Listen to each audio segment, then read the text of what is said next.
Welcome to Tyla Walker Romance.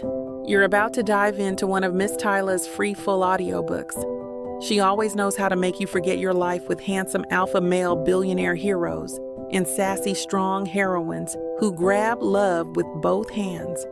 In order for this content to be free, we have to take out the dirty details. Otherwise, we risk disrupting this platform's rules and guidelines. Buy the unabridged version of any Tyla Walker audiobook from TylaWalker.com, and with code SAVE40, you can get 40% off any digital product at checkout.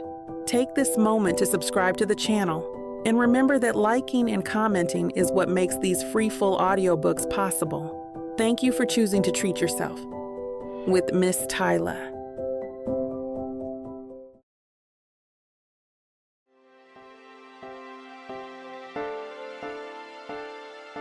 Chapter 1. Shia. There are 347 items on my checklist for today.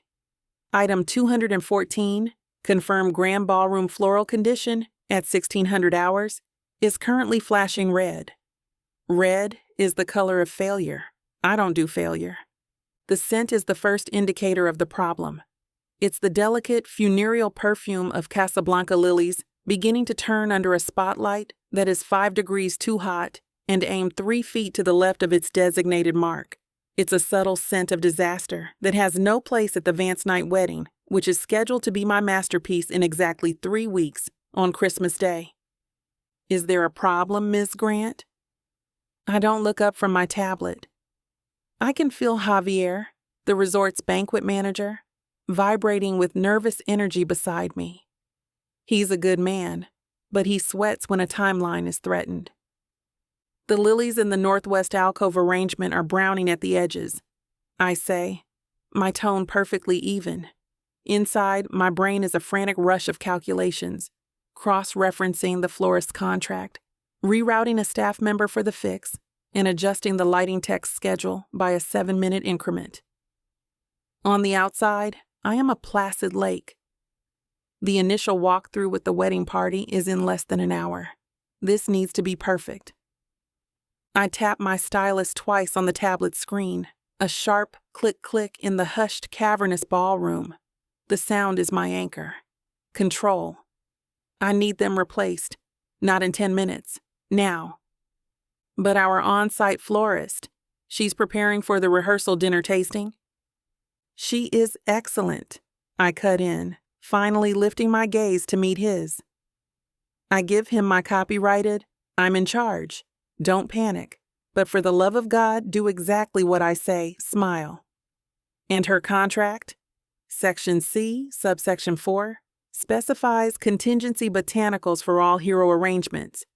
Find her, and tell lighting to kill gaffer tape number 12. Immediately. Javier blinks, then nods. A soldier receiving his orders. He scurries away, and I allow myself one slow exhale. This is my domain for the next few weeks. A world of contracts and contingencies, of timelines and checklists where every variable is accounted for. It's the only world where I feel safe. My ex-fiancé, Michael, had called it my fortress of fussiness. He said it right before he walked out, leaving me with a mountain of debt and a visceral, soul-deep hatred of surprises. I glance back at my tablet. The cool blue light a balm. The timeline for the next 21 days is a work of art, a symphony of logistics, from now until the last guest departs on Boxing Day. Every minute is accounted for. Every contingency planned. The structure of it, the sheer, unyielding order, is the only thing that quiets the low-level hum of anxiety that is the soundtrack to my life. That's when the chaos arrives. He doesn't walk into the ballroom. He materializes, a disruption in the carefully curated feng shui of the space. He's all long limbs and easy confidence, poured into an expensive-looking ski jacket and dark jeans that have no place in my ballroom. A gust of cold, pine-scented air follows him in, a reminder of the untamed wilderness outside these obsessively controlled walls. His hair is a mess of black curls that look like he just ran his hands through them. And a single devastating dimple punctuates one cheek, Quinn Sullivan, best man, professional charmer, and I can tell already, the single greatest threat to my peace of mind for the next several weeks. He's late, 30 minutes late for the initial walkthrough. I make a note on my timeline with a sharp, definitive stroke of my stylus. He doesn't even glance my way, his focus entirely on Zoran, who claps him on the back with a relieved grin. I watch him, my eyes narrowing. He's the human equivalent of a wild card, a variable I can't quantify or control. His smile is a high-yield investment in charm, paying out dividends of forgiveness for his tardiness. He moves through the room not like a guest, but like he owns the place, his energy a large disruptive force that ripples through my calm, orderly atmosphere. He's a walking, talking, spontaneous event, a risk. After a few minutes of backslapping and inside jokes with the groom's party, he finally drifts in my direction. He moves with a lazy grace that grates on my every nerve. I am efficiency. I am purpose. He is a stroll. You must be the famous Aishia, he says in a low, smooth baritone that seems to absorb the ambient sound. He stops a few feet away, close enough that I can smell the faint, clean scent of expensive cologne layered over the crispness of the mountain air. And you must be the late Mr. Sullivan, I reply, my tone clipped. My fingers find the smooth, cool metal of my stylus, my armor. A slow smirk spreads across his face, transforming him from merely handsome into something far more dangerous. It's a lopsided, knowing grin that says he's in on a joke the rest of the world hasn't heard yet. Guilty. Had to close a deal on the chairlift. You know how it is? Last-minute market volatility. I don't know how it is. My last-minute issues involve dying flowers and rogue spotlights, not market fluctuations. The call time for the initial walkthrough was 1,600 hours. We're now running behind schedule. An acceptable loss, he says with a breezy wave of his hand. He takes a step closer, his eyes, the color of dark roast coffee, scanning the opulent ballroom. The room is my masterpiece, a winter wonderland of shimmering silver, deep evergreen, and thousands of twinkling lights. Impressive setup. The initial capital outlay must have been significant. My back straightens. It's a wedding, Mr. Sullivan, not a startup. Everything's a startup, Ms. Grant. A high-risk venture with a questionable long-term ROI. He gestures toward the bar, where rows of crystal glasses stand in perfect, gleaming formation. Speaking of which, I was looking at the preliminary bar tab. The markup on this Macallan 25 is astronomical. You could improve profit margins by at least 12% if you switch to a comparable lesser-known Speyside. The stylus in my hand feels suddenly, intensely fragile, as if I might snap it in two. The audacity, the sheer, unmitigated gall. He's critiquing my bar selection like he's analyzing a balance sheet. He's looking at this sacred, beautiful cathedral to love that I have poured my heart and soul into creating, and he's seeing profit margins. The Vances are not concerned with profit margins, I say, my voice dangerously quiet. They are concerned with providing their guests with the best. The best is subjective. Value is quantifiable. His gaze sweeps past me, landing on the bride's parents, who are engaged in a tense, whispered conversation near the gift table. This whole event, really, it's a brilliant piece of business, a merger of two significant family assets, solidified with a public declaration. The optics are fantastic. A hot, sharp anger, utterly unprofessional and entirely unwelcome, pricks at the base of my skull. A merger of assets. He talks about Teresa and Zoran's love story as if it's a corporate acquisition. He's stripped away all the magic, all the romance, all the soft focus, fairy tale nonsense that is the very foundation of my career, and boiled it down to a transaction. It's cynical. It's clinical. And it reminds me, just for a gut-wrenching second, of Michael, who had calmly explained that our breakup was a reevaluation of his personal and professional 5-year plan. I need to regain control of the conversation, of the pulsing vein in my temple, of the room itself. I turn my full attention to him, my expression unreadable. Mr. Sullivan, your only role for 3 weeks is to show up on time and not lose the rings. I have everything else under control. I give him a tight, dismissive smile. If you'll excuse me, I have a timeline to maintain. I make to turn away, a clear signal that this interaction is terminated. But he just chuckles, a low, infuriatingly pleasant sound. He leans in slightly, his voice dropping. The air between us crackles, thick with the scent of pine and his cologne and something else, something I refuse to name. It feels like ozone before a lightning strike. He winks, a quick, conspiratorial flash of an eye. Relax, spreadsheet. It's a party, not a corporate takeover.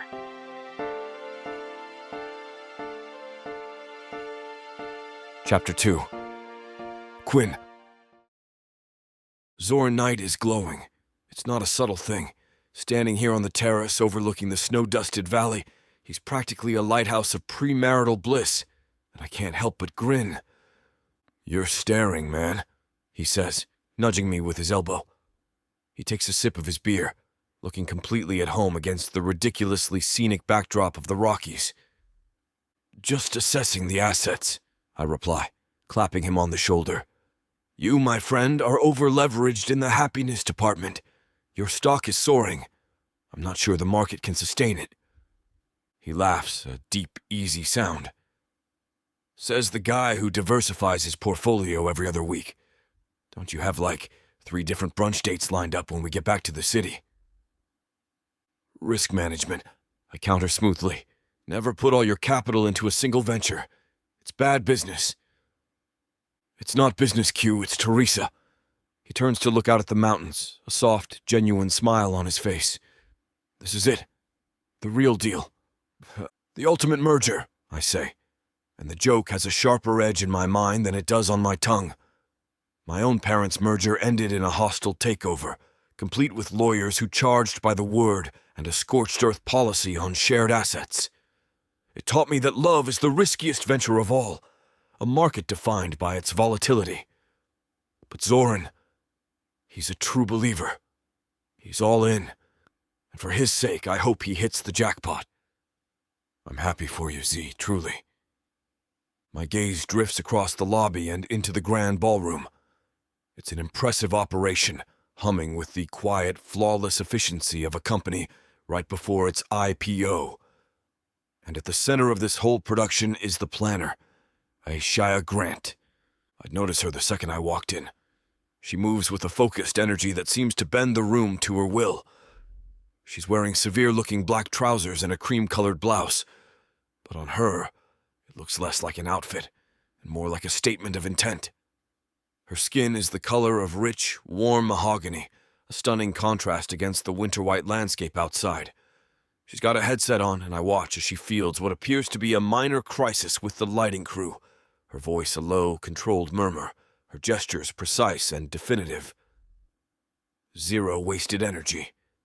Pure operational efficiency. A unicorn of a wedding planner. She finishes her call, and a moment later, she's in a tense negotiation with the banquet manager over some flowers. I can't hear the words, but I see the data. Her posture is ramrod straight, her expression a mask of unshakable calm. She gestures with the stylus, and the manager scurries away like a junior associate who's just been told his projections are garbage. The woman is a flawlessly executed operation, a blue-chip asset. She is also, without a doubt, the single most beautifully rigid person I have ever seen. She's a closed system, a walled garden of perfect plans and color-coded schedules. The angel investor in my brain, the one who's always looking for the next big disruption, whispers that it would be incredibly entertaining to just shake things up a little. My clash with her is even better than anticipated. 5 minutes later, I walk away from our little tete-a-tete feeling a rush I haven't felt in a boardroom in years. I lean against a cool stone pillar, replaying her words in my head. "And you must be the late Mr. Sullivan. It's a wedding, not a startup." Every line was a clean, perfect parry. No wasted words, no emotional fluff. All her energy is focused on her objective. She's a tougher negotiator than half the CEOs I've dealt with. The real return on investment came when I dropped the line about the merger of family assets. It was a direct hit.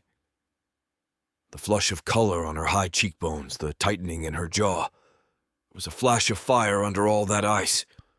Her sharp intelligence is 100 times more alluring than the easy, compliant smiles I typically encounter. She didn't just dismiss me. She held her ground, fortified by her own unshakable belief in what she does.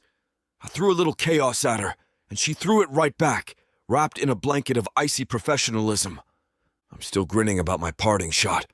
Relax, spread sheet. When Zoran comes jogging out onto the terrace. The lighthouse glow is gone, now replaced by a look of sheer, unadulterated panic. It's the face he made when our first joint investment tanked. What's wrong?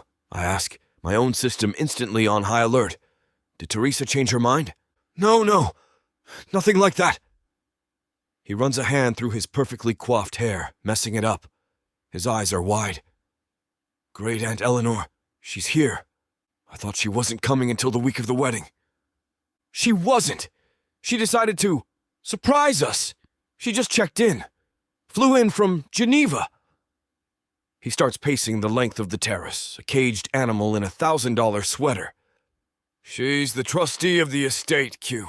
The one who signs off on everything. She holds all the cards. Okay, deep breaths, I say, shifting into problem-solving mode. Let's break it down. What's the exposure? She's an unexpected variable, fine. What's the threat? It's not a business problem, Q. It's my great Aunt Eleanor. She's particular. She's my grandmother's sister. She thinks this wedding is the fulfillment of a sacred family duty. So the dragon lady has arrived early. Annoying, but not a catastrophe. Aishaya will just have to add her to a few guest lists. I'm sure her tablet can handle it. Zoran stops pacing and grabs my arm, his grip surprisingly strong. He looks me dead in the eye, his expression the gravest I have ever seen it. You don't understand. Her arriving early, it forces the issue. It moves up the timeline on everything. What timeline? Zoran, you're making no sense. He swallows hard, his Adam's apple bobbing. Man, we have a problem. A big one. And it involves my grandmother's will.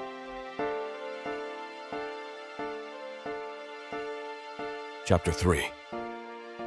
Quinn.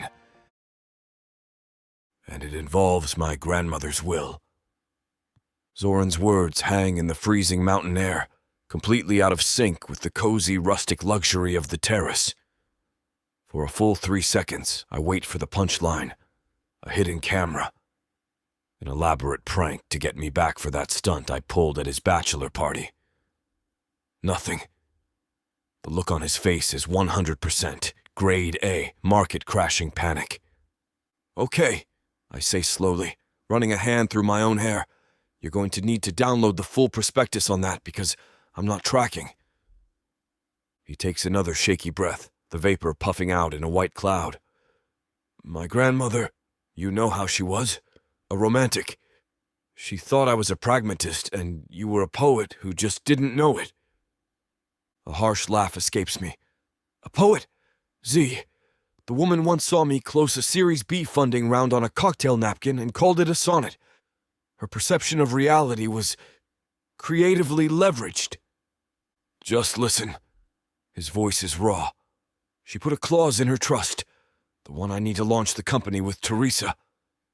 It states that I can't access the principal funds until both of her boys, that's you and me, Q, are, and I quote, happily settled down and legally married.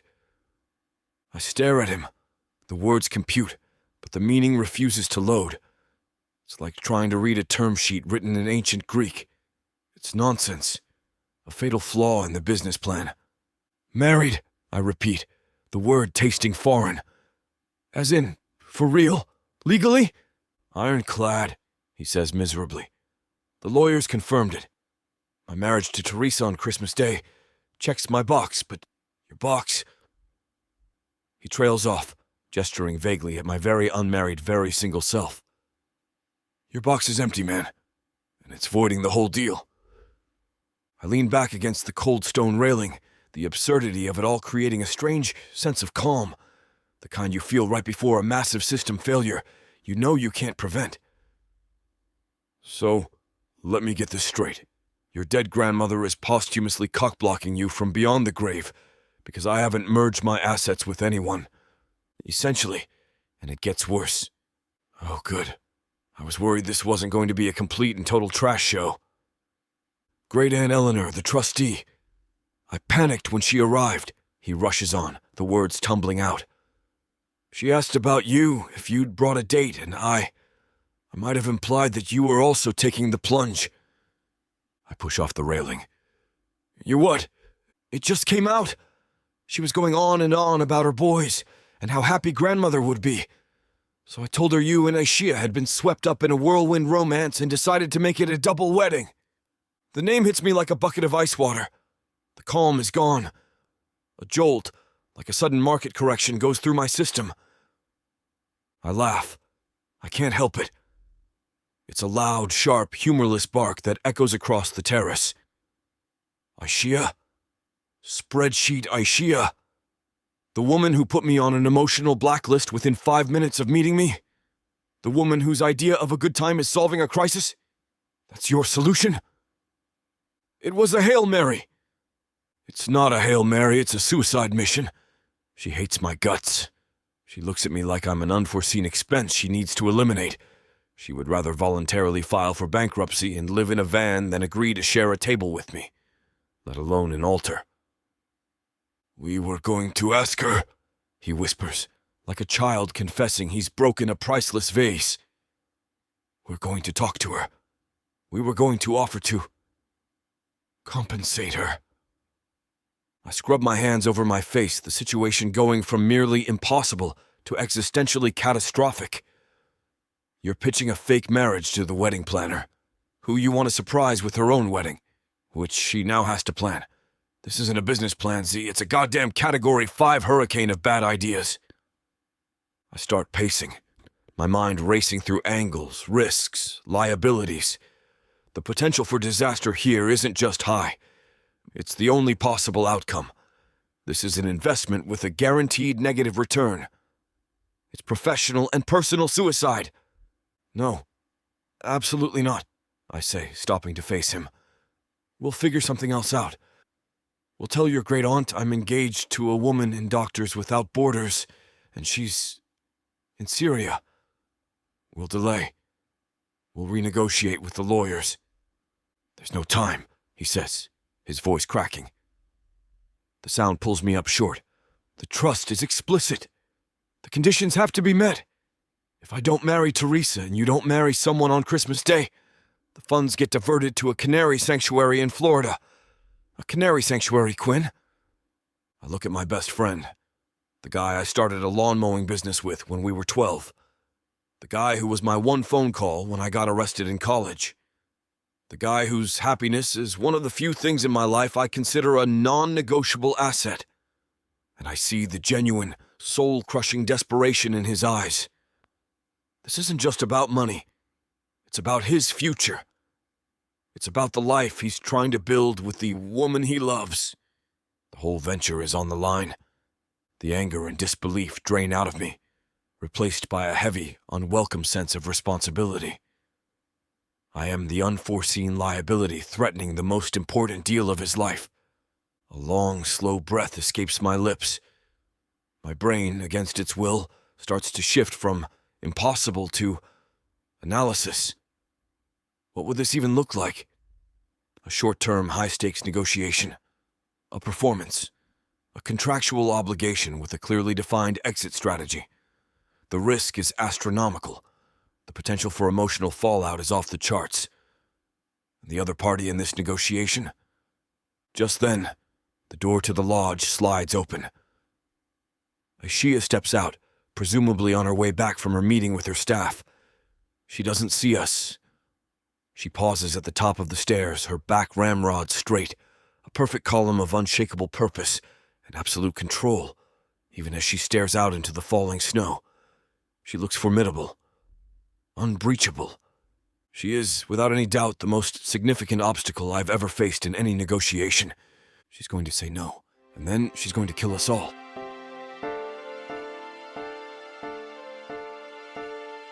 Chapter 4.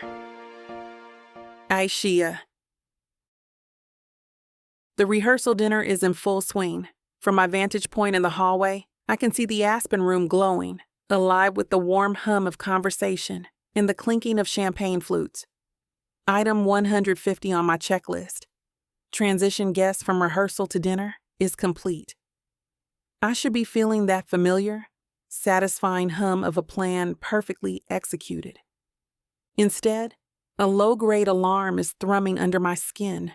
It started when Zoran, his face ashen, pulled me aside just as the cocktail hour began. Teresa stood beside him, her festive glow for the dinner completely extinguished, replaced by a pallor that was definitely not in her approved makeup palette. "Aishia, can we speak with you for a moment? Privately?" Now, sitting in a leather armchair that costs more than my car, the scent of old books and wood smoke filling the air, the alarm is getting louder. We're in a private library off the main hall. The fire crackles in the stone hearth, a cozy counterpoint to the glacial tension in the room. Teresa is pleating the ridiculously expensive silk of her cocktail dress between her fingers. Zoran is staring at the floor like it holds the answers to the universe. These are not the actions of a blissfully happy couple just beginning their wedding festivities. These are the actions of clients about to tell me the venue has just double booked. "Is everything all right?" I ask, my voice calm and measured. My hand rests on the tablet in my lap. The cool, smooth surface is a comfort. If there's an issue with the arrangements for tomorrow, you need to tell me now. Zoran finally looks up. The sheer stress in his eyes is startling. No. The plans for tomorrow are... Aishia, they're perfect. It's more than we dreamed. Teresa nods, a jerky, anxious movement. "It's not you. It's a family thing. A complication. A complication. Ideal in complications. A groomsman's tux splitting open. A flower girl having a meltdown. A sudden blizzard shutting down the mountain pass. I have contingency plans for all of them." "Tell me," I say. It's an order, softened by a professional smile. Zoran takes a deep breath and launches into a story so convoluted and bizarre, it sounds like the plot of a bad soap opera. An eccentric, romance-obsessed late grandmother, a massive family trust, the inheritance he needs to launch his and Teresa's dream tech company, and a clause. An utterly insane, legally binding clause. She put it in the trust that I couldn't get the seed money until not just I, but both of her boys were settled. He says the word settled like it's a piece of rotten fruit in his mouth. My mind is already racing, processing the logistics. Her boys? Me and Quinn, Zoran clarifies. And the final puzzle piece, the one I didn't even know was missing, slams into place with sickening force. Quinn Sullivan, the walking personification of chaos. She adored him, said he was a romantic just like her, hiding behind all that business talk. I almost laugh. It comes out as a strangled little puff of air. Quinn Sullivan is about as romantic as a quarterly earnings report. So the trust is frozen, I surmise, my brain clicking through the financial implications for their vendor payments. My final invoice included. Until Quinn is settled down. Married, Teresa says, her voice barely a whisper. The legal definition in the trust specifies marriage. The room goes quiet. The only sound is the pop and hiss of the fire. Married. Quinn Sullivan has to be married for them to get their money. I file the information under "not my problem." I'm very sorry to hear that, I say, my tone polite but firm. This is a family matter. Perhaps you could speak to the estate lawyers? Now, if you'll excuse me, I need to go check on the seating chart for the dinner. I make a move to stand, to retreat to the safety of my timelines and floor plans. Wait, Teresa pleads, her eyes shimmering with unshed tears. That's not all. That's why we need you. My blood runs cold. Need me? I sit back down, a slow creeping horror dawning. Oh no. No, they can't possibly be thinking what I think they're thinking. Zoran leans forward, his hands clasped between his knees. The trustee of the estate, my great-aunt Eleanor, is here. She just arrived. Flew in from Geneva. I panicked, Shia. She asked about Quinn, and I told her that he'd been swept up in a whirlwind romance, and that you two were so in love, you decided to make it a surprise double wedding. On Christmas Day.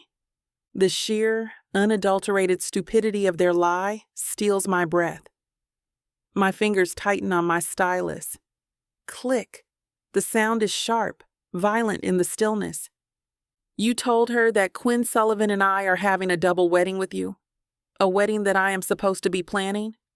Teresa and Zoran exchange a look of such profound desperation that my carefully constructed professional walls begin to tremble. They make their pitch, fake an engagement for 3 weeks, play the part of a blushing bride-to-be, and on Christmas Day, stand beside Teresa and marry Quinn Sullivan, all so they can get their money. The world narrows to a single point. The crackling of the fire fades. The scent of pine and old paper vanishes. All I can hear is a high-pitched ringing in my ears. They want me. Shia Grant. The woman who was publicly and humiliatingly left at the altar. They want me to fake a marriage with Quinn Sullivan, the man who called this sacred event a corporate merger. I don't scream. I don't yell. I don't do any of the things the raw, shredded part of me wants to do. I simply draw on every ounce of control I have left. My voice, when it comes out, is unnaturally calm. No. It's a single word. Flat, unequivocal, an iron door slamming shut. Zoran opens his mouth to speak, but I cut him off. Absolutely not. What you are suggesting is not only insane, it is the single most unprofessional request I have ever received. It is a violation of my contract and my ethics. My answer is no. Now, I'm going to go and make sure your guests are enjoying the rehearsal dinner you're paying for, and we are never going to speak of this again. I stand up, my movements stiff. My business is on the line. My reputation, my sanity. I am Shia Grant. I am in control. I will not be dragged into this farce, this mockery of the one thing I used to believe in. I turn my back on them, on their pleading faces and their self-made disaster. I am 2 steps from the door, 2 steps from the blessed sanctuary of my timeline, when Teresa's voice, thick with tears, stops me cold. We'll pay off everything. I freeze, my hand on the heavy oak door. All of it, she says, her voice gaining a desperate strength. The debt from what happened before. A cold shock courses through my body, leaving a trail of pins and needles. How? How could she possibly know? My mind frantically rewinds months of planning meetings, searching for a slip. And then I remember. One late night, 3 months ago, over architectural plans and a shared bottle of wine, when she'd asked why I never seemed to date. A moment of weakness, a single stupid offhand comment about the high cost of a wedding that never happened. I had thought she'd forgotten. I slowly turn around, the professional mask I wear so carefully cracking into a million pieces. Teresa is looking at me, her face a mess of tears and mascara. She doesn't look like a client anymore. She looks like a woman who knows exactly where my deepest wound is and isn't afraid to press down, hard. Chapter 5. Shia. My suite is an oasis of quiet control. The air is climate controlled to a perfect 68 degrees. My luggage is unpacked, with every item in its designated place. My work tablet is charging on the polished mahogany desk, its screen dark and placid. Everything is exactly as it should be. A perfect, orderly world in miniature. It's all a lie. My hands are trembling. I curl them into fists, pressing my nails into my palms until the shaking subsides. Teresa's words echo in the silent room, a wrecking ball to my composure. We'll pay off everything. The debt from what happened before. She knows. She took my deepest, most private failure, the one that wakes me up at night in a cold sweat, and laid it bare in a desperate last-ditch negotiation. It was a masterstroke of emotional blackmail, and the worst part is, it's working. I paced the length of the plush cream carpet, the soft pile doing nothing to soothe the frantic energy coursing through me. I walk to the window and stare out at the impossibly perfect view of the snow-covered mountains, the sky a deep bruised purple of early evening. My reflection stares back. A woman who looks like she has herself together. Another lie. My personal laptop sits on the desk beside my work tablet. I haven't opened it all day, wanting to keep my focus entirely on the Vance night wedding. Now I flip it open with a sense of dread. There's one email I've been avoiding, one I knew was coming. The subject line is sterile, devoid of emotion. Subject, final notice. Regarding account number 743B. I click it open. The text is black and white and utterly brutal. Corporate jargon that translates to a single simple threat. Pursuant to the terms of your consolidated private loan, we are providing final notice that the balloon payment of $78,431.52 is due in full by January 1st. Failure to remit payment by this date will result in immediate default, at which point we will initiate proceedings for asset liquidation. Asset liquidation. They make it sound so clean, so professional. What it means is they'll take everything. My business, the one I clawed my way back from ruin to build. My savings. My car. They'll bleed me dry over a party that never happened. Over a promise that was broken so spectacularly, it became a cautionary tale in my social circle. My breath catches.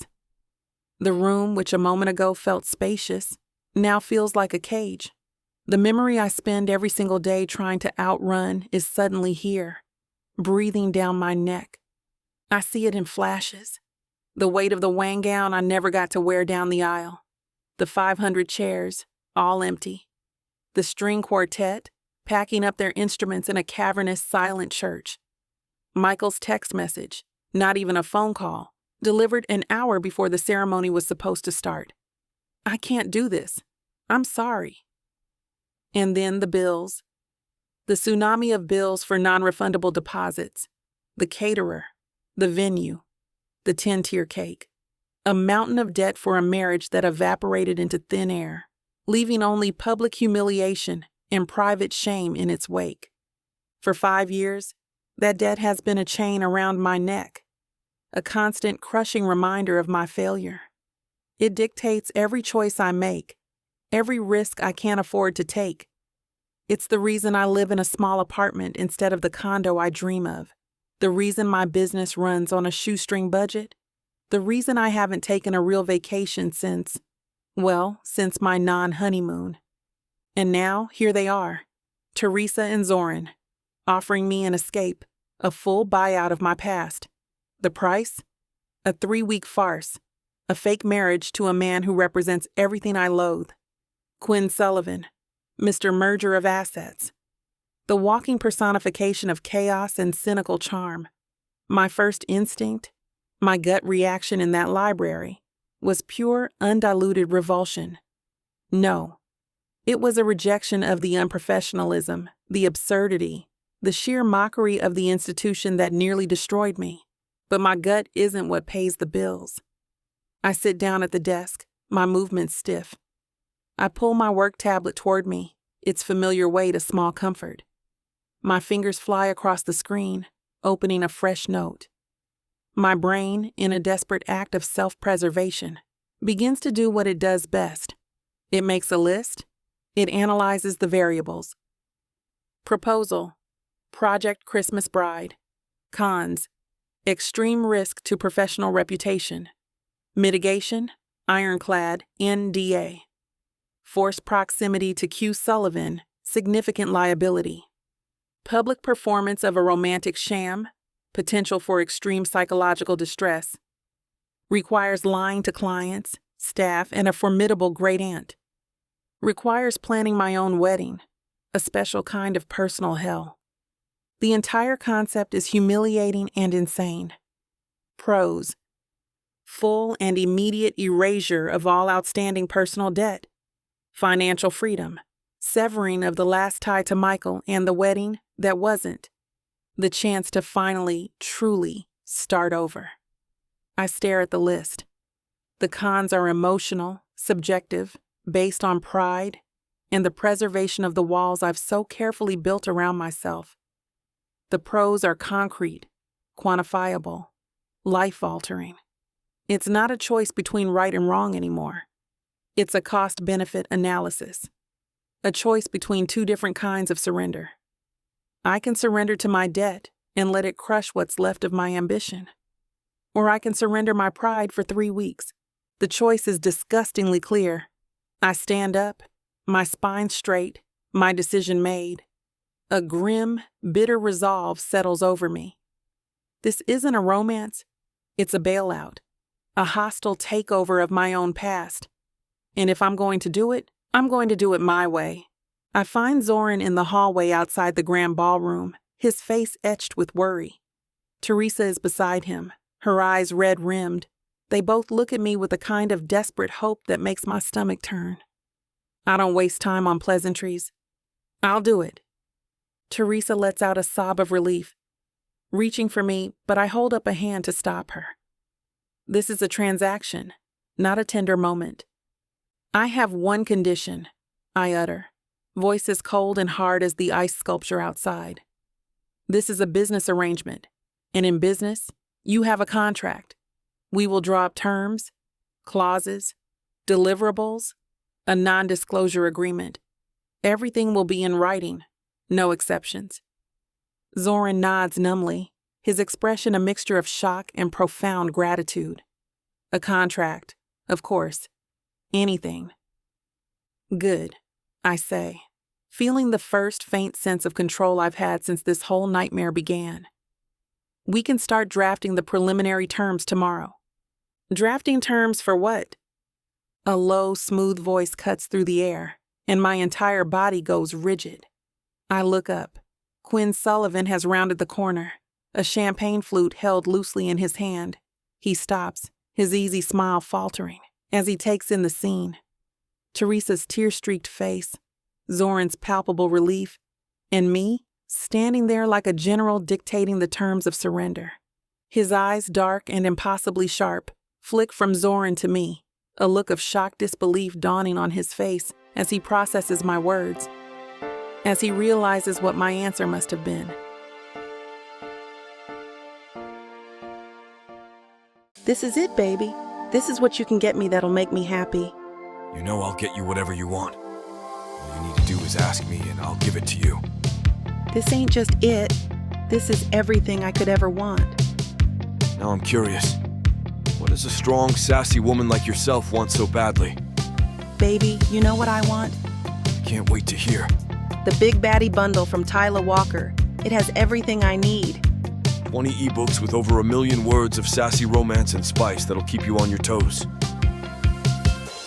10 audiobooks containing over 60 hours of that seductive voice telling me naughty things all night long. You don't need an audiobook for that, baby. Right here. You may be fine and all, but no one tells it like the way Miss Tyla does. And I need her in my life. The Big Baddie Bundle is everything you need. You can get it for 80% off. Go to TylaWalker.com to browse the bundles that earn you the best deals. It's time you treat yourself. Because you deserve it. Escape your life with Miss Tyla.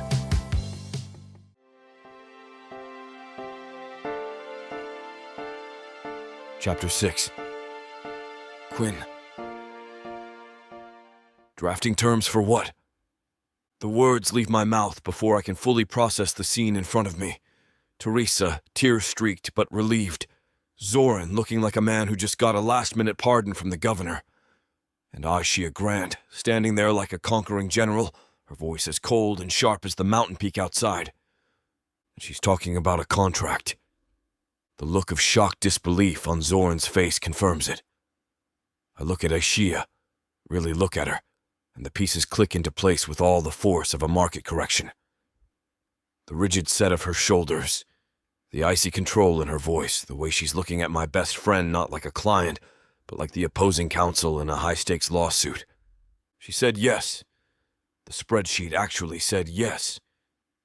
I thought the probability of that outcome was somewhere between 0 and a snowball's chance in hell. Why don't we move this negotiation to a more private venue? I say, my voice cutting smoothly through the tense silence. I give Teresa and Zoran a pointed look. I think the principals in this merger need to discuss the finer points of the deal. An hour later, I'm sitting in one of the resort's private meeting rooms, a space usually reserved for hostile takeovers and corporate retreats, trying to frame this whole situation in a way my brain can process. This isn't a fake marriage. It's a short-term, high-risk angel investment in my best friend's future. The potential ROI is massive. Zoran's happiness and the launch of a company I know will be a unicorn. The liability, however, is unprecedented. It has stunning mahogany-colored skin, a brain like a steel trap, and is currently walking through the door. Aishia Grant doesn't enter a room. She takes strategic control of it. She swapped yesterday's dress for a pair of sharply tailored black trousers and a cream-colored silk blouse that's somehow both severe and ridiculously alluring. Her hair is pulled back in that same unforgiving knot, and she's holding her tablet like it's a shield. There's no greeting, no small talk. This is not a social call. This is a deposition. "Mr. Sullivan," she says, her voice as crisp as the winter air outside. She sits in the chair opposite me at the heavy oak table, placing her tablet between us with a decisive click. "Thank you for meeting me." "It's Quinn," I say, leaning back in my chair and affecting an ease I absolutely do not feel. "Seeing as we're about to be... what's the term? Legally bound?" Her expression doesn't flicker. I've drafted a preliminary agreement to outline the terms of our arrangement. I felt it was best to have a clear framework before we proceed. Of course she did. I expected a list of bullet points on a cocktail napkin. What she slides across the table on her tablet is a 7-page, professionally formatted document with a title that makes me want to both laugh and run for the hills. Project Christmas Bride. Terms of engagement. I scroll through it. There are clauses and subclauses. There are sections on confidentiality, termination, and deliverables. It's more thorough than the prenup my father's third wife tried to get him to sign. I'm not sure if I'm terrified or deeply, profoundly impressed. "This is comprehensive," I manage. "I believe in managing expectations," she replies, her gaze unwavering. "Shall we review the key articles?" "By all means, Counselor, proceed." She taps the screen, enlarging Article 3. Public displays of affection. To maintain the illusion of a couple in the throes of a whirlwind romance for the benefit of the primary observer, your great-aunt Eleanor, a minimum of 4 daily interactions are required. Interactions? Section 3. A specifies a minimum of 3 instances of non-romantic physical contact, such as hand-holding or a hand on the small of the back, to last no less than 30 seconds each. Section 3B specifies 1 public kiss per day to be executed on the lips, lasting no more than 3 seconds. Chaste, but convincing. I have to bite the inside of my cheek to keep from grinning. She's quantified affection. She's put a goddamn metric on kissing. The urge to disrupt this beautiful, orderly system is overwhelming. "I have a note," I say, leaning forward and resting my elbows on the table. "I think we can do better on these numbers. 3 handholds feels a little bearish. What if we aim for 5? And the kiss, one feels like we're not projecting confidence in the venture." I propose we increase the quota to 3. 1 pre-market, 1 midday, 1 post-market. For synergy. A tiny muscle in her jaw tightens. It's the only sign she's not a highly advanced AI. I believe 1 is sufficient to sell the narrative without overexposing our assets. Let's compromise. We'll stick to 1 mandatory, but I'm adding a performance bonus clause for every 2 additional spontaneous displays of affection initiated by you. I don't know. I'll do your expense reports for a month. Her eyes narrow. I'll consider it. Moving on, Article 5. Shared living quarters. Ah, the merger of domestic assets. The resort will provide us with the honeymoon suite, she says, completely ignoring my comment. Section 5A dictates the allocation of space. I've gone ahead and started mapping it out. An actual floor plan of the suite appears on the screen, with half of it shaded in blue and the other in pink. You will have the east side of the suite, including the second armoire and the left sink in the bathroom. The bed will be partitioned nightly. Partitioned? By a wall of pillows, as specified in Section 5C. It will henceforth be referred to as the Demilitarized Zone, or DMZ. A minimum distance of 24 inches must be maintained between us at all times while in the DMZ. This is the most gloriously, beautifully insane thing I have ever heard. She has created an international peace treaty for our bed. The sheer, beautiful absurdity of it all is intoxicating. I find myself genuinely, thoroughly amused, and the realization is a little unsettling. 24 inches, got it, I say, my voice laced with a humor that seems to physically pain her. Any other rules of engagement I should know about? A curfew? A dress code? Article 9, she says, her voice dropping a fraction. The emotional liability clause. I lean in, my amusement fading, replaced by a morbid curiosity. The text on the screen is dense, full of legalese. The undersigned parties hereby agree that this arrangement is a transactional performance, undertaken for mutual financial and familial benefit. The development of genuine romantic or emotional attachment by either party toward the other shall be considered a material breach of this contract. It's a no-feelings clause. A real, honest-to-God, legally phrased no-feelings clause. And in that moment, I see it. The deep, active wound she's protecting. This isn't just about professionalism or control. This is about a past trauma so significant she's trying to legislate it out of existence. It's the most heartbreakingly logical and deeply illogical thing I've ever seen. My desire to tease her vanishes, replaced by a sudden, sharp, and entirely unwelcome pang of something that feels dangerously like empathy. This isn't a game to her. It's a suit of armor. I look up from the tablet and meet her gaze. The ferocity is still there, but underneath it, I see the faintest flicker of vulnerability. She's waiting for me to mock this clause, to call it ridiculous. But I don't. Because it's not. It's the whole point. It's the foundation of the deal. I agree, I say, voice a little softer than I intend. No feelings. It's a breach of contract. Relief washes over her face, so subtle it's almost imperceptible. But I see it. The slight relaxing of her shoulders, the fractional release of tension in her jaw. Good, she says. Then if you agree to all terms, we can sign. She taps the screen and 2 signature lines appear at the bottom of the document. She signs her name with a quick, decisive flick of her stylus. Aishia Grant. It's an elegant, no-nonsense signature. She pushes the tablet toward me. I take the stylus.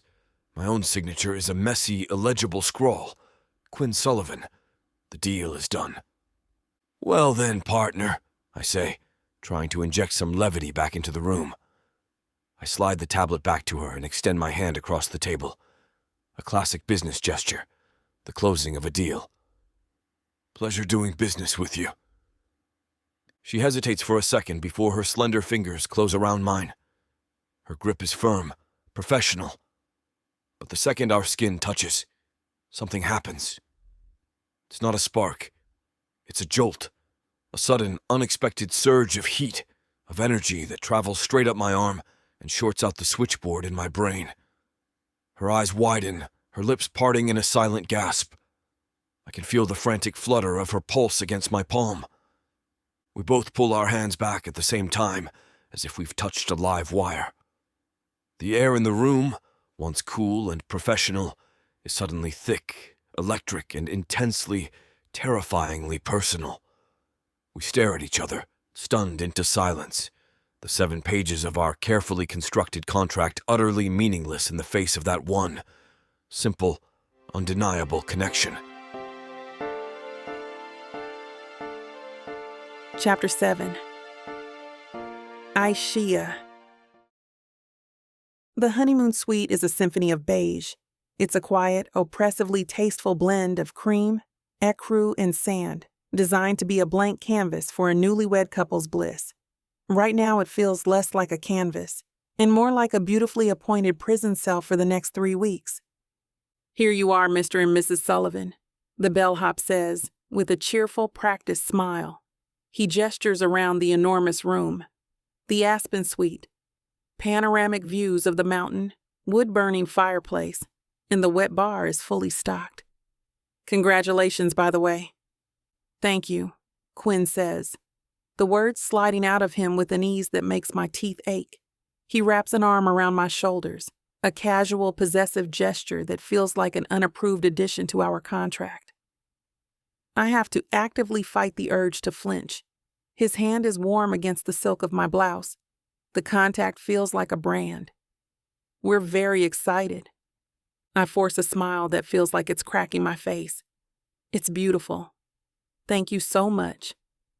The bellhop sets our luggage down, gives a final, knowing nod toward the complimentary bottle of Veuve Clicquot chilling in a silver bucket, and discreetly exits, closing the heavy oak door behind him. The click of the latch is the loudest sound in the world. Quinn's arm drops from my shoulders. The sudden absence of his warmth leaves the spot feeling cold. The air, which was filled with the easy charade of his performance, is now thick with a tense, awkward silence. We are no longer Mr. and Mrs. Sullivan. We are Aishia and Quinn, 2 business associates who have just signed the strangest contract of our lives. And we're both staring at the bed. It's not just a bed, it's a monolith. A vast king-sized expanse of white linen, piled high with an obscene number of decorative pillows in varying shades of beige. It dominates the room, an enormous, implicit dare. This is the stage where the most intimate scenes of a marriage are played out. For us, it's a line item in a contract. Article 5, Shared Living Quarters. "Well," Quinn says, breaking the silence. He runs a hand through his dark curls, a gesture I'm beginning to recognize as his own brand of discomfort. The asset allocation looks generous. He starts unzipping his duffel bag. I'm going to grab a quick shower before sleeping. The thought of sharing this intimate space, of being in the bedroom while he is showering just a few feet away, sends a fresh wave of panic through me. This level of forced domesticity is a variable I hadn't properly accounted for. I need boundaries. I need my own space. "Fine," I say, grabbing my overnight tote. I need to go down to the staff quarters anyway, to do a final check-in on the reception hall setup for tomorrow morning. I'll just wash off there. He raises an eyebrow. "You have your own 5-star luxury bathroom right here, you know." "I have work to do," I clip out, needing an excuse, any excuse to escape. I beat a retreat, my heels sinking into the plush hallway carpet. The staff wing is a world away from the curated luxury of the guest suites. It's clean, functional, and blessedly anonymous. I take a shower so hot it nearly scalds my skin, trying to wash away the feeling of his hand on my shoulder, the memory of that jolt when we shook hands, the sheer, overwhelming reality of this insane deal. This is my space. I am in control here. When I return to the suite an hour later, feeling marginally more composed, I find the door slightly ajar. I push it open and stop dead. He's there, standing in the room, his back to me, and he's shirtless. He's running a towel through his damp hair, wearing only a pair of low-slung gray sweatpants that hang precariously on his hips. My brain, the professional, analytical machine that runs my life, simply short circuits. All I can process is the visual data. A wide expanse of smooth tan skin, broad shoulders that taper down to a narrow waist, the defined, elegant lines of the muscles in his back. It's not the bulky, oversculpted body of a gym rat. It's the lean, powerful physique of an athlete. Every line and plane of his body speaks to a casual, confident strength. He is, my traitorous mind supplies, magnificently put together. He turns then, and the view from the front is even more of a catastrophic system failure. A light dusting of dark hair on his chest arrows down past a flat-carved stomach. My eyes follow the line against my will before I yank them back up to his face. A slow smirk spreads across his lips. He knows I was looking. Of course he knows. What? I snap, my voice sharper than I intend, a desperate attempt to regain control. Do you mind? He looks down at his bare chest, then back at me, his expression one of pure, unadulterated innocence. Do I mind what? Walking around like that, this is a shared space. Article 5 of the contract. Article 5 dictates the allocation of armoires and the establishment of a DMZ in the bed. I don't recall a subclause on mandatory shirt wearing. It's implied. It's a matter of basic decency and respect for my privacy. He laughs, actually laughs, and starts walking toward his side of the room. Ashia, I'm not naked. I'm not flashing you. It's my chest. Are you telling me you've never seen a man's chest before? That is not the point. A hot flush creeps up my neck. The point is that this is my living space too, and I have a right not to have you parading around in a state of undress. Duly noted, he says, not sounding remotely sorry. He pulls a t-shirt from his duffel bag, but doesn't put it on, instead tossing it onto the bed. I'll be sure to issue a formal memo next time I'm feeling a casual level of comfort in my own temporary multi-thousand-dollar-a-night suite. Infuriated and flustered, I turn my back on him and march to my suitcase. If he won't respect the boundaries, I will build them. I begin to unpack. It's a methodical, calming ritual. My sweaters, all folded to the exact same dimensions, go into the top drawer of my designated dresser. My toiletries are lined up on my designated side of the marble countertop.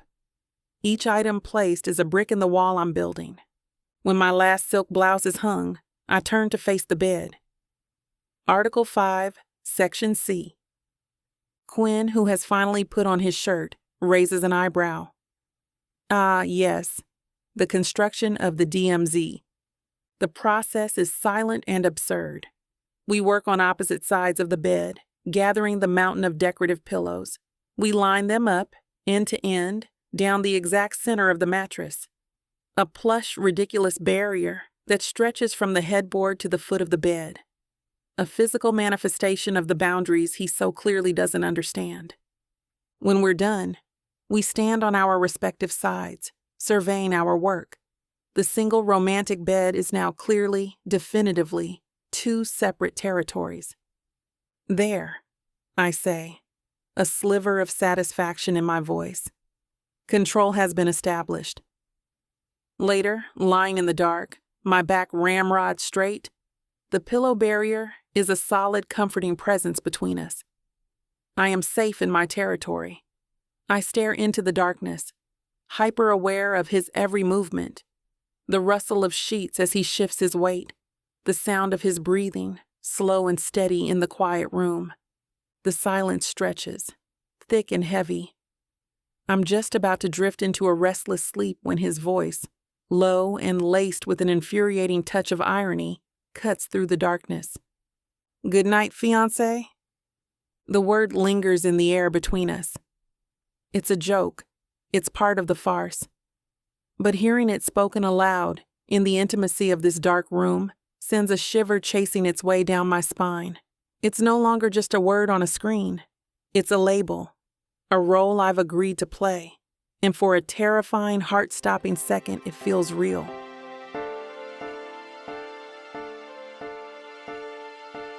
Chapter 8. Quinn. The walk from our suite to the resort's dining lodge is approximately 200 yards. According to my internal calculations, that's 200 yards of high-risk, public-facing exposure. It's the first real-world test of our joint venture, the initial public offering of Sullivan and Grant. Ready for the IPO? I ask, pausing with my hand on the door handle of our suite. Ashia is standing by the window, tablet in hand, looking like she's about to lead a hostile takeover, not go for pancakes. The morning light catches the sharp line of her jaw. After our disagreement last night over my state of undress, the silence this morning has been thick enough to leverage. I'm reviewing the terms of engagement one last time, she says, her voice cool and distant. Article 3A, I recite from memory, a smirk playing on my lips. Minimum 3 instances of physical contact. First up, hand-holding. She gives a tight, unhappy sigh and puts the tablet down on a console table. It's a significant concession, like a rival CEO agreeing to your first term just to get the meeting started. Let's just execute the deliverable, Sullivan. She approaches me, her movements stiff. She's wearing a pair of dark jeans that make her legs look a mile long, and a simple, brutally elegant black turtleneck. She stops a foot away from me, her arms crossed over her chest. She's a fortress. This is the part where you're supposed to meet me halfway, Grant, I say softly. I hold out my hand, palm up, an invitation to merge. She stares at it for a second as if assessing its structural integrity before placing her hand in mine. Her fingers are long and cool, and for a moment they just lie there, passive. I curl my own around them, a gesture that feels surprisingly solid. Her hand gives a reflexive twitch, a brief, failed attempt at an escape, before she seems to force it to relax. There, she says through gritted teeth. A successful merger. Can we go? The moment we step into the soaring, wood-beam dining hall, I feel the shift. A dozen conversations dip in volume. Heads turn. It's like announcing a surprise product launch. We are the new unexpected variable in the ecosystem of the Vance night wedding, and everyone is reassessing the market. I steer us toward a table near the massive stone fireplace, keeping my pace easy and relaxed. Aishia's hand is a tense, captured bird in mine. I give her fingers a gentle squeeze, a silent signal. Just play along. She responds by digging her nails into my palm. Message received. We've barely sat down when an older woman with a helmet of blonde hair and a terrifyingly cheerful smile descends upon us. Quinn Sullivan! I haven't seen you since you were knee-high to a grasshopper. Zoran is just glowing, isn't he? Aunt Carol, I say, plastering on a grin. Good to see you. This is my fiancée, Aishia. Aishia's smile is a work of art. It's bright, perfectly executed, and completely devoid of any actual warmth. It's a masterpiece of social camouflage. So lovely to meet you. Aunt Carol's eyes dart from me to Aishia, then down to our still-linked hands on the table. Fiancé? My goodness, I hadn't heard. Zoran's grandmother would be over the moon. 2 of her boys settling down at once. It's all so sudden. This is it. Showtime. The pitch meeting. I lean back, pulling Aishia's chair a little closer to mine. She resists for a second, then seems to remember the army of invisible clauses in our contract and allows the movement. Well, when you know, I say, my voice full of a sincerity I'm pulling from thin air. We actually met a few months ago, a charity auction. I was trying to outbid her on a rare first edition of The Great Gatsby, and she was having none of it. Aishia chokes on the sip of coffee she just took. I pat her on the back, a gesture that is both solicitous and a way to keep her from kicking me under the table. She recovers, her eyes shooting daggers at me over the rim of her cup. Are you all right, darling? I ask, my voice dripping with concern. She glares, then recalibrates, her own performance kicking in. Fine, sweetheart. Just remembering how you stole that book right out from under me. Aunt Carol claps her hands together. Oh, a little friendly competition. How romantic. So you've been keeping this all under wraps? We didn't want to steal any of Zoran and Teresa's thunder, I improvise, feeling a surprising thrill at the ease of the lie. I turn and look at Aishia, letting my expression soften. I'm not just acting for Aunt Carol anymore. I'm acting for her. I want to see how far I can push her before her beautiful control cracks. But after these few days, being here, seeing them so happy, we just couldn't keep it a secret anymore and wanted to share the celebration as well. I lean in and press a soft, lingering kiss to her cheek. Her skin is like silk. I can feel the sudden heat that floods her face, a deep, rich blush that spreads down her neck. It's a completely involuntary, entirely genuine reaction, and the mere sight of it does something strange to my insides. It's a positive market indicator, a sign that my strategy is working. But the satisfaction is warmer, sharper than just closing a deal. It's as I pull away that I see her. Zoran's great-aunt Eleanor. She's sitting alone at a table across the room, wearing a tweed jacket and an expression of shrewd, analytical focus. She's not watching us with the cheerful, gossipy interest of Aunt Carol. She's observing our every move, from the way my hand rests on Aishia's shoulder to the blush still staining her cheeks. She takes a slow sip of her tea, her eyes never leaving us. A jolt goes through me. That's the trustee, the primary stakeholder, the woman holding the keys to Zoran's kingdom. Suddenly, this isn't a game anymore. The stakes, which had felt abstract and vaguely ridiculous, are now sitting 20 feet away from me, wearing a judgmental face and a truly unfortunate tie. Every move we make, every word we say, is being evaluated. Our performance has to be flawless. Aunt Carol finally flutters away, and the moment she's out of earshot, Aishia leans in close. Her smile is still plastered on her face, a terrifyingly beautiful mask, but her voice is a low, furious whisper. The scent of her, verbena and righteous anger, fills my senses. You're enjoying this way too much, Sullivan. Chapter 9. Aishia. You're enjoying this way too much, Sullivan?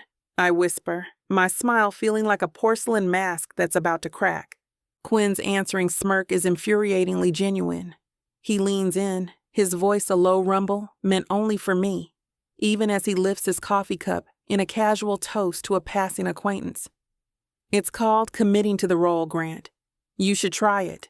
Our key stakeholder is watching. His gaze flicks briefly to the woman in the tweed jacket.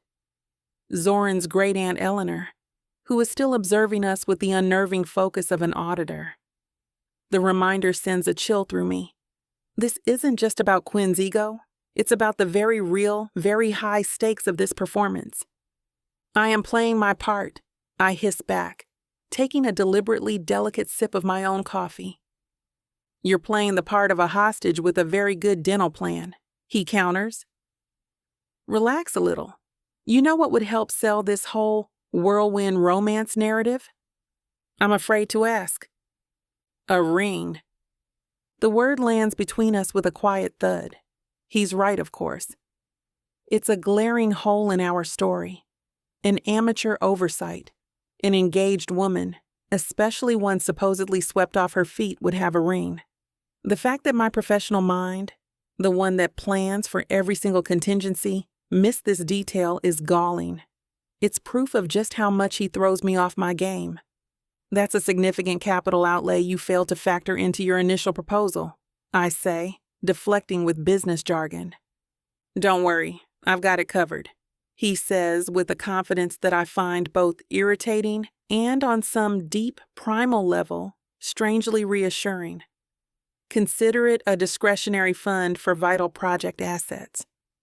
An hour later, I've managed to regain some semblance of my equilibrium. My world is a grid of linen choices, canapé selections, and champagne to guest ratios. This is where I have control. In the resort's sun-drenched terrace lounge, I am conducting a final review of the reception logistics with Javier, the banquet manager. My tablet is on the low wooden table between us, displaying the color-coded floor plan for the dining room. This is my fortress, my sanctuary. A sanctuary that has been infiltrated by a charming 6'2" liability, who is now an expert on late-night snack bars. So the updated timeline has the main course served at precisely 20:15 on the day, I'm saying, pointing my stylus at the schedule. That allows 45 minutes before we begin the toasts. We need to ensure the waitstaff are clearing the plates with maximum efficiency. Of course, Ms. Grant, Javier says, nodding diligently. And what about the late-night snack bar, darling? Quinn asks from the armchair beside me. I think we need to factor in the absorption rate of alcohol post 10 p.m. A slider station could be a game changer. He drapes his arm over the back of my chair, his fingers brushing against my shoulder.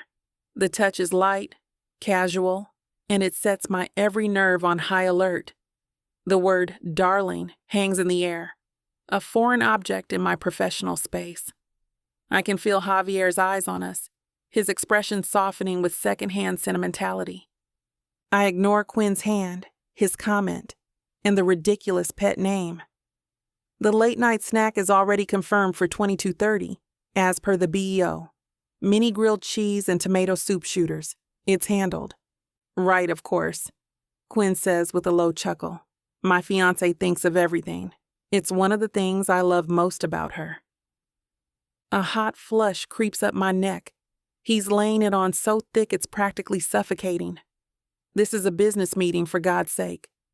But I can't call him out, not with Javier sitting right there, practically beaming at our newly engaged bliss. I am trapped in a performance I didn't have time to rehearse. If we could just focus on the staffing assignments for a moment, I say, my voice sounding a little tighter than I'd like. I tap my stylus on the tablet screen. Click, click. A familiar, steadying rhythm. Quinn leans in closer, his chin resting near my shoulder, pretending to look at the screen. The scent of him, pungent pine, and that clean, expensive cologne, is overwhelming, scrambling the orderly thoughts in my head. You know, sweetheart, I think you might have the table assignments a little tight near the west exit. We wouldn't want to create a bottleneck during the sparkler send-off. Sweetheart. It's a verbal grenade tossed directly into the middle of my concentration. He's not just participating, he's actively enjoying this. Enjoying the way it flusters me, the way my professional mask keeps threatening to slip.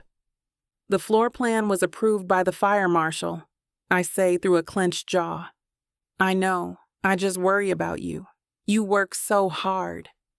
He reaches over and covers my hand with his. His hand is large and warm, completely engulfing mine. Actually, Javier, I hope you don't mind. There's one small detail I've been meaning to take care of. Before I can protest, he's pulling a small velvet box from the inside pocket of his jacket. My breath hitches. No, he wouldn't. Not here. Not now. He would. He opens the box with a practiced flourish. Nestled inside on a bed of white satin is a ring. It's not a monstrous, flashy thing. It's an emerald-cut diamond, impossibly elegant and clear as water, set on a simple platinum band. It's classic. It's sophisticated. It's the kind of ring I would have picked for myself, a fact that sends a fresh wave of panic through me. I know we were going to wait, Ashia, he says in an intimate murmur, meant for both me and our audience of one. But I can't stand seeing your finger bare for another second. He takes my left hand. My fingers are stiff, unresponsive. He gently slides the ring on. It's cool against my skin, its weight both foreign and significant. It fits perfectly. A beautiful, brilliant lie, now sparkling on my hand. Javier actually lets out a little sigh of delight. Oh, how wonderful. Congratulations again to you both. I feel like I'm going to be sick. The ring feels like a manacle, chaining me to this farce. As I force another brittle smile for Javier, my eyes scan the lodge. And that's when I see her. Brianna Calloway. She's standing near the entrance to the main restaurant, holding a flute of champagne, pretending to be in a conversation with another guest, but her eyes, narrowed and sharp with a familiar competitive gleam, are locked directly on us. On Quinn's hand, which is still covering mine. On the new, impossible-to-miss diamond sparkling on my finger. Brianna and I have been rivals since we were both ambitious assistants at the same event firm. She's built her career on a foundation of saccharine charm and, I suspect, a healthy dose of poaching clients. She would love nothing more than to see me fail. And now I've handed her the gossip of the year on a silver platter. Ashia Grant, the planner who was famously jilted, is suddenly engaged to the best man at her own client's wedding. The story writes itself. The potential damage to my reputation, to the brand I've so carefully built, is catastrophic. The walls of the lounge start to feel like they're closing in. The low hum of conversation, the distant clinking of glasses, the crackle and hiss of the fire, it all merges into a dull roar in my ears. The weight of the ring on my finger is unbearable. My hand, the one not currently held captive by Quinn, finds my tablet on my lap.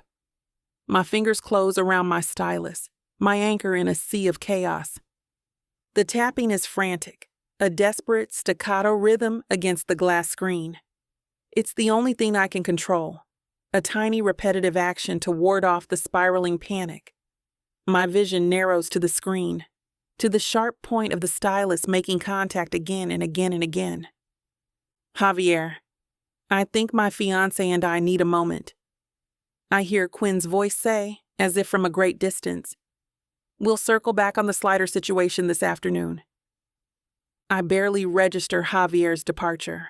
All I know is the frantic click of metal on glass. It's my heart, beating outside my body. A frantic, desperate signal for order in a world that has suddenly, irrevocably, spun out of my control. A warm, gentle hand closes over mine, stilling the movement. My head snaps up. Quinn is kneeling in front of me, his expression stripped of all its earlier teasing and irony. His eyes are dark, with a concern that looks terrifyingly genuine. He slowly, carefully, pries the stylus from my white-knuckled grip and sets it on the table. He keeps his hand over mine, his thumb stroking softly over my trembling fingers. He leans in, his voice so soft it's barely a whisper, meant only for me. "You're going to break that thing." My breath shudders in my chest. I stare at him, speechless. "Just breathe, Ashia. I've got you."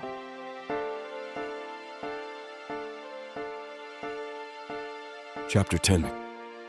Quinn. Sleep is a commodity I can't seem to afford this week. I'm lying perfectly still on my side of the bed, staring into the pre-dawn darkness of the suite. The pillow barrier between us, Ashia's mighty demilitarized zone, is a ridiculous plush testament to her need for control. But it does nothing to block the subtle scent of her, that clean verbena, and something uniquely warm that's been messing with my projections since I met her. It does nothing to muffle the soft, even sound of her breathing. My mind is doing a risk assessment on the next 18 days, but all my data points are corrupted by the simple, undeniable fact of her presence just 2 feet away. I'm in that hazy state between analysis and exhaustion when I feel it. A subtle shift in the mattress, followed by a warmth that seeps into my side. A soft, firm weight settles over my hip.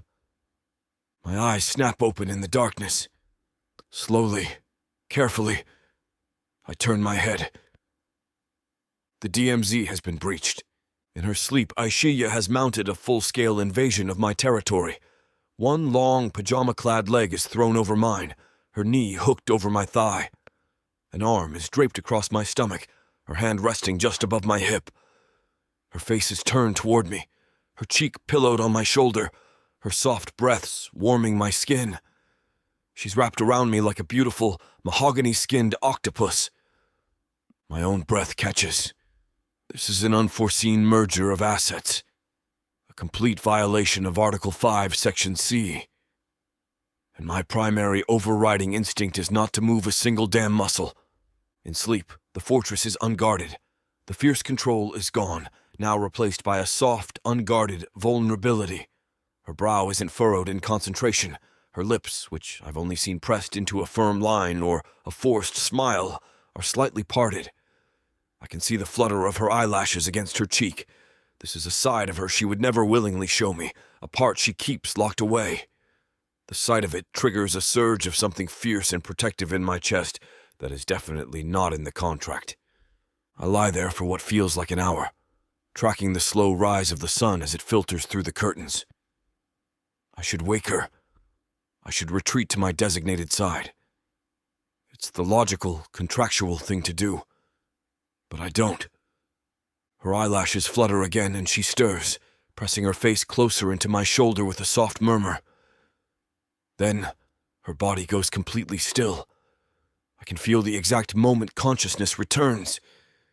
The exact moment the relaxed, sleeping woman is replaced by the hyper-aware, hyper-analytical Aishia Grant. She pulls back as if she's been burned, scrambling away from me so fast she nearly tumbles off the bed.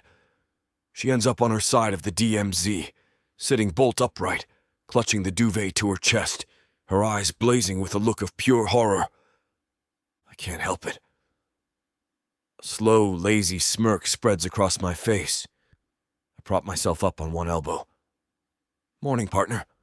Looks like you've initiated a hostile takeover of my designated territory. I did not. The words are a mortified whisper. A delightful blush is creeping up her neck. You crossed the line. I've been lying here like a corpse for the last hour, afraid to breathe for fear of disrupting your one-woman invasion, I say, my voice laced with amusement. You, on the other hand, seem to have some very aggressive, cuddling instincts. Is that in the contract? Should we add an amendment? It was your fault, she says, her voice gaining a little of its usual fire, even as she refuses to meet my eyes. Your side of the bed must be warmer. It was an involuntary thermoregulatory response. A thermoregulatory response? That's what we're calling it. I chuckle. You can analyze it all you want, Grant, but the fact remains. You cuddled me. The data is clear. She throws a pillow at my head, which I catch easily. She's completely, beautifully flustered, and I am enjoying it far more than I should. The air around us is sparking, charged with a tension that is 100 times more potent than our handshake. 2 hours later, that same tension follows us to the top of the bunny slope. This is a suboptimal allocation of resources, Ishaya says, staring down the gentle incline as if it's a sheer cliff face. My time would be better spent finalizing the seating chart. This, my dear fiancé, is a mandatory team-building exercise, I say, adjusting the collar of my ski jacket. Great Aunt Eleanor had insisted. There was no way to refuse. The instructor, a painfully cheerful kid named Chad, skis over. All right, lovebirds. Ready to make some magic on the mountain? Aishia's answer is a look so withering it could cause an avalanche. She does not surrender. To anything. She's stiff as a board on her skis, fighting a losing battle with gravity. After 10 minutes, I pay Chad to go get hot chocolate. I don't need your help, Sullivan. Our contract requires a convincing public performance, I say, gliding behind her. Your current performance is convincingly terrified. Now put your arms out. She resists, but I move in behind her anyway, my skis bracketing hers, my arms coming around to grip her hands. My chest presses against her back. The top of her helmeted head tucks just under my chin. The space between us collapses. Okay, I say, my voice becoming a little rougher than I'd like. Forget the mountain.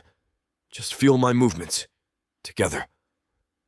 I press my right knee against the back of hers, guiding her into a turn. She resists. Stop fighting it, I murmur, my lips close to her ear.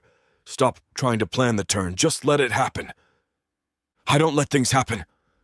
I know. Now try again. On my count. 3, 2, 1. Shift.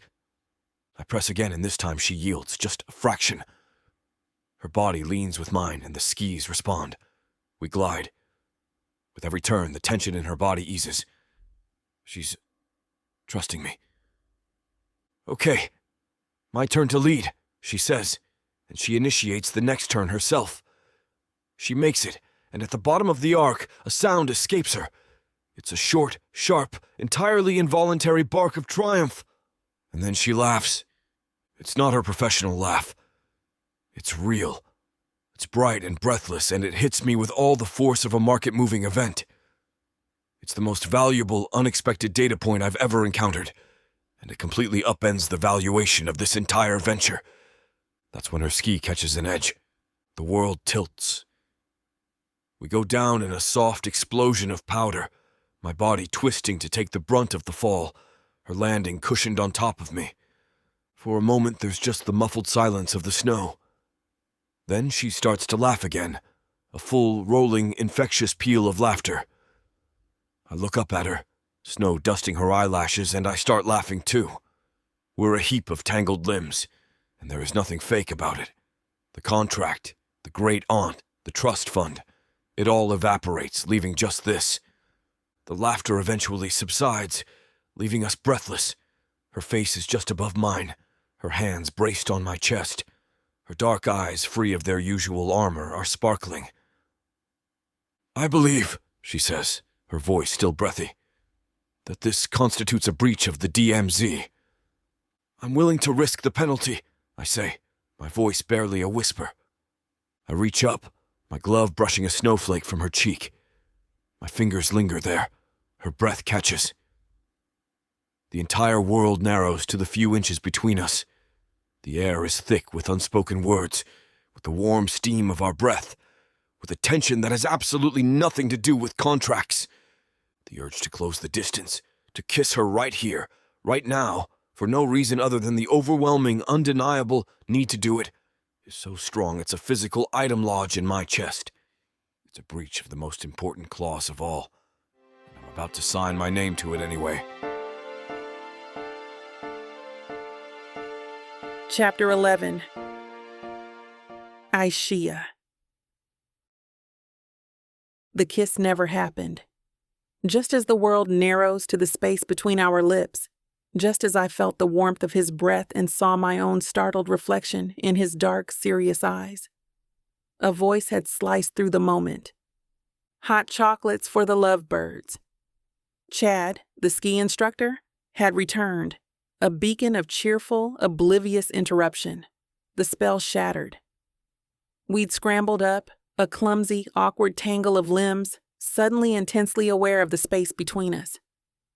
Quinn had thanked Chad with a strained, overly bright smile, and the sleigh ride back to the lodge had been conducted in a silence so thick and charged, it felt like a physical presence. That was 4 hours ago. 4 hours in which my brain has been running a continuous frantic loop of the moment before the interruption. The memory of his body shielding mine in the fall. The sound of his real, unguarded laughter. The terrifying, exhilarating feeling of being pinned beneath him, his face so close, so close. I take a deep, steadying breath, trying to force my mind back to the task at hand. Tonight's mandatory performance is the resort's annual Couples and Claws tree decorating event. It is item 28 on our shared social calendar. For me, it is Project Ornament, a tightly controlled exercise in aesthetic execution. My plan is flawless. My theme, a monochromatic symphony of silver, pewter, and winter white, is the epitome of elegance. It is orderly. It is controlled. It is the antithesis of the chaotic, heart-stopping feeling of lying in the snow with Quinn Sullivan. I arrive first, securing our designated tree and laying out my ornaments in neat geometric rows. I am meticulously untangling the first string of white lights when he appears. The sight of him sends a ridiculous, unwelcome jolt through my system. "What is all that?" I ask, my voice sharper than I intend. He's carrying 2 large battered cardboard boxes. "Reinforcements," he says, setting the boxes down.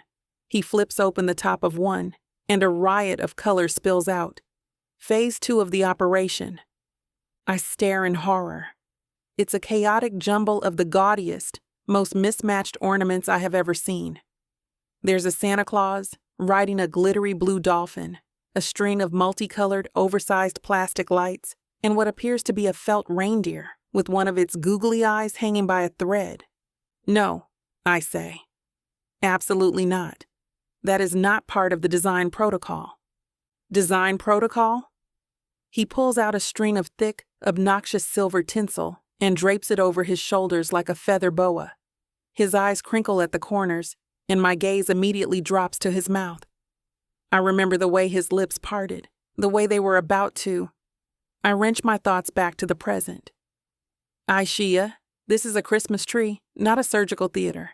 Your plan is tasteful and elegant and incredibly boring. Hey, is that my best man insulting his beautiful, brilliant fiancée? Zoran's voice rings out. He and Teresa are at the tree next to ours, already halfway done. Theirs is a classic red and gold, and Teresa is currently laughing as Zoran lifts her up so she can place an angel on the top, stealing a long, slow kiss in the process.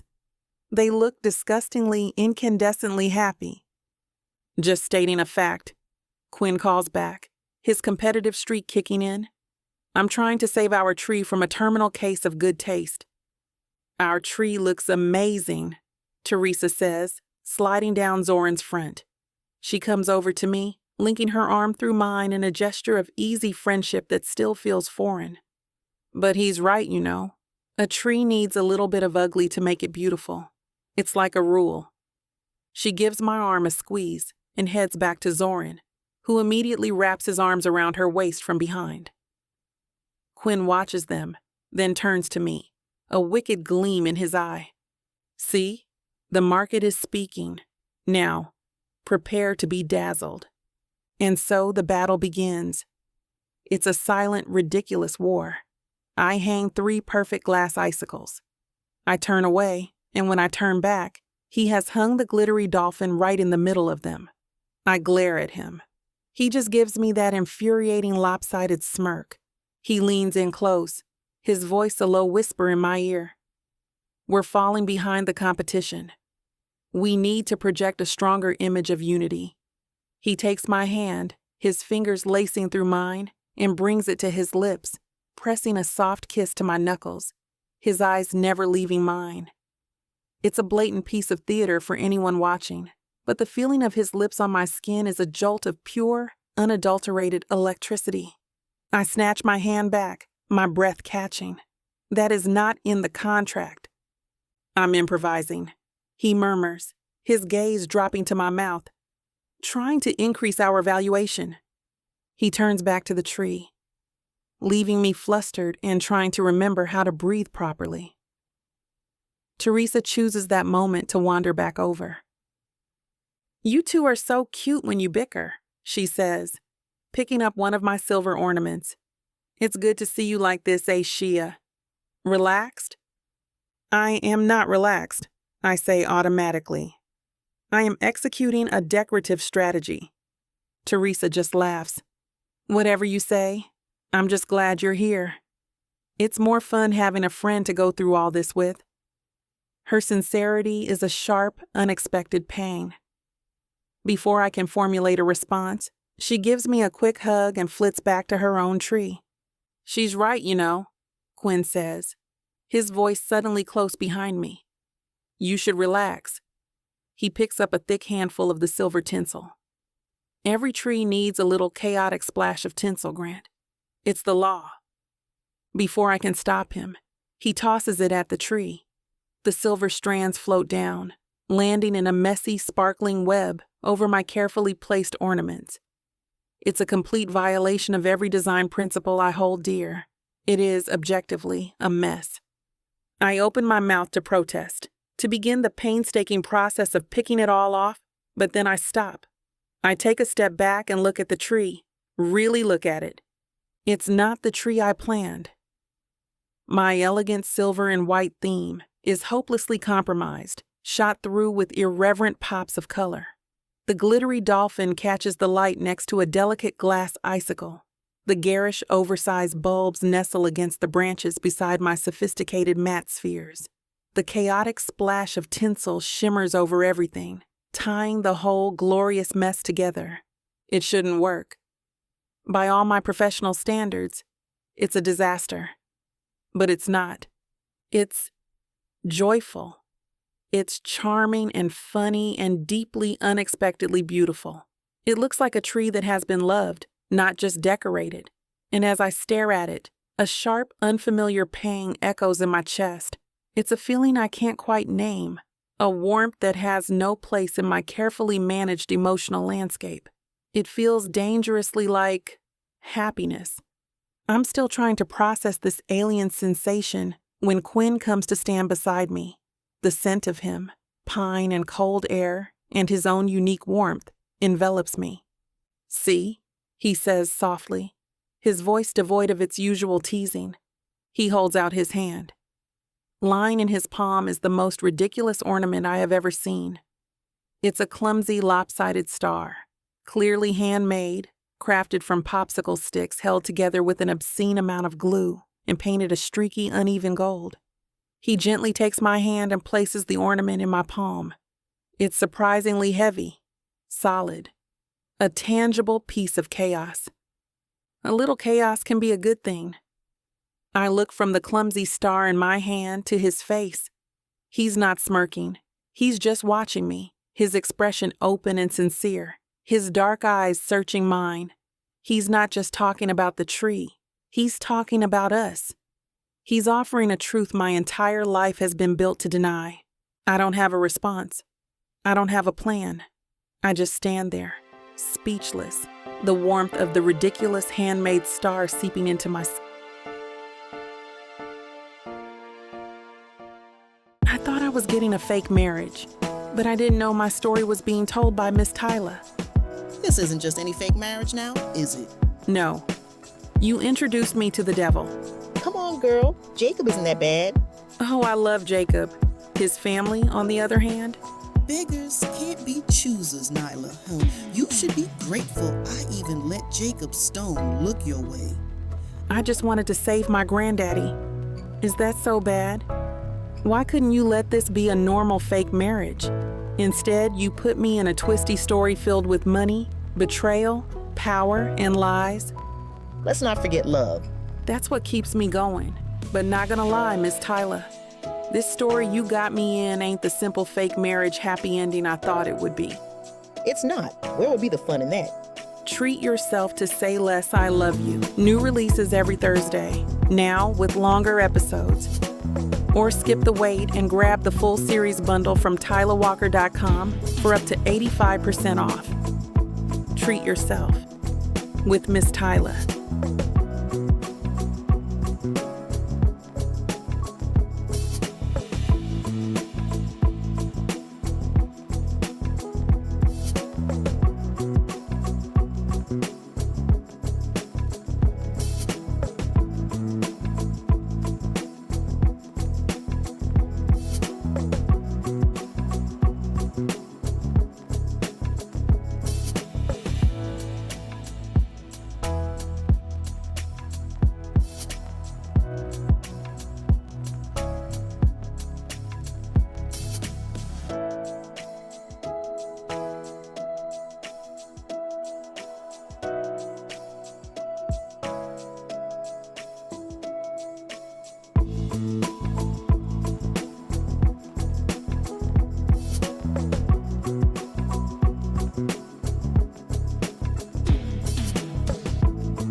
Chapter 12.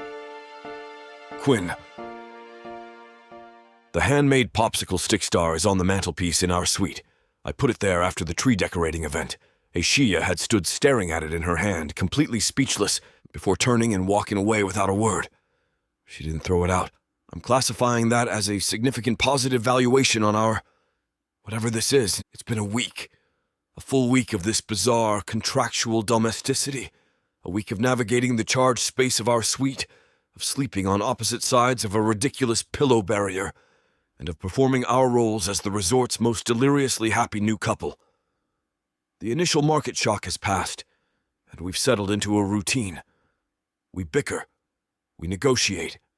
We execute the required public displays of affection with a practiced, almost believable ease. But underneath the performance, the data is getting complicated. Her surprised laugh on the ski slope, the way her breath hitched when I almost kissed her, the look of unguarded wonder on her face when she saw our chaotic, beautiful Christmas tree. Each of these moments is a variable I hadn't priced into the deal. They're creating a market volatility that has little to do with Zoran's trust fund and everything to do with the fact that I'm starting to care more about the success of our fake merger than the actual tangible ROI. I'm thinking about this as I watch her across the lobby. It's late afternoon, and the resort is humming with a quiet pre-dinner energy. She's in her element, standing with her tablet, directing staff with the calm, quiet authority of a 5-star general. She is, in this moment, magnificent, untouchable, the fortress fully restored. Then I see Javier, the banquet manager, hurry toward her, his face pale, his movements frantic. He says something to her, holding out his phone. And I see it. The fortress crumbles. It's not a slow erosion. It's a seismic shock.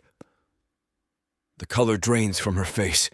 Her shoulders, usually so straight and confident, slump forward. Her hand, the one holding the stylus, freezes over the screen.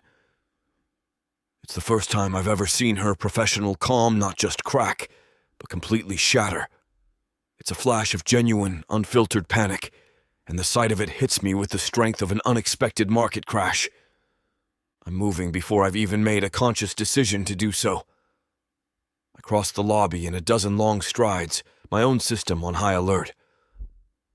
A patch of black ice right outside his studio, Javier is saying, his voice tight with stress. His wrist is broken in 2 places. He's obviously out, and the rest of the quartet refuses to play with a replacement on such short notice. Their contract has a solidarity clause. Contingency Plan B, Aishia says, but her voice is thin, reedy. I can see her thumb swiping frantically across the screen of her tablet. The local Aspen quartet. Call them. I did, Miss Grant, Javier says miserably. They're booked. A last-minute corporate holiday party at the St. Regis. They won't break their contract for any price. Contingency C, she says, her breath coming in short, sharp puffs. The conservatory students from the university. It's their winter recital this weekend. The entire strings department is in performance. They're completely unavailable. Every word is a hammer blow, and I can see her absorbing each one. She's staring at her tablet, at the perfect color-coded timeline that has a gaping, unfillable hole right in the middle of it. The ceremony is next week. The bride is supposed to walk down the aisle to the soaring specific notes of a string quartet that has just been catastrophically decommissioned. This isn't a minor logistical hiccup. This is a system failure, and it's happening on her watch. I can see the ghosts of a past failure in her eyes, the sheer terror of another perfect plan falling to pieces around her. Her fingers tighten on her stylus, the only anchor she has left. And an instinct, fierce and overwhelmingly protective, rises in me. It's not about the deal. It's not about Zoran's great aunt. It's about the look on Aishia's face. It's the sudden visceral need to fix this. For her. I don't say a word to her. I don't offer platitudes or suggestions. She doesn't need a cheerleader, she needs a solution. I pull out my phone, my thumb already scrolling through my contacts. My mind is a different kind of spreadsheet, one filled with connections, favors owed, and strategic leverage points. I find the name I'm looking for, Marcus Thorne. He's a hedge fund guy who owes me big for a seed investment I steered him toward 5 years ago. He also happens to sit on the board of the Denver Philharmonic Orchestra. I turn my back to Aisha and Javier, creating a small pocket of privacy. The phone rings twice before he picks up. "Sullivan!" he barks. "This better be good. I'm about to tee off." "You're in Scottsdale, I presume," I say, keeping my voice low and even. "How's the weather?" "Sunny and 75. Why?" "Because it's gorgeous in Aspen, and you're about to do me a favor." I cut straight to the point, outlining the situation with ruthless efficiency. A top-tier wedding, an injured musician, the need for a world-class replacement quartet, available to travel tomorrow and stay for a week. "Quinn, that's impossible," he scoffs. "You can't just summon a string quartet out of thin air. Not during the holidays." "You're on the board of a $60 million orchestra, Marcus. I know for a fact you have principal players on retainer for private functions, and I also know that your daughter's startup is looking for a second round of funding, and I'm meeting with 3 of the biggest VCs in Silicon Valley next week." Silence on the other end of the line. It's a negotiation, pure and simple. I've identified his pain point and applied the necessary leverage. "You'd really call in a chit this big for a wedding band?" he finally asks, a note of grudging respect in his voice. "It's not for a wedding band," I say, my gaze drifting back to Aisha. She's still staring at her tablet, but she's not moving, completely lost in the wreckage of her plan. "It's for the planner." More silence. Then a heavy sigh. "This is going to cost you, Sullivan. I'll have my assistant charter a private jet." A slow, triumphant grin spreads across my face. "I knew I could count on you, Marcus. Send me the bill." I hang up the phone just as Aisha looks up, her eyes wide and haunted. The brilliant, formidable woman from an hour ago is gone, replaced by someone who looks utterly and completely defeated. "It's over," she whispers, her voice hollow. "All my contingencies failed. There's no music."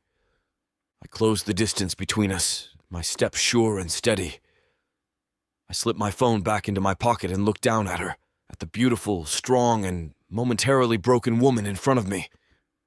The desire to pull her into my arms, to shield her from this failure, is so strong it's a physical ache in my chest. But that's not what she needs right now. She needs a lifeline. "Help is on the way," I say, my voice quiet but absolute.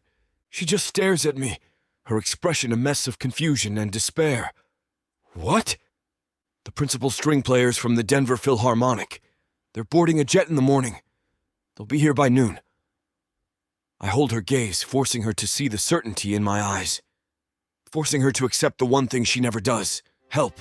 Just trust me. Chapter 13. Aisha. Just trust me. The words echo in the cavernous space of the lobby, a direct challenge to the very foundation of my existence. I don't trust people. I trust contracts. I trust timelines. I trust my own meticulously crafted contingency plans, all of which have just spectacularly crashed and burned.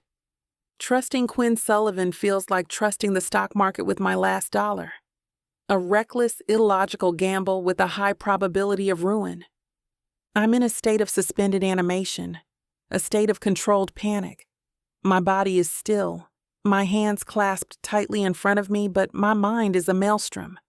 It's processing the failure, the gaping hole in my perfect wedding plan, where the music for the ceremony is supposed to be.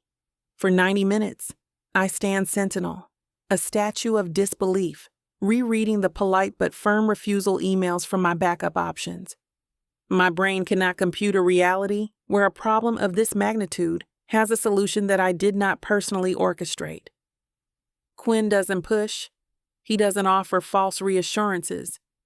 He simply gets me a cup of tea, places it in my cold hands, and then stands a few feet away, watching the sky. He is an island of infuriating calm in the middle of my personal hurricane. Then I hear it, a faint rhythmic thump, thump, thump that slowly grows louder, cutting through the quiet hush of the falling snow. It's a sound that doesn't belong here, a mechanical heartbeat imposed on the natural serenity of the mountains. Heads in the lobby turn, guests murmuring as they drift toward the massive windows. I follow, my own movements stiff, my teacup rattling softly in its saucer. A helicopter descends from the heavy gray sky, a dark, powerful machine of impossible rescue. It navigates the swirling snow with an expert, arrogant grace, its rotors whipping the powder on the ground into a miniature blizzard. It doesn't land on the main lawn, but on a designated private helipad on the far side of the resort, a place reserved for oligarchs and royalty. My breath catches. It can't be. Minutes later, a sleek black resort SUV pulls up to the main entrance. The door opens, and 4 people emerge, bundled in heavy coats, their instrument cases clutched in their hands like precious cargo. They are composed, professional, and radiating an aura of quiet world-class talent. They are, without a doubt, the principal string players from a major metropolitan orchestra. Javier is there to greet them, his face a mask of pure, unadulterated relief. I watch, speechless, as he ushers them inside, their arrival changing the entire atmosphere of the lobby from one of impending disaster to one of triumphant, miraculous success. My success. A success I had absolutely nothing to do with. The feeling is dizzying. A volatile mix of profound relief and a sharp, stinging indignation. He fixed it. The chaos agent. The man who calls romance an ROI and my life's work a corporate takeover. Fixed it. I turn, my eyes searching for him. He's still by the window, taking a slow sip of his own coffee, watching the scene unfold as if it's a mildly interesting stock ticker. I march over to him, my control finally snapping back into place, fueled by a desperate need for answers. My tablet is clutched in my hand, my stylus a dormant weapon. How?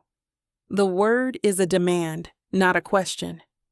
He turns to look at me, a slow, infuriatingly charming smirk spreading across his face, the one that crinkles the corners of his dark eyes. You had a liquidity crisis in your string quartet portfolio. I initiated a leverage buyout. Don't you dare use that infuriating business jargon on me, Quinn. How did you do that?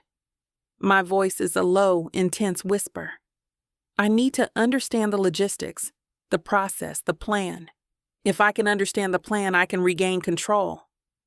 I have a diversified portfolio of contacts, he says, his tone maddeningly patient. One of them happens to be on the board of the Denver Philharmonic.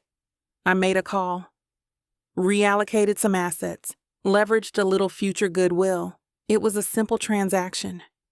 A simple transaction.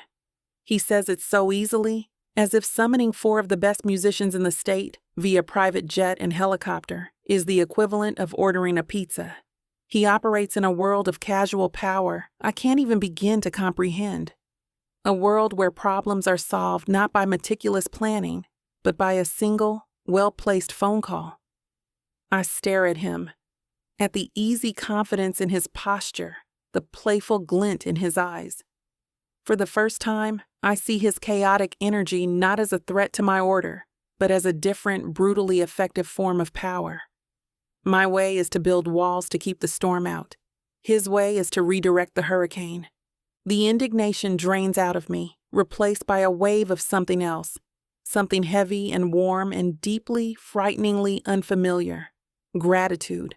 My throat feels tight. I look down at my tablet, at the perfect color-coded timeline that is, thanks to him once again, intact. I take a slow, steadying breath. Thank you, I say. The words feel foreign on my tongue. They are quiet, but they carry the weight of a massive concession, a surrender. He takes a step closer.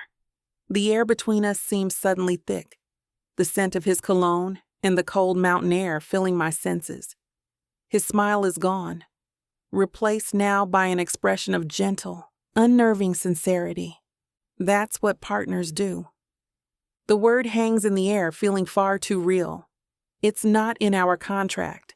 There's no clause for partnership, for this feeling of being on the same side, of being a team. It's a dangerous, unplanned variable, and it lands in the center of my carefully constructed fortress with the violent force of a tectonic shift.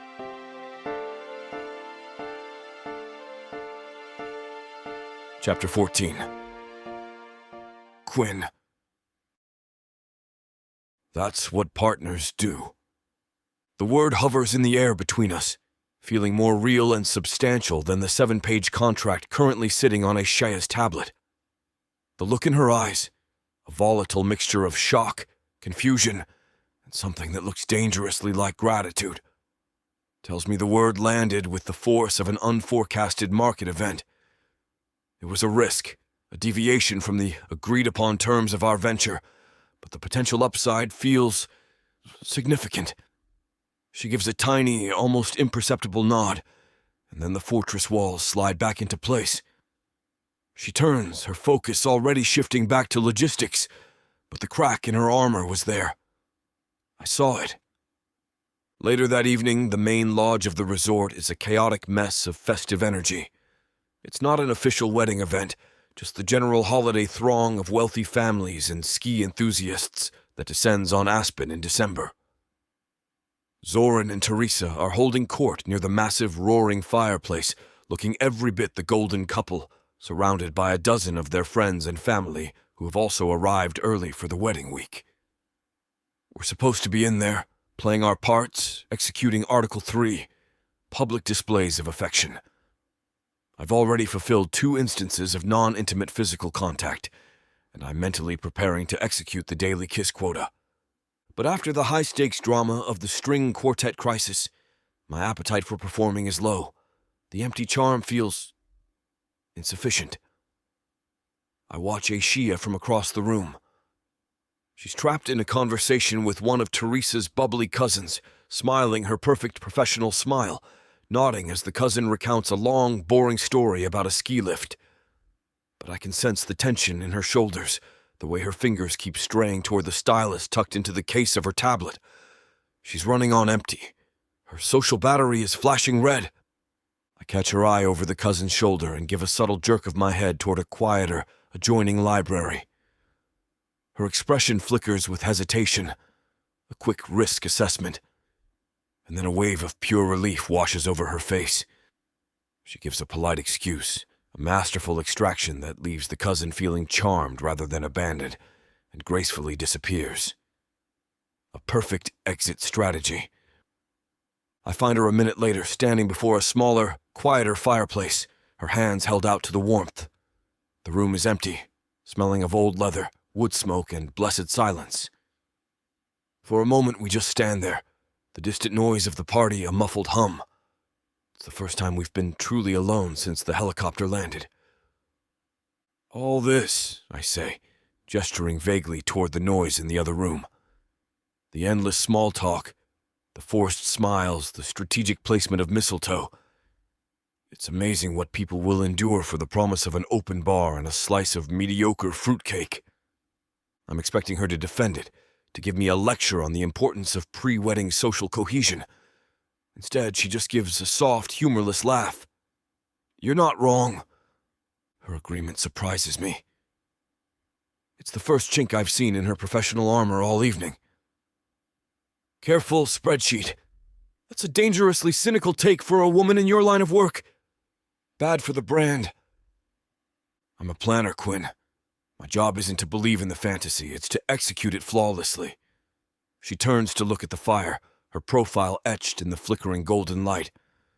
Her expression is unguarded for an instant, a flicker of something weary and real. Believing in the fantasy is a liability. It introduces an unacceptable level of risk. The statement is so stark, so at odds with the romantic snow globe world she creates, that it hangs in the air between us. It's a glimpse of the real person behind the polished, professional facade. The data doesn't align with the prospectus. This isn't just a business philosophy for her. It's a personal one. So why do you do it? I ask, my voice lower than I intend. If you don't believe in it, why spend your life building these Cathedrals to romance. She deflects, her gaze still fixed on the flames. It's a business. There's a market for happily ever afters, and I'm good at managing the supply chain. It's a polished, professional answer, but it doesn't satisfy me. It's a deflection, a strategic retreat to familiar ground. I've spent my life watching people build walls during negotiations. The only way to get past them is to offer a trade, to make yourself vulnerable first, to show them your own liabilities so they feel safe enough to reveal theirs. My parents had the wedding of the century, I say quietly. She finally turns to look at me, her full attention captured. The shift is palpable. It was a merger, a true joining of two powerful family assets. My father's old money and my mother's new tech fortune. The pictures were in all the society pages. Everyone called it a fairy tale. I lean against the mantel, the stone cool against my back. The divorce was even more spectacular. It wasn't a separation, it was a hostile takeover. They used lawyers like weapons, and my brother and I were the spoils of war, bargaining chips to be leveraged for a better settlement on the Hamptons house. They liquidated every shared asset, right down to the family dog, arguing over who had to pay for its vet bills. The whole thing taught me that marriage isn't a sacred vow. It's a contract, and like any contract, it can be terminated, usually at a catastrophic loss to at least one of the parties involved. It's a high-risk, low-reward venture. All downside, with a very limited potential for upside. I finish, the silence of the room settling around us. I've never told anyone the story so plainly, without the usual layer of cynical humor I use to protect myself. I've just handed her a piece of my own brokenness, a key to understanding the man behind the smirk and the business speak. It's a high-risk move. She could use it against me, file it away as a weakness. But as I look at her, I find I'm not worried about that. Her expression has softened. The sharp, analytical planner is gone, instead replaced by a woman looking at me with a deep, unnerving yet welcome wave of understanding. The walls between us, for a moment, have come down. She sees the wound, not just the scar. She gives a slow, sad nod. A high-risk venture. She looks down at the brilliant fake diamond on her finger, the one I put there, its sparkle a beautiful lie in the firelight. She traces its edge with her thumb. Then she looks back up at me, eyes dark and filled with a shadow of a memory I can't see, but can feel the weight of across the space between us. My almost wedding cost me everything. Chapter 15. I, Shia. My last wedding cost me everything. The words leave my mouth and hang in the quiet, fire-lit air of the library. They are the truest words I have spoken all week, and the most dangerous. I've just handed a piece of my story to the one man who represents everything I've built my life to avoid. A chaotic, unpredictable variable. A risk. He doesn't flinch. He doesn't offer a pitying smile or a condescending platitude. He just holds my gaze, his own dark eyes stripped of their usual teasing glint, and waits. The silence isn't an absence of noise. It's an invitation, a space for the rest of the story to unfold. And God help me, I want to feel it. I turn back to the fire, the heat warming my face, a stark contrast to the cold that's beginning to seep into my bones. His name was Michael. He was a corporate lawyer, very stable, very predictable. An excellent long-term investment, or so I thought. My voice is unnaturally steady. I'm recounting the facts, delivering a post-mortem report on a project that failed catastrophically. It's the only way I can get the words out without them choking me. The wedding was my masterpiece. I'd been planning it my whole life, long before I even became a planner. 500 guests at the plaza, a 10-tier cake, a string octet. I had a binder, a physical 12-pound binder, with every detail accounted for. The timeline was scheduled down to the second.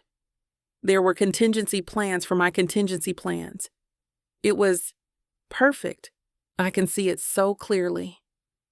The weight of the designer Vera Wang gown, still pristine in its garment bag, the shimmer of the 500 empty chairs in the grand ballroom, the cloying funereal scent of thousands of wilting gardenias. He sent a text. I continue, my voice dropping to a near whisper. The professional detachment is starting to fray at the edges. An hour before the ceremony was set to begin, I was in the bridal suite, my hair and makeup flawless.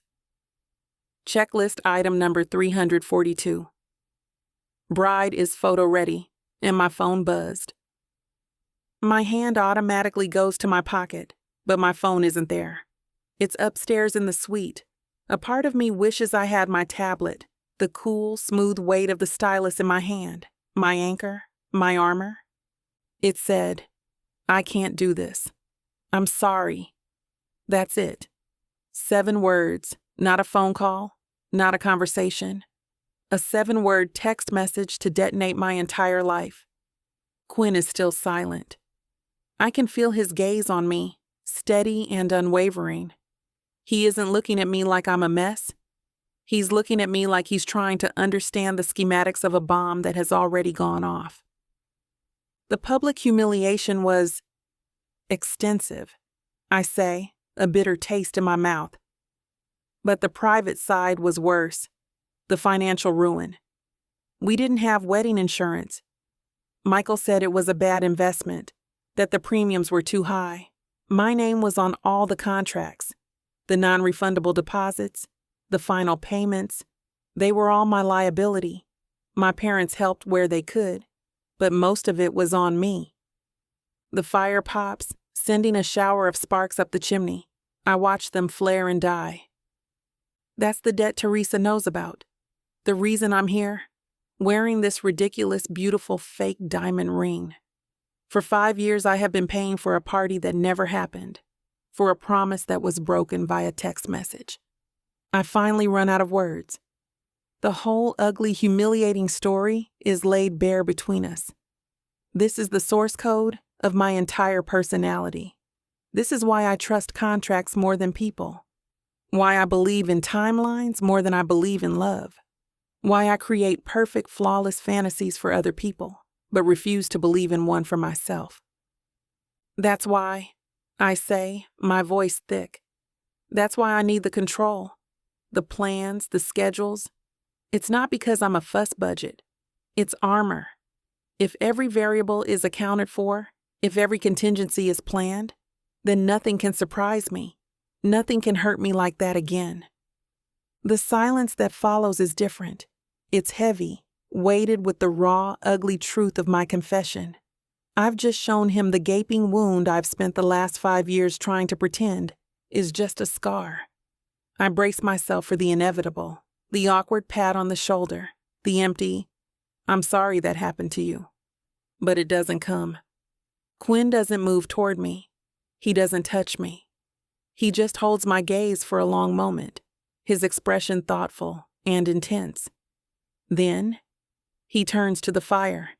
He picks up the heavy iron poker and gently nudges a log that has shifted on the grate, sending a fresh cascade of orange sparks into the air.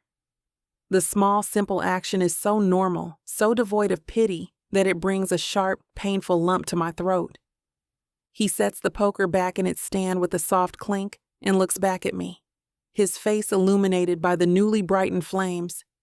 His expression is clear, his voice absolute. His loss. The man was an idiot. The words are simple. They are not a declaration of anything. But in their quiet, fierce loyalty, in their complete and utter validation of my worth over my failure, they are the most dangerously disarming words anyone has ever said to me.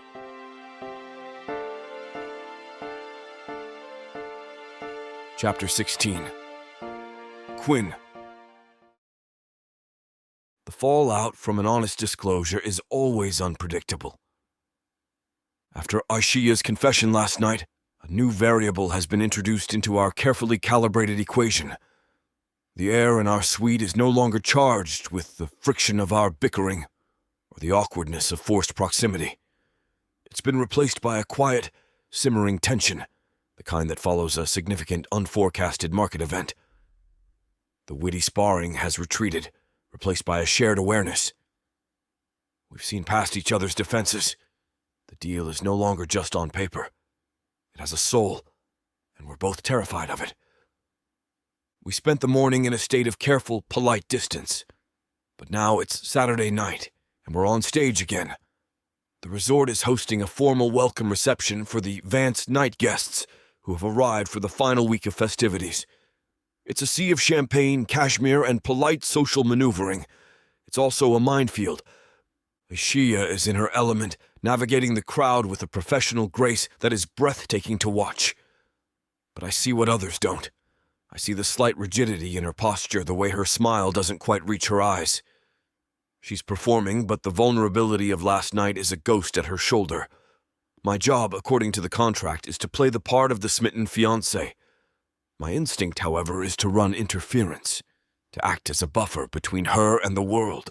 That's why I see Brianna Calloway coming before Ashia does. She's a shark circling a swimmer, a rival planner whose professional jealousy is a palpable force. She moves with a predatory grace, a flute of champagne held like a weapon, and corners Ashia near the roaring fireplace. I'm too far away to hear the words, but I can read the data.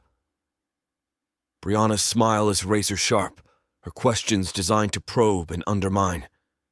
I see Ashia's own smile tighten, her hand instinctively moving to her side where her tablet and stylus usually are. It's a tell, a search for her armor. She's faltering. I excuse myself from a conversation about ski conditions and start moving. My movements are smooth, unhurried, but my objective is clear. I'm staging a friendly acquisition of this conversation. It's just so brave of you, Brianna is saying as I approach, her voice dripping with false sweetness. Taking on your own surprise wedding on top of your biggest clients. I've just never known you to be so spontaneous, Ashia. My fiancé is full of surprises, I say, sliding in behind Ashia and wrapping my arm securely around her waist. She flinches for a fraction of a second before leaning into my hold, a silent, grateful transfer of weight. I pull her flush against my side, a clear, non-verbal signal to Brianna. She's with me. It's one of her most valuable assets. Brianna's eyes narrow, her smile tightening. She's not giving up. She sees she's lost the direct line of attack, so she pivots. She pulls out her phone. "You two are just so adorable!" she gushes, the fakery so thick I could bottle it. A true whirlwind romance. Let me get a picture for my socials. Everyone is just dying to know all the details. It's a trap. A brilliant one. She's backing us into a corner, forcing us to perform under a spotlight. A simple, chaste kiss, the kind specified in our contract, will look stiff, unconvincing. It will be all the proof Brianna needs that something is off. The market is watching. Our primary stakeholder, Great Aunt Eleanor, is watching from across the room. We have to deliver a flawless performance. Ashia looks up, her eyes alight with a flicker of panic. What do we do? I give her a look that I hope conveys a single, clear message. Follow my lead. I turn my full attention to her, my hand sliding from her waist up the smooth, warm skin of her back. The entire buzzing room fades away. My vision narrows until she is the only thing in it. I ignore Brianna's phone, ignore the audience. This is no longer a public performance. This is a private transaction. "Ashia," I murmur, my voice low for her alone, and then I kiss her. It's not the chaste, 3-second deliverable from our contract. It's a hostile takeover. I dip her back, supporting her with my arm, and my mouth claims hers with a certainty that surprises even me. For a split second she's stiff, a moment of shocked resistance. Then, with a soft, breathy sigh, she melts against me. Her lips are soft, warm, and they part under mine with a hesitant, electrifying surrender. Her hands, which had been clenched at her sides, come up to frame my jaw, her fingers cool against my skin. It's no longer a performance. It's a conversation. I pour every bit of the unspoken, uncontracted for truth of the last week into it. My admiration for her strength, my fascination with her mind, the raw, undeniable current that has been humming between us since the moment we shook hands. It's too early, too soon. It's a complete, catastrophic breach of Article 9, the emotional liability clause, and it's the most real thing I've done in years. I slowly bring her upright. The kiss ends, but we don't pull apart. Her hands are still on my face, mine still holding her securely. We're both breathless, our faces inches apart. The sound of the party rushes back in, a distant, muffled roar. I can hear Brianna making a flustered, defeated noise before walking away. But I'm not looking at her. I'm looking at Aishia. Her eyes are wide, her pupils dilated, her lips slightly swollen. She's staring at me, not as a business partner, not as a co-conspirator, but as a woman who has just been thoroughly, undeniably kissed. The fake performance, the entire carefully constructed lie has just become devastatingly, terrifyingly real in front of everyone. Chapter 17. Aishia. The world comes back online in dizzying, overwhelming waves. The first thing I register is the sound of the party, a loud, intrusive hum of chatter and clinking glasses. The second is the scent of Quinn, pine and cologne and something else. Something uniquely him, that feels imprinted on my senses. The third is the fact that his arms are still wrapped around me. My hands are still on his face, and we are standing in the midst of a crowded room, breathless.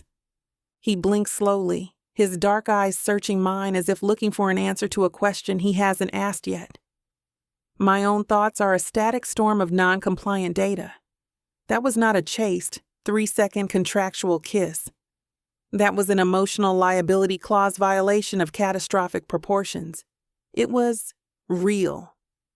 Well, damn, Sullivan, Zoran's voice booms, shattering the fragile bubble around us. He claps a hand on Quinn's shoulder, a wide grin on his face. I thought I was the one getting married in a week. Maybe save some of that for your own wedding day, Romeo. Teresa appears at my side, her eyes sparkling with genuine delight. She links her arm through mine, her voice a happy whisper. Oh my God, Aishia, I have never ever seen him look at anyone like that. The way he just swooped in. Their teasing, their joyful validation of our lie, feels like interrogation lights. They're celebrating the authenticity of a performance that just went terrifyingly off script. I feel a hot flush of panic spread across my skin, a desperate need to escape, to find a quiet space where I can reboot my entire system. I gently detach myself from Teresa's arm and take a half step back from Quinn, creating a chasm of space that does nothing to quell the electric hum between us. I need to check on the caterers. I manage, the words tasting like ash in my mouth. It's my default escape hatch, the fortress of my profession. The timing for the dessert station. Darling, I'm sure it's fine. Quinn starts, reaching for my hand. I pull back before he can make contact. No, I need to check. I don't wait for a response. I turn and walk, my movements stiff and robotic. I navigate the crowd, ignoring the curious glances and knowing smiles sent my way. I don't go to the kitchens. I go to the elevator, to the suite, to the only place I can be alone to assess the damage. The suite is quiet, the only sound the low hum of the ventilation system. The fire is unlit. The room is still and cold. It feels nothing like the chaotic, superheated mess inside my own head. I begin to pace, my arms wrapped tightly around my stomach. My brain is trying to file the kiss into a logical folder, and it simply won't fit. It wasn't a deliverable. It wasn't a strategic maneuver. It was a complete and total system failure. The memory of his mouth on mine, the firm, possessive pressure, the way my body had instinctively, traitorously melted against his. It's a chaotic variable that has broken my every equation. The door clicks open and then shut, the sound unnaturally loud in the silence. I spin around. Quinn is standing there, his jacket off, his tie loosened. He just watches me, his expression unreadable, all traces of his public, charming persona gone. The air is suddenly thick again, charged with all the unspoken things from the party. "Don't," I say, my voice tight. "Don't say anything." "I wasn't going to." He takes a step into the room, his presence filling the space. "Are you okay?" "I'm fine." A lie. I'm assessing a significant unplanned deviation from the project parameters. "Is that what it was?" He takes another step. "A deviation?" "What was that, Quinn?" I finally snap, the question tearing out of me. "Down there? That wasn't in the contract? That wasn't chaste?" "Brianna had you cornered," he says in a low, steady rumble. He stops a few feet away from me. "She was going for the kill. It was a strategic necessity to shut her down." "That was not a strategic necessity." I shoot back, my voice trembling slightly. I gesture vaguely between us. "That was something else." I can't finish the sentence. I don't have a word for what it was. "What was it, Shia?" He takes the final step, closing the distance between us. The scent of him is overwhelming. My vision narrows until he is the only thing I can see. We're standing in the middle of the room, and over his shoulder I can see the bed. The pillow barrier, the DMZ, our ridiculous physical manifestation of rules and boundaries, is still perfectly neatly in place. It looks flimsy, absurd, a complete fiction. He's waiting for an answer I don't have. My mind is a war between the contract and the kiss, between the plan and the chaos. All my defenses, all my timelines, all my carefully constructed walls are gone, demolished by a single searing moment. He says my name, just my name. Aishia. The sound breaks me. It's quiet, stripped of all artifice, and it resonates in the deepest, most fortified part of me. It's a question and a statement all at once. In my control, the one thing I have clung to for 5 long years, finally, irrevocably, snaps. I close the last few inches between us. I rise up on my toes, thread my fingers into his hair, and kiss him. I initiate the breach. I take control of my own surrender, pouring every ounce of my confusion and my terror, and this terrifying, undeniable need into the press of my lips against his.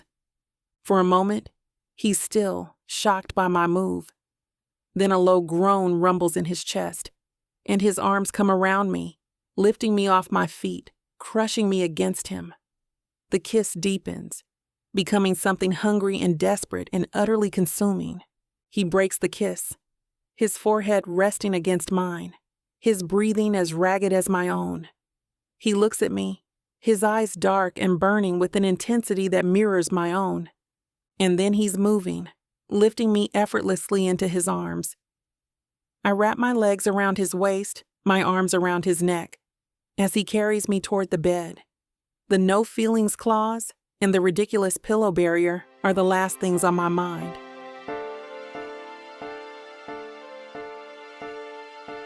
Chapter 18. Quinn. The moment she's in my arms, the contract, the deal, the entire premise of our arrangement evaporates. It's not a merger anymore. It's a complete and total liquidation of all my defenses. I carry her toward the bed, her legs wrapped around my waist, her mouth still fused to mine. This isn't the controlled, calculated risk I'm used to. This is a free fall. We tumble onto the mattress, a chaotic tangle of limbs that sends her ridiculous pillow barrier scattering to the floor. Pillows fly, a comical explosion of beige and cream, the last vestiges of her orderly world giving way to this beautiful, frantic mess. We're rolling, kissing, a desperate, hungry collision of mouths and tongues. Her hands are in my hair, pulling me closer, and a low, guttural sound escapes her throat that has very little to do with checklists and everything to do with pure, unadulterated need. We're so tangled up we nearly fall off the edge of the bed. She hooks a leg around me to steady us, my hand sliding down the smooth, elegant curve of her back, The silk of her dress is a frustrating barrier between my skin and hers. "This dress," I groan against her mouth, my fingers fumbling for the zipper. "It's a hostile asset. It needs to be divested." "Then liquidate it, Sullivan," she breathes, her voice husky and unrecognizable. "Yours too." My fingers find the zipper and pull. The sound is a satisfying rip in the quiet room. I peeled the dress from her shoulders, my mouth following the path of the fabric, tasting the warm mahogany skin of her collarbone, her shoulder, the swell of her breast. She smells like verbena and arousal, a scent that's going to be imprinted on my brain for the rest of my life. She's wearing a simple black lace bra, and I trace its edge with my tongue. She shudders, her back arching. "Quinn." It's a whisper, a plea and a surrender all at once. I pull back, needing to see her. Her dress is pooled at her waist, her skin flushed, her eyes dark and wide. She is, without a doubt, the most beautiful thing I've ever seen. I hate to put a stop to a good time, but it looks like we've hit this platform's limit for spiciness. This platform's got some rules we have to play by if we want to keep giving you these stories for free. And trust me, this scene isn't something you want to miss. While we can't get into all the details here, you can still dive into the full, uncut version at TylaWalker.com. Miss Tyla has an entire collection of unabridged audiobooks and ebooks waiting for you.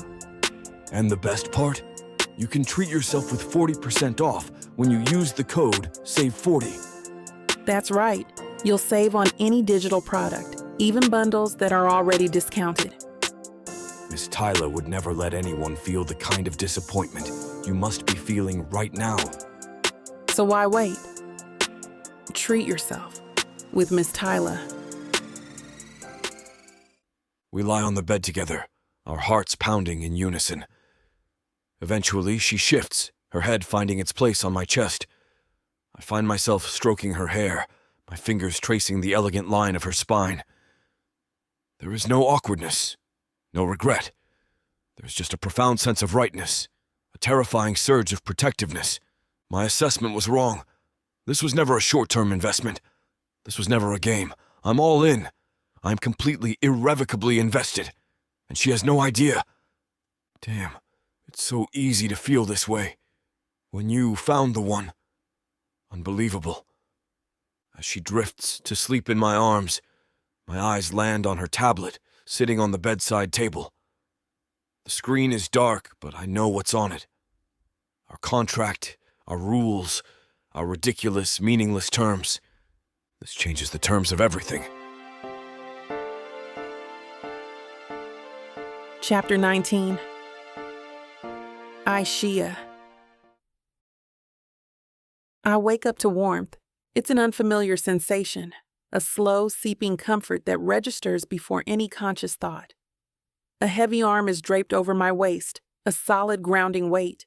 A soft, even breath stirs the hair at my temple. The scent of him, pine and clean linen, and the musky, intimate scent of our sex, is a thick, warm blanket over my senses. For a single, unguarded moment, my body relaxes into it. I feel safe. My eyes snap open. The memories of last night rush in, a chaotic, unscheduled flood of data. The kiss at the party, the desperate, hungry collision in this room, the complete and total annihilation of every rule, every boundary, every single clause in our contract. Panic, cold and sharp, slices through the warmth. My entire body goes rigid. I am tangled up with Quinn Sullivan, my naked skin flush against his. His arm, the one draped over my waist, feels less like an embrace and more like a cage. My breath catches in my throat. This is a catastrophic, unplanned variable. Slowly, carefully, I begin to extricate myself. I slide my leg from between his, lift his heavy arm from my waist, and slip out from under the covers. The cool air of the suite hits my bare skin, and I shudder. I stand by the bed, my heart a frantic, wild thing in my chest, and look at him. The confident smirk is gone, replaced instead by a soft, unguarded vulnerability. His dark hair is a mess against the white pillows. He looks younger, softer. He looks like a man you could trust, a man you could fall for. And that thought is the most terrifying variable of all. My eyes land on my tablet, sitting on the bedside table. The screen is dark, but I know what's on it. Project Christmas Bride, terms of engagement, my contract, my armor. The sight of it is like a bucket of ice water. My panic sharpens, crystallizing into a single desperate objective. Regain control.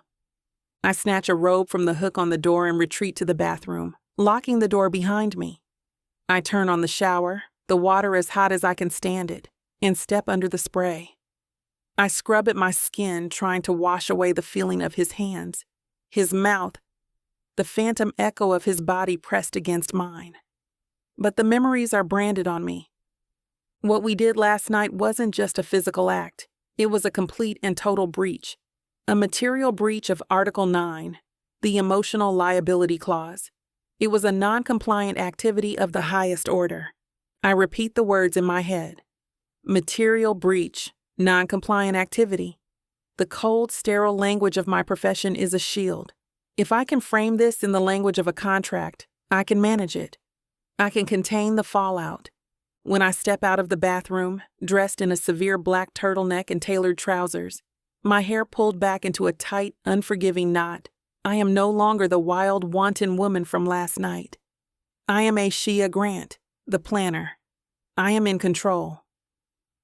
Quinn is awake, sitting up in the rumpled bed, a sheet draped loosely over his hips. The sight of his bare, muscled chest does something chaotic to my insides, and I immediately force my gaze away, focusing on a neutral point on the far wall. Morning, he says, as a gravelly rumble. There's a warmth in it, an intimacy that I cannot afford to acknowledge. Good morning, I reply, my own voice crisp and professional. I move over to the desk, pick up my tablet, and turn to face him. My armor is back in place. We need to talk. A slow, easy smile spreads across his face. Yeah, we do. He pats the space on the bed next to him. Come back to bed. Let's debrief. The casual intimacy of the suggestion is a physical blow. It makes my stomach clench. I prefer to stand. His smile falters. He studies my face, his dark eyes searching for the woman he held last night. She is not here. She has been decommissioned. Ashia, he says, voice losing its easy warmth. What's going on? I hold up the tablet, the dark screen a barrier between us. Last night there was a significant unplanned deviation from the project parameters. He just stares at me, a look of profound disbelief dawning on his face. A deviation? Is that what it was? It was a material breach of Article 9, I continue, my voice steady, my gaze fixed on a point just over his shoulder. A non-compliant activity that has the potential to compromise the integrity of the entire venture. You can't be serious. He swings his legs out of bed, the sheet falling away, and stands up. He is magnificent and naked, and I force myself not to look, to not remember the way that body felt against mine. You're calling what happened between us a non-compliant activity? It's the most accurate professional terminology, I say, my fingers tightening on the smooth, cool metal of my tablet. Feelings were involved. That was a direct violation of the terms we both agreed to. He takes a step toward me, his expression hardening. And that's all it was to you? A violation of the terms? It was a variable I failed to account for, I say, taking a step back, needing to maintain the distance between us. And it requires a reevaluation of our agreement moving forward to mitigate any further emotional risk. He stops, his eyes narrowing. He looks at me, at my severe clothes, my rigid posture, the tablet clutched in my hands like a shield. He looks at the fortress I have so desperately, so frantically rebuilt. A flicker of something, hurt, disappointment, anger, crosses his face before it's replaced by a cool, unreadable mask. He looks at me, expression unreadable, and says, "So that's all it was to you? A non-compliant activity?"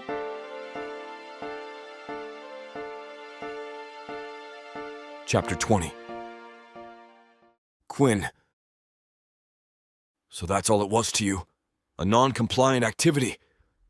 The words echo, cold and sharp.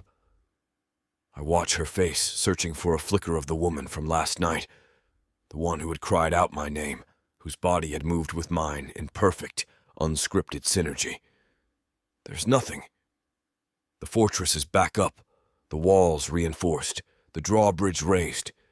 She's looking at me, but her eyes are 1,000 miles away, processing data I'm not privy to.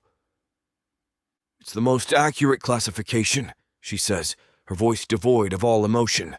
Our agreement is a business transaction. Last night introduced a significant emotional variable that threatens the stability of the entire project. It needs to be contained. Contained. She's talking about the most real, most earth-shattering night of my life, like it's a chemical spill. The hurt is a sharp, unexpected jab to the ribs.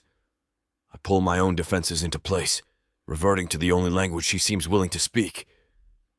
I see, I say, my voice turning cool, transactional. So you're looking to divest. You initiated a merger, saw a brief spike in the assets performance, and now you're getting cold feet and looking for an exit strategy.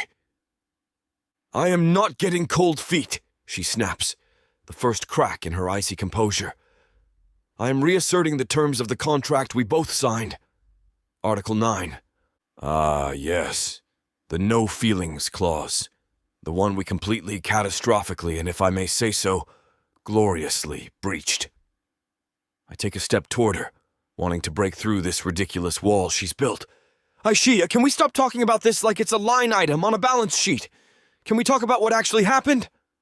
What happened was a mistake, she says, taking a reflexive step back. A miscalculation. Before I can respond, there's a cheerful, brisk knock at the door, and it swings open. Teresa stands there, beaming, a binder clutched to her chest that looks suspiciously like one of Aishia's. There you two are!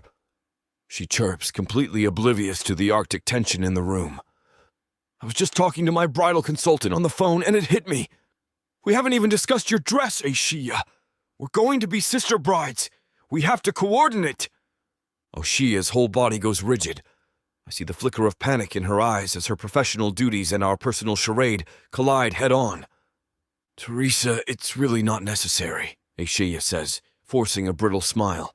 I'm handling it. Nonsense, Teresa says, breezing into the room. You're doing everything for my wedding.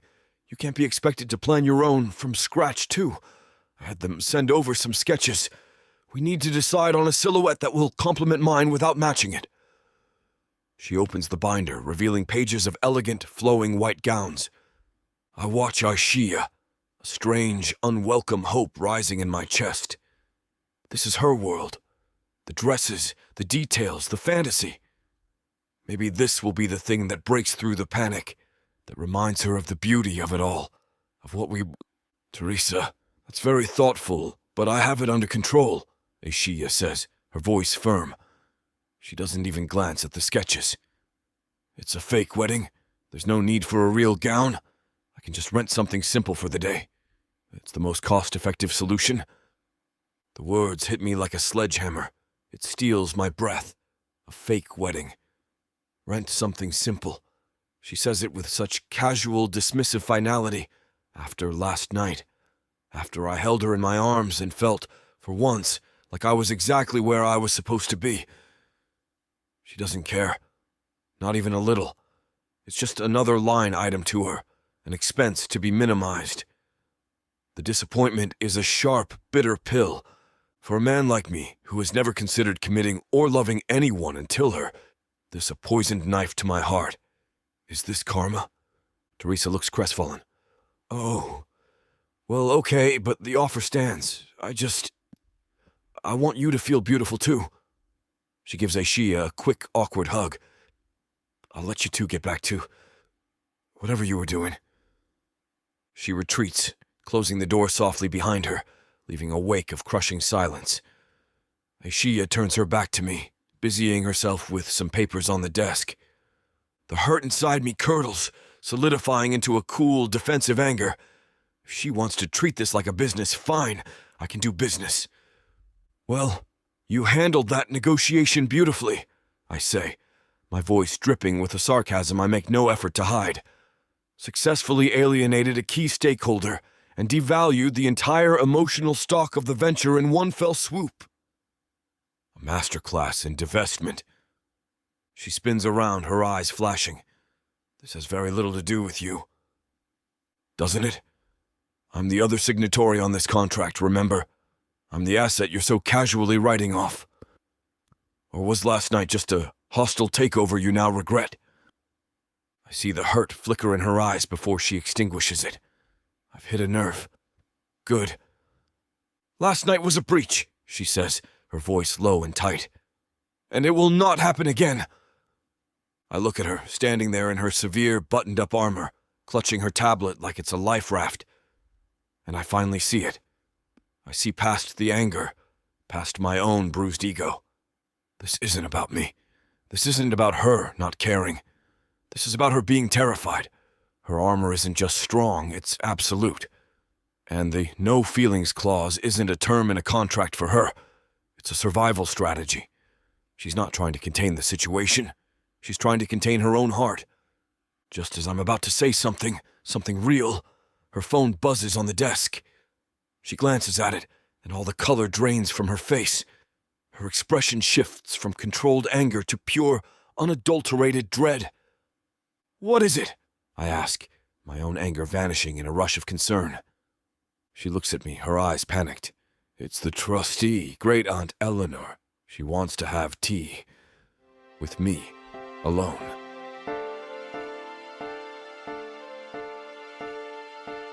Chapter 21. Aishia. It's the trustee, Great Aunt Eleanor. She wants to have tea. With me, alone. The words feel like a declaration of impending doom. My fight with Quinn, the raw, chaotic mess of our morning, evaporates. It is replaced by a cold, sharp, professional terror. This is a due diligence meeting, a performance review for a job I never wanted, and I'm going in solo. When? Quinn asks, his own anger gone. His voice shifting immediately into a low strategic gear. Now, I say, reading the text again. My dear, I'm in the lobby lounge. Do join me for a cup of tea when you have a moment. Eleanor? It's worded like a request, but it's a summons. Okay, he says, his mind clearly working through the angles. Okay? We just need to get our story straight. The charity auction, the book, I have it handled. I cut in, my own control mechanisms kicking into overdrive. Panic is a liability. The only way to combat it is with a plan. I'm the one who's been lying for a living since I was 22. I'll be fine. It's a lie, but it's a necessary one. I retreat to the bathroom, my hands trembling slightly. I stare at my reflection in the mirror. My face is pale, my eyes wide. I look like a woman who is in breach of contract, not a woman deliriously in love. I take a deep breath and begin to do what I do best. I create a checklist, a mental timeline of our fake romance. Item 1, the meet cute, charity auction, bidding war over a first edition F. Scott Fitzgerald. Detail to add, mention his infuriating, lopsided smirk. Authentic detail. Good. Item 2, the first date, impromptu drinks after the auction. Detail to add, talk about how we argued over investment theory versus artistic merit. Authentic detail. Item 3, the whirlwind, a series of secret, intense dates over the past few months. Detail to add, mention his surprising kindness, how he solved a problem for me once. The string quartet, too specific? No, vague it up. A business problem. Item 4, the proposal, spontaneous decision, here in Aspen, swept up in the romance of Zoran and Teresa's wedding. Plausible, barely. I smooth my hair, pinch my cheeks to bring some color back into them, and walk out of the bathroom. I am no longer a Shea Grant, terrified imposter. I am a Shea Grant, planner. I have a script. The lobby lounge is an ocean of quiet, old-world luxury. Eleanor is seated in a wingback chair by the fireplace, a porcelain teapot on the table in front of her. She's exactly as Quinn described her, a dragon lady in tweed. Her posture is ramrod straight, her silver hair perfectly coiffed. Her eyes, a pale, piercing blue, miss nothing. "Shea, my dear," she says, her smile thin but not unkind. "Thank you for joining me." "Of course, Eleanor. It's a pleasure," I say, sitting opposite her. My heart is an erratic drum against my ribs.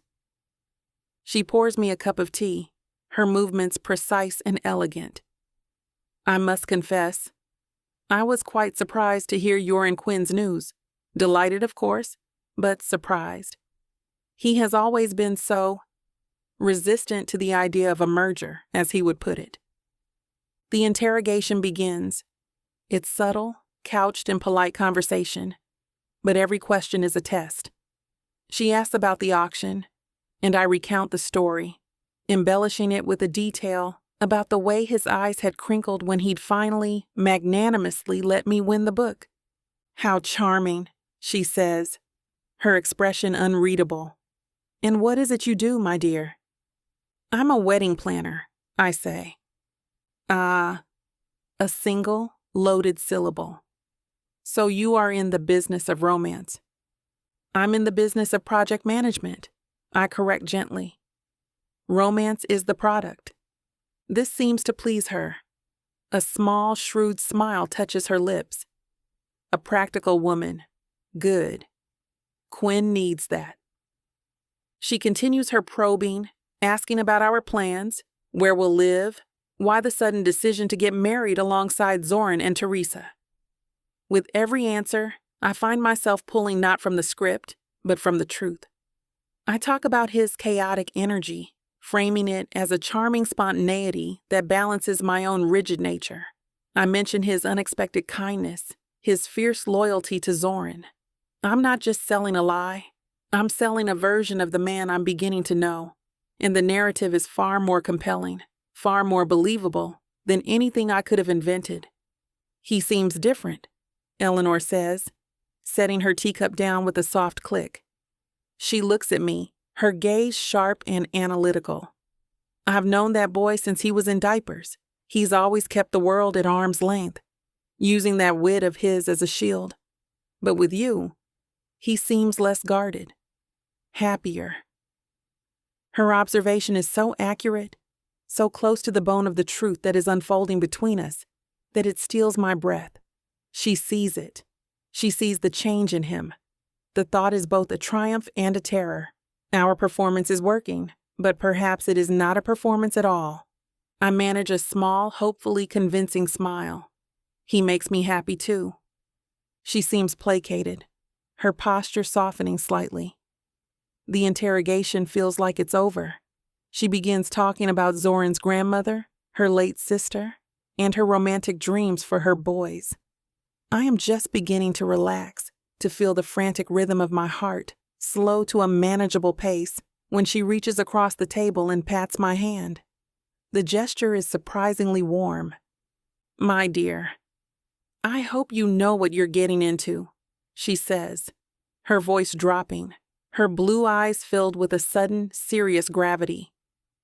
"My grandnephew is a wonderful man, but he has a deep fear of commitment."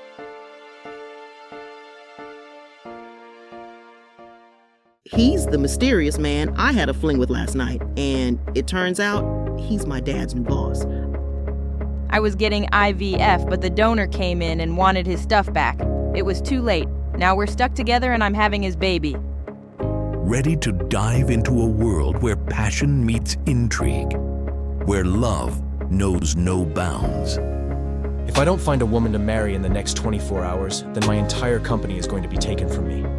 There's only one woman I can ask, but she hates me because I ruined her father. Introducing the Escape Your Life with Romance Book Bundle by Amazon best-selling author Tyla Walker, a collection of 100 standalone romances that promise to sweep you off your feet. And the best part? Get 90% off on the whole bundle, baby. For $99.99, you'll get over 800 hours of pure romance with strong alpha males and sassy women who don't back down. They can pass all the tariffs they want, ladies. But you won't find this deal for 100 audiobooks for less than $1 each anywhere else. 90 cents per book for all the dirty fun I can handle? How could I say no to that? Visit TylaWalker.com to grab this bundle today. Get ready to escape your life. With Miss Tyla.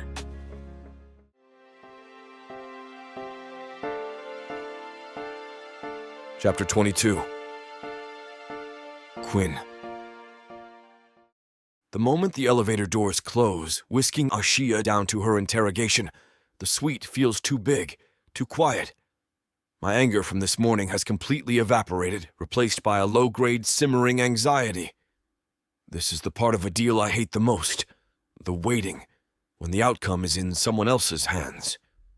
Ashia is walking into a meeting with a key stakeholder, a woman whose entire investment strategy is based on gut feelings and romantic ideals, and I have no control over the variables. I start pacing, from the window overlooking the slopes to the unlit fireplace and back. It's a pointless expenditure of energy, but it's better than sitting still. Great Aunt Eleanor is a shrewd investor. She didn't build a small family trust into a financial empire by being a fool. She can spot a fraudulent prospectus from a mile away. And our entire venture is one big, beautiful, fraudulent prospectus. I replay our morning in my head. Ashia's retreat into the cold, hard language of the contract. My own hurt, weaponized into sarcastic business speak. The arrival of Teresa and the catastrophic conversation about the wedding dress. It's a fake wedding. I can just rent something. The words echo in my head, a sour note in an otherwise promising portfolio. After last night, how can she just divest like that? How can she look at what happened between us and classify it as a miscalculation? Because she's terrified. The realization that had dawned on me right before her phone buzzed is now a solid, unavoidable data point. Her armor isn't just a professional choice, it's a survival mechanism. And last night, I didn't just get past it. I helped her take it off. Now the sun is up, and she's frantically trying to bolt it back into place. My pacing becomes more agitated. She's walking into that meeting with her armor half on, her systems still reeling from the aftershocks of our merger. She's vulnerable. I can't take it anymore. I grab my jacket and head for the door. I'm not going to interfere. I'm just going to be nearby, a silent partner providing off-site support. I position myself in the main lodge, close enough to the lounge to see the entrance, but far enough away to look casual. I order a whiskey, the amber liquid of familiar comfort, and pretend to scroll through emails on my phone. My system is on high alert, scanning the room for threats. And that's when I see her. Brianna Calloway, the rival planner. She's a walking, talking short seller, looking for any weakness in our stock to exploit. She's currently pretending to admire a painting on the wall, but her gaze keeps flicking toward the entrance of the lounge. She's waiting for Ashia. Nope. Not happening. Not on my watch. I casually push off from the bar and stroll over, positioning myself directly in her line of sight. An interception? Brianna, isn't it? I say, deploying my most charming, non-threatening smirk. We met at the cocktail party last night. Quinn Sullivan. Her face lights up with a predatory, artificial brightness. Quinn, of course, I was just admiring the brush strokes. She abandons the painting instantly. I can't stop thinking about you and Ashia. It's the most romantic story I've ever heard. She has that effect on people, I say, taking a slow sip of my whiskey. It's just so, sudden, she continues, her questions dripping with false sweetness. I've known Aishia for years, and I've never known her to be so impulsive. She's usually so meticulous, so planned. Well, you can't schedule a market disruption, I say, leaning against the wall. Sometimes an asset comes along that's so undervalued. You have to move fast before the rest of the world catches on. Her smile tightens. She's not getting the data she wants. Still, a double wedding. It's a logistical nightmare. I'm surprised she agreed to it. It's not very on brand for her. Aishia's brand is flawless execution, I counter smoothly, turning her own words against her. And what's more flawless than executing your own perfect wedding alongside your clients? It's not a nightmare. It's a masterclass in efficiency, a synergistic opportunity. I'm enjoying this. It's a game of social chess, and she's a terrible player, telegraphing all her moves. I decide to press my advantage, to flood the market with so much false data, she won't know what to believe. The truth is, I say, lowering my voice conspiratorially, this wasn't as sudden as everyone thinks. We've been seeing each other for a while, on the quiet. Her eyes light up. This is the kind of insider trading she's been looking for. Really? For how long? About 6 months, I lie, inventing the number on the spot. We had to keep it under wraps, obviously. Professional ethics and all that. A lot of secret flights. I flew her to Paris for a weekend, just for dinner. She thought it was for a vendor meeting. The frustration on her face is magnificent. A secret 6-month affair culminating in a grand romantic gesture is a much better story than a messy, impulsive decision. It's a story she can't spin into a scandal. Just then the door to the lounge opens. Aishia steps out looking pale but composed. She sees me, and her eyes widen slightly in surprise. Then she sees Brianna, and her expression immediately hardens into a cool, professional mask. Brianna sees her chance to recover. Aishia! We were just talking about you. Quinn was telling me about your romantic trip to Paris. Aishia's gaze flicks to me, a silent, furious question in her eyes. I just give her a slow, deliberate wink. Follow my lead. She rises to the occasion beautifully. A soft, convincing blush rises on her cheeks. He's impossible, she says, coming to stand beside me and linking her arm through mine. He knows I hate it when he tells that story. It's a perfect performance, a flawless execution. Brianna knows she's been beaten. Her smile is brittle. Well, she says, her voice tight with a frustration she can't quite hide. I can't wait to see the wedding. She looks from my face to Aishia's, her gaze lingering a little too long. A rush job like this is either true love or a total disaster. There's never an in-between.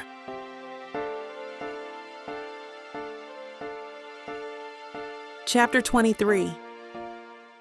Aishia. The victory over Brianna is a hollow one.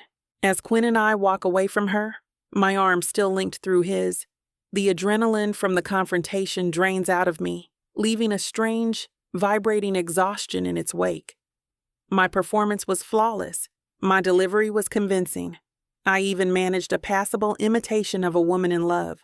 But the lie feels like a heavy, ill-fitting coat, and Quinn's presence beside me is a constant, humming reminder of the chaos it's covering. You were brilliant, by the way, he murmurs, his voice a low vibration against my ear as we navigate the crowded lodge. Your stock just went through the roof. I'm considering a hostile takeover of all rival planning firms on your behalf. Please don't, I say, my voice flat. My 5-year plan does not include a monopoly. We're about to make a clean escape back to the suite when a new, more formidable threat materializes in front of us. Great Aunt Eleanor, a regal figure in a tweed coat, is standing at the bottom of the grand staircase. a serene, knowing smile on her face. "There you are, you two," she says, her pale blue eyes twinkling. "I was hoping to catch you. I've taken the liberty of arranging a little something for you, a pre-dinner treat." A cold knot of apprehension forms in my stomach. An unplanned treat from the primary stakeholder of this entire sham is a high-risk variable. "Eleanor, that's very kind, but I have a number of pre-production calls I need to make this evening." "Nonsense, my dear," she cuts in smoothly. "The wedding is still over a week away. You young people work far too hard.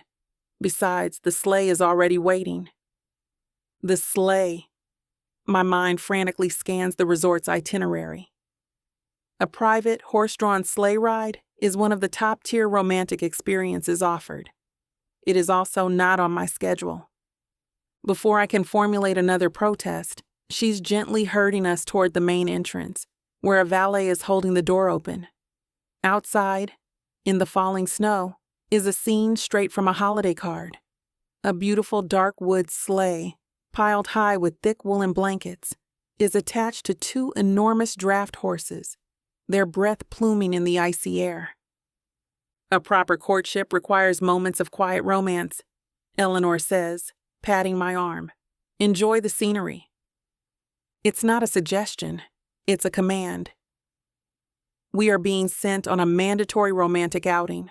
Quinn, to his credit, plays his part perfectly, thanking his great aunt effusively and helping me into the sleigh with a hand at my waist that feels both performative and possessively real. The sleigh lurches forward. The only sounds the soft jingle of the horses' harnesses and the whisper of the runners over the fresh snow. We glide away from the warm, bright lights of the lodge and into the deepening twilight of the woods. The cold is immediate and sharp, a clean, biting chill that seeps into my bones. "Well," Quinn says, voice a low rumble in the quiet. "This is a non-optional team-building exercise I did not see coming." "This is a nightmare," I mutter, pulling my coat tighter around me. He picks up one of the heavy woolen blankets from the seat. "Strategic necessity, Grant," he says, and before I can object, he's draping it over both of our laps, tucking it in around me. He doesn't move away. The space in the sleigh is too small. His arm is pressed against mine, his shoulder against my shoulder. The heat from his body is a stark, unavoidable contrast to the freezing air. The physical proximity is charged, a live wire of memory. My mind, against my will, supplies the data from our night together.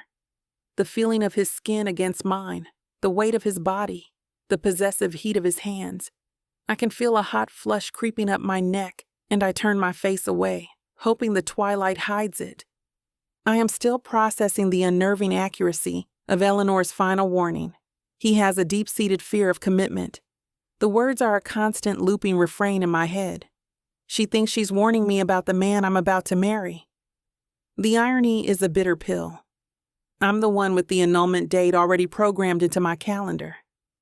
Quinn, sensing my unease, doesn't push. He doesn't fill the silence with his usual witty banter or business speak. He just leans back, his presence a solid, quiet warmth beside me. The silence stretches, but it's not awkward. It's peaceful. The woods are a cathedral of snow-laden pines, the sky above a deep star-dusted indigo. "There," he says softly, his voice a gentle rumble that vibrates through me. He points a gloved finger upward. "Orion? See the 3 stars in his belt?" I follow his gaze. I see the stars, a perfect glittering line in the vast dark expanse. He points out another, Cassiopeia, and then the North Star. He doesn't talk about contracts or mergers.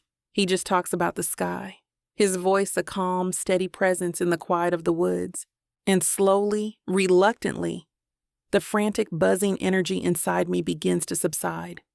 The professional panic from the meeting with Eleanor, the residual tension from the confrontation with Brianna, the chaotic, overwhelming memory of our night together, it all begins to quiet down, soothed by the rhythmic jingling of the harnesses and the steady, solid presence of the man beside me. I lean my head back against the sleigh. the cold air sharp on my cheeks.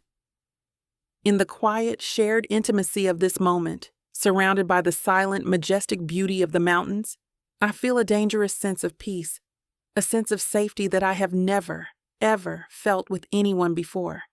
Not even with Michael, not even with myself. He shifts slightly, his thigh pressing more firmly against mine under the heavy blanket. The simple, solid contact is grounding. It's a silent anchor in the swirling chaos of my life. This is the most comfortable I've ever been, and it's all a complete lie.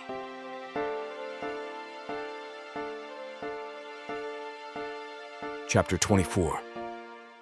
Quinn. The quiet intimacy of the sleigh ride is a fragile, beautiful thing, a bubble, and like any bubble, it's destined to pop. The moment the heavy oak door of our suite clicks shut behind us, the silence is no longer peaceful. It's heavy, charged with the unspoken things that hover between us out there in the quiet of the woods. The warmth of the blanket is gone, and the chill has very little to do with the temperature. Ishiya immediately puts distance between us. She slips out of her coat, her movements precise and efficient, and heads straight for her side of the room. She picks up her tablet, her fingers finding the stylus. It's a reflexive action, a soldier reaching for her rifle. The walls are going back up. I can practically hear the mortar being laid. I can't let her. Not after that moment in the sleigh. That quiet, unguarded peace was a new data point, a sign of a potential breakthrough. I can't let her retreat back into the safety of her projections and timelines. Ishiya, I say, my voice softer than I intend. She doesn't look up from her screen. I need to review the revised transportation manifest for the final guest arrivals. The manifest can wait. I walk over to her, stopping a few feet away. Can we talk about what just happened out there? Nothing happened, she says, her tone clipped. We fulfilled a mandatory social obligation arranged by your great aunt. Deliverable complete. That's nonsense, and you know it. The words are sharper than I mean them to be, but I can't help it. The whiplash from her emotional retreat is jarring. That wasn't a deliverable. That was real. You were relaxed. You were quiet. You let me see a side of you that isn't on a checklist. She finally looks up, her eyes flashing with a familiar defensive fire. I was cold. You were a convenient source of body heat. It was a practical, thermoregulatory response. The clinical, detached explanation is a slap in the face. It's the same armor she tried to use this morning after waking up in my arms. You need to stop doing that, I say, my frustration rising. Stop trying to analyze every genuine human moment like it's a data point you need to file away. Stop trying to pretend that what's happening between us isn't happening. And what exactly do you think is happening, Quinn? She challenges, setting her tablet down with a sharp click. She crosses her arms over her chest, a physical barrier to match the emotional one. We have a contract, a business arrangement. Are you suggesting we deviate from the agreed-upon terms? I'm suggesting the terms are becoming obsolete. I take a step closer, my voice rising with an intensity that surprises me. I'm suggesting that I'm tired of the DMZ and the public performance quotas. I'm suggesting that what happened between us the other night wasn't a non-compliant activity, and that what happened in that sleigh wasn't a thermoregulatory response. It was real. Real? She lets out a harsh, incredulous laugh. You want to talk about real? Your own great-aunt warned me about you. She told me you have a deep-seated fear of commitment. You are the poster boy for emotional unavailability. So why are you suddenly so interested in the realness of our relationship? Shouldn't you be happy that I don't care? That I'm just here to fulfill the terms of a contract before we both walk away? Her words are a direct hit, a perfectly targeted strike at a known vulnerability. And she's right. For my entire adult life, this is exactly the kind of arrangement I've excelled at. Temporary, no strings attached, a clearly defined exit strategy. The fact that her words now sting, that her dismissal of our connection feels like a catastrophic loss, is a terrifying revelation. Yes, I admit, the word raw and honest. You're right. I'm afraid of commitment. I've seen the damage it can do. I've spent my entire life avoiding any investment that had the potential to bankrupt me emotionally. I take a breath, the confession sitting heavy in my chest. This is it. The point of no return. And I have never, not once, been in love.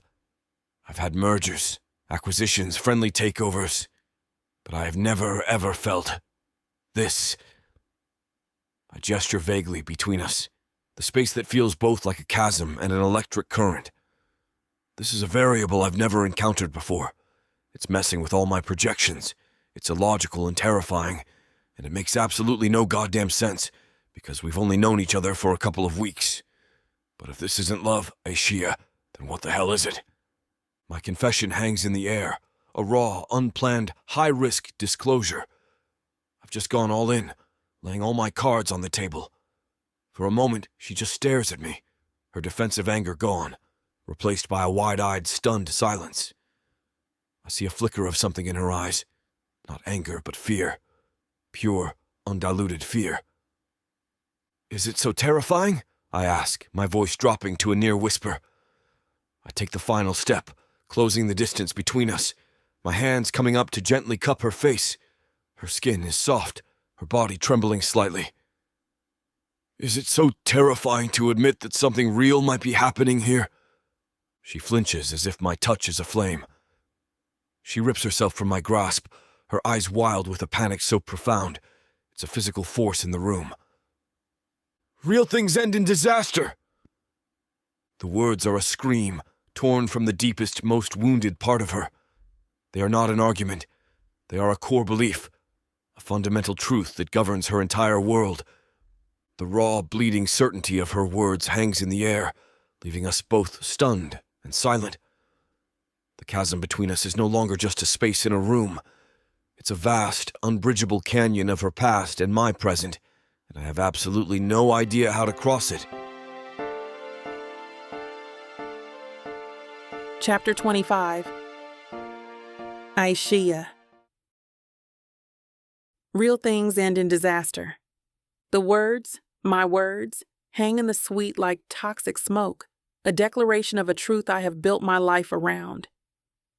They were a shield, a desperate final line of defense, but now, in the suffocating silence that follows, they feel like a verdict, a self-imposed life sentence. Quinn doesn't argue. He doesn't fight back. He just looks at me, the raw, honest vulnerability on his face slowly shuddering, replaced by a cool, unreadable mask. The hurt in his eyes is a quick, sharp glint before it's extinguished. He gives a single sharp nod, a gesture of concession not in an argument, but in a war he just realized he can't win. He turns without another word, walks to his side of the bed, and gets under the covers, his back to me. The chasm between us is no longer just a space in a room. It is a vast, unbridgeable canyon of my own making. I retreat to my own side of the bed, the plush carpet silencing my footsteps. My designated territory, my safe zone. It has never felt more like a cage. I slide under the cool, crisp sheets, my body rigid, my back as straight and unyielding as the pillow barrier that separates us. The silence in the room is a living entity. It's heavier than the thick woolen blanket from the sleigh ride, more suffocating than the scent of wilting lilies. It's composed of all the things we aren't saying. My heart is a frenzied drum against my ribs, the only sound in the crushing quiet. My mind, my greatest asset, my fortress, is betraying me. It keeps replaying the scene. His confession. A raw, high-risk disclosure that went against every cynical thing I thought I knew about him. If this isn't love, Aishia, then what the hell is it? And my response. Not a reasoned argument, not a clause from our contract, but a scream. A raw, bleeding piece of my own terrified soul. It's the core belief of my operating system. The foundational data point upon which all my other plans are built. And I have never, until this moment, questioned its validity. I stare into the darkness, my analytical brain doing what it does best, It runs a post-mortem. Project, the Asia Grant Operating System. Critical failure point. Unplanned emotional variable, Quinn Sullivan. System response, default to core trauma protocol. Outcome, catastrophic damage to a potentially high-value asset. The clinical assessment does nothing to soothe the frantic, wild thing in my chest. For 5 years, I have successfully mitigated risk by avoiding it entirely. I don't do unplanned variables. I don't do feelings. I build walls so high that nothing and no one can get in. But Quinn didn't try to scale the walls. He walked right up to the gate, found the cracks I didn't know were there, and just talked his way in. He showed me his own broken pieces. He didn't try to fix my problems. He just made them his own. He looked at my greatest failure, my deepest shame, and called the man who caused it an idiot. He offered partnership.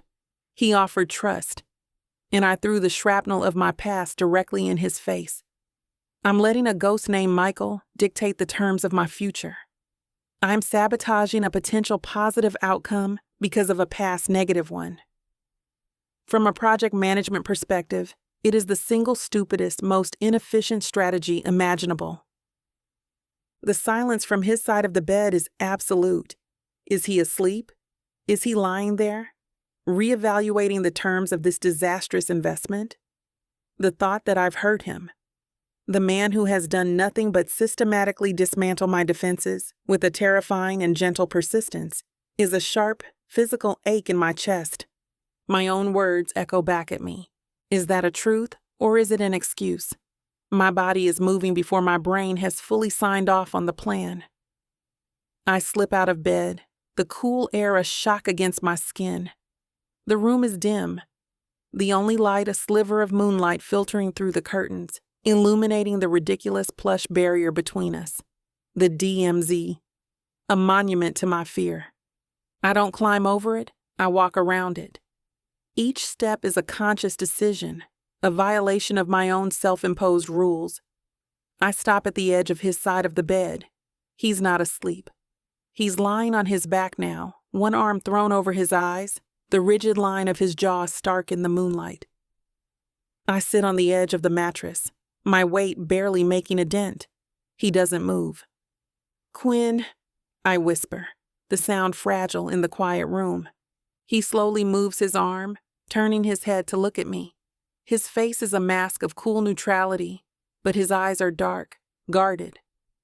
I'm not good at this. I start, my voice trembling slightly. I take a breath, forcing the words out. The things I said, they weren't about you. He just watches me, his silence a heavy weighting thing.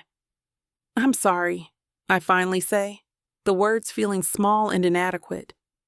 Not for being scared, but for making you pay the price for it, for hurting you. My gaze drops to the rumpled duvet. It's my default setting, my contingency plan. When an emotion gets too big, too real, I burn it to the ground before it can burn me. I finally look up, meeting his steady gaze. I equate unplanned emotions with inevitable pain. It's a flaw in my system.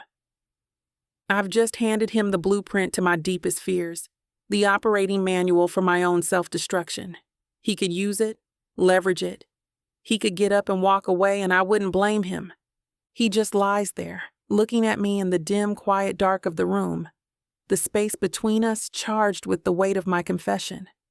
His expression is unreadable, but his eyes are searching mine, processing this new, volatile data. Then he asks, his voice a low, quiet rumble that vibrates through the mattress, through me. What if I told you I'm not him, that I'm not a risk you'll regret?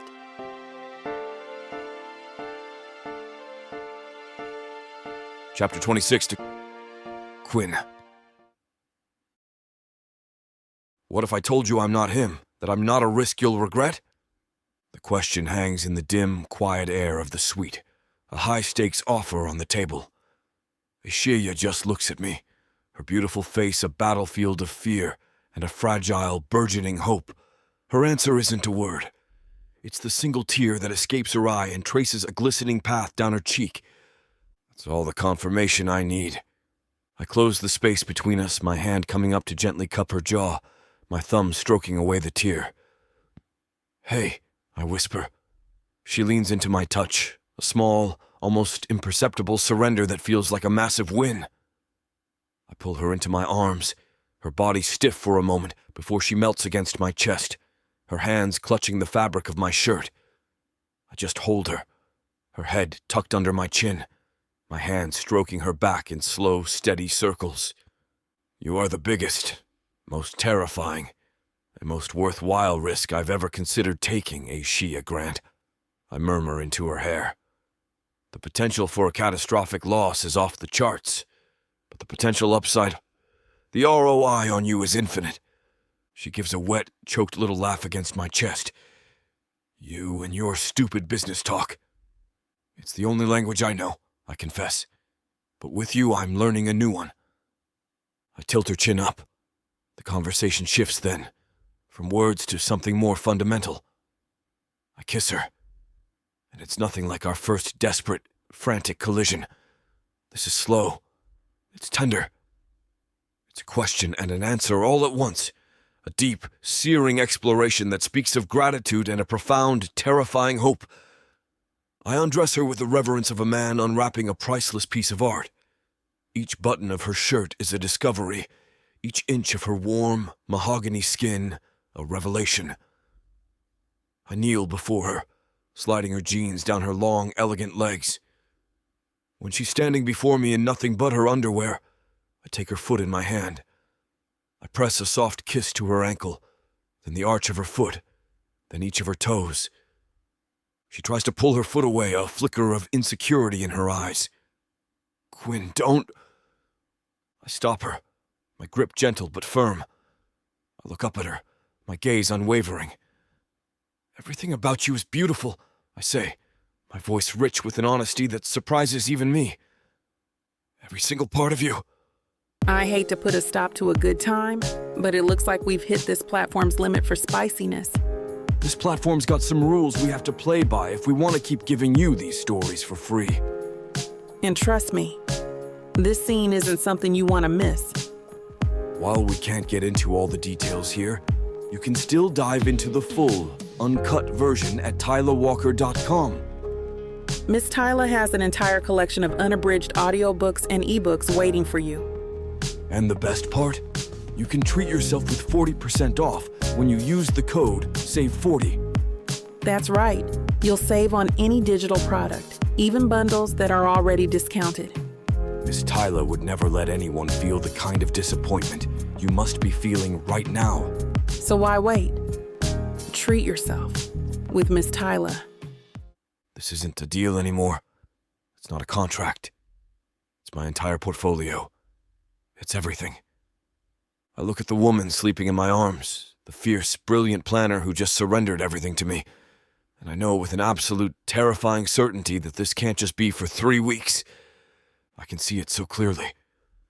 Our whole future right here. How the hell do I make this contract permanent? Chapter 27. Aishia. The morning after a complete and total system failure should be a landscape of wreckage and regret. It is not. I wake up tangled in Quinn, my leg thrown over his, my head pillowed on his chest. His arm is a heavy, warm anchor around my waist, his breathing a slow, steady rhythm against my ear. The air is thick with the intimate, musky scent of our bodies. There is no pillow barrier. There are no boundaries. There is only this quiet, terrifying, and profoundly peaceful intimacy. My first instinct is a familiar, cold spike of panic, material breach, unplanned variable, catastrophic emotional exposure. My body tenses, my default setting initiating a strategic retreat.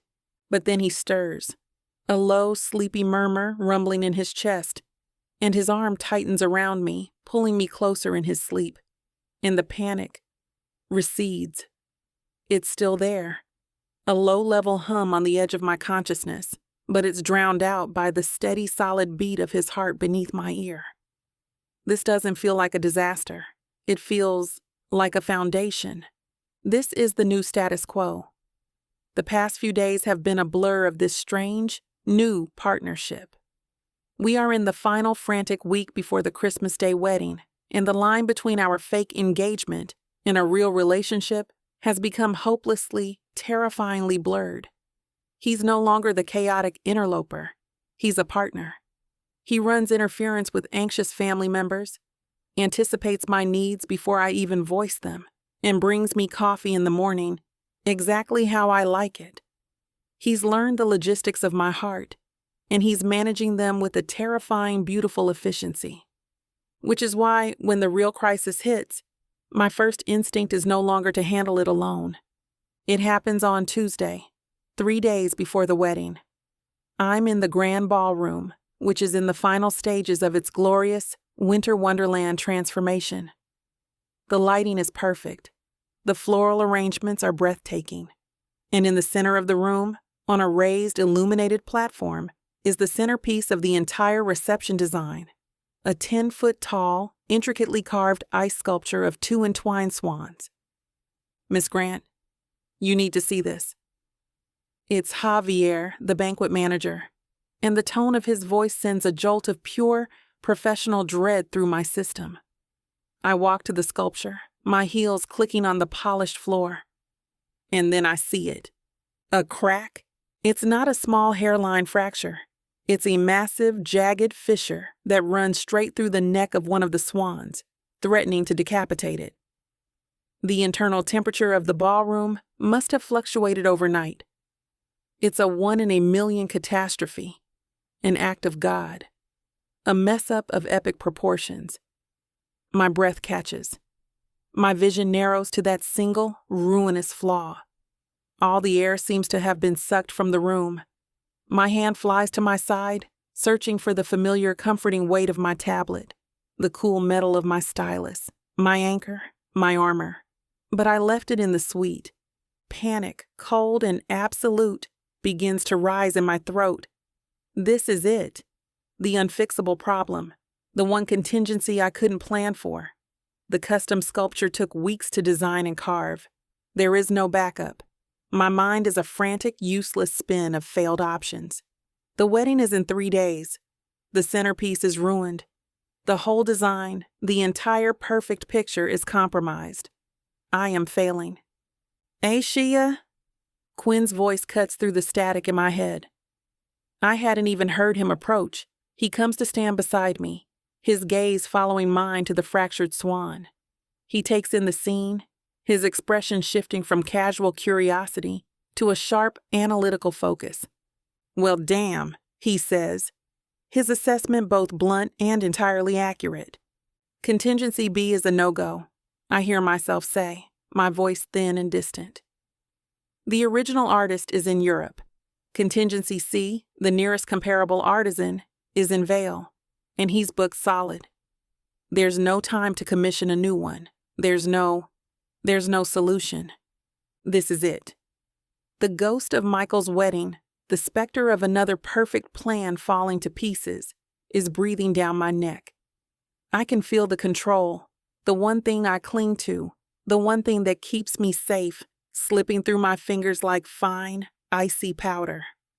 Quinn doesn't offer a useless platitude. He doesn't tell me it will be okay.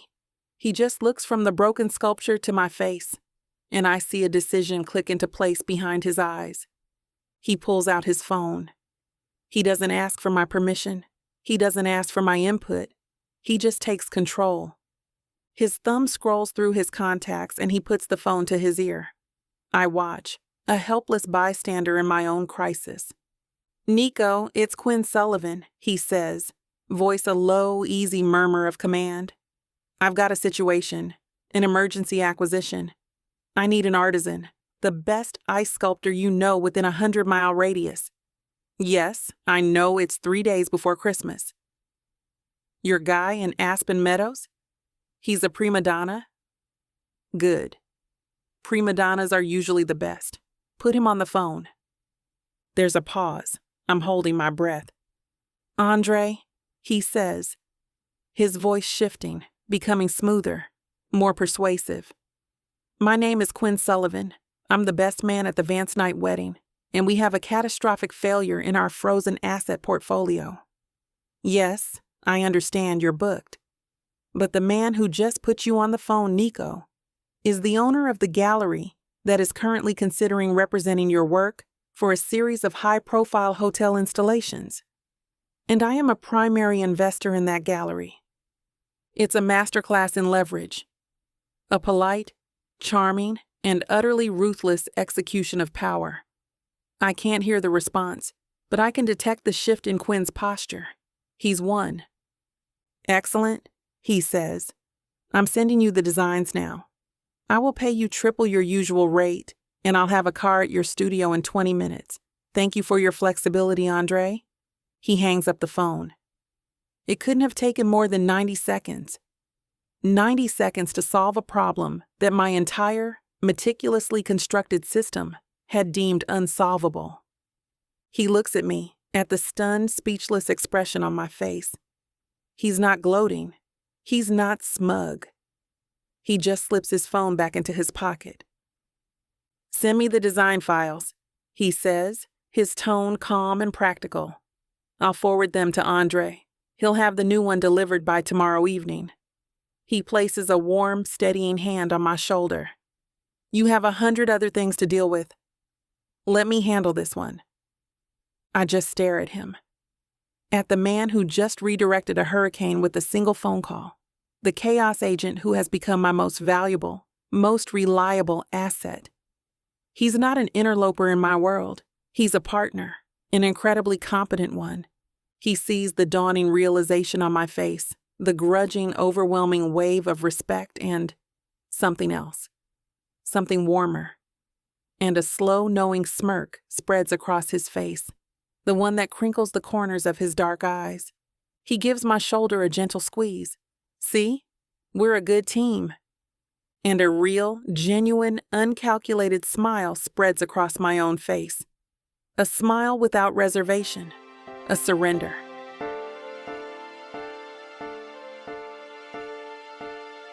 Chapter 28.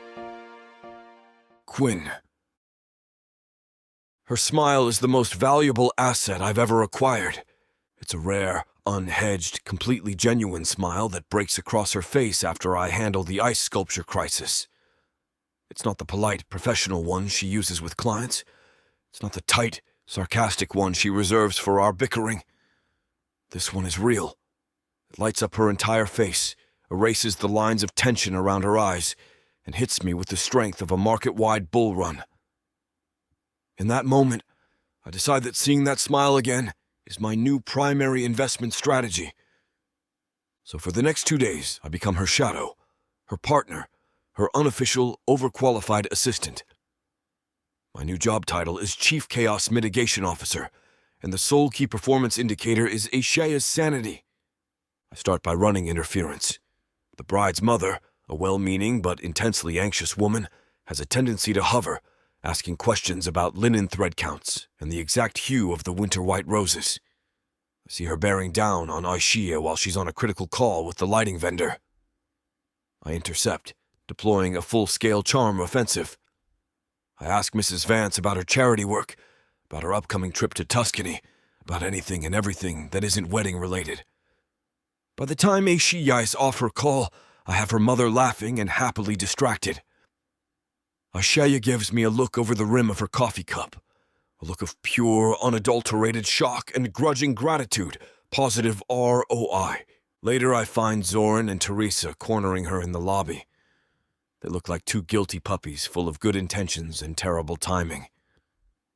Aisha, we were just thinking, Teresa says, her face aglow with a new idea. Since it's a double wedding, shouldn't we have a unified theme for the vows? We could do a call and response, or... Absolutely not, Aisha says, but I can see the fresh wave of stress wash over her. I step in, placing a hand on the small of her back. Darling, I say, cutting in smoothly, why don't you let me and Zoran workshop the vow synergy? You've got enough on your plate. I look at Zoran and Teresa, my smile friendly but firm. You guys have to remember she's not just planning one perfect wedding now. She's planning two. The reminder lands. They both have the grace to look ashamed. You're right, Zoran says. We're sorry, Aishiya. We're just so excited. I steer Aishiya away, leaving them to their guilt. You need to learn to delegate, I murmur, guiding her toward a quiet alcove. I delegate, she protests. I delegate tasks to paid, competent professionals. And now you have a non-paid, very competent partner, I counter. Use me. I'm an underutilized asset. I make it my mission to anticipate her needs. I learn that she forgets to eat when she's in the final stages of planning, so I have the kitchen send up her favorite club sandwich and a side of truffle fries to her temporary office. I just set it on her desk without a word. An hour later, it's gone. Successful execution. I learn that she drinks a truly terrifying amount of black coffee before 10 a.m., and then switches to green tea with exactly 1 spoonful of honey. I have one waiting for her when she comes out of a tense meeting with the pastry chef. She takes it from my hand, her fingers brushing mine, and for a moment she just looks at me, her expression soft and unguarded. Significant market gains. That evening, I find her hunched over her tablet, her brow furrowed in concentration, a fine web of tension radiating from her shoulders. She's been working for 14 hours straight. I come up behind her and place my hands on her shoulders. She flinches, her whole body going rigid. What are you doing? Hostile takeover of your stress indicators, I murmur, my thumbs beginning to work at the tight knots in her shoulders. She resists for a moment, a creature of pure, unyielding control. Then, with a soft, shuddering sigh, she melts under my touch. I work in silence, kneading the tension from her neck and shoulders, feeling the rigid lines of her posture slowly soften and yield. She leans her head back against my hands, her eyes closing. This is not a performance. This isn't a clause in our contract. This is me, taking care of her. And the realization that I love it, that there is nothing I would rather be doing in this moment than easing her burdens, is a quiet, profound revelation. The cynical, detached investor who keeps his heart off the balance sheet is gone. I'm all in on this venture. You're a lifesaver, you know that, Zoran says, his voice startling me. I hadn't heard him approach. Aishiya straightens up, a faint blush on her cheeks, and immediately picks up her stylus. The armor re-engaged. I drop my hands from her shoulders, a strange sense of loss in the absence of contact. Zoran is standing in the doorway, a soft, curious smile on his face. Aishiya gives a polite nod and excuses herself, suddenly needing to cross-reference the vendor arrival logs. Zoran watches her go, then turns his gaze to me. He's looking at me with an expression I haven't seen before, a mix of amusement, surprise, and a deep, dawning understanding. He leans against the doorframe, crossing his arms. Man, he says, his voice quiet and thoughtful. I've never seen you like this. He looks from my face to the half-eaten sandwich on her desk, to the empty teacup, to the spot where she was just leaning into my touch. Are you sure this is still fake? This is... Chapter 29. Aishiya. Zoran's question from last night, "Are you sure this is still fake?" hangs in the air of our suite. Quinn told me about it this morning over coffee, a slow, easy smile on his face, and the words have been running a continuous looping diagnostic in my brain ever since. The answer is no. It's not fake. Not anymore. This new reality is a fragile, terrifying, and exhilarating thing. It lives in the quiet moments between our public performances. It's in the way he brought me a green tea with 1 spoonful of honey this afternoon, without my having to ask.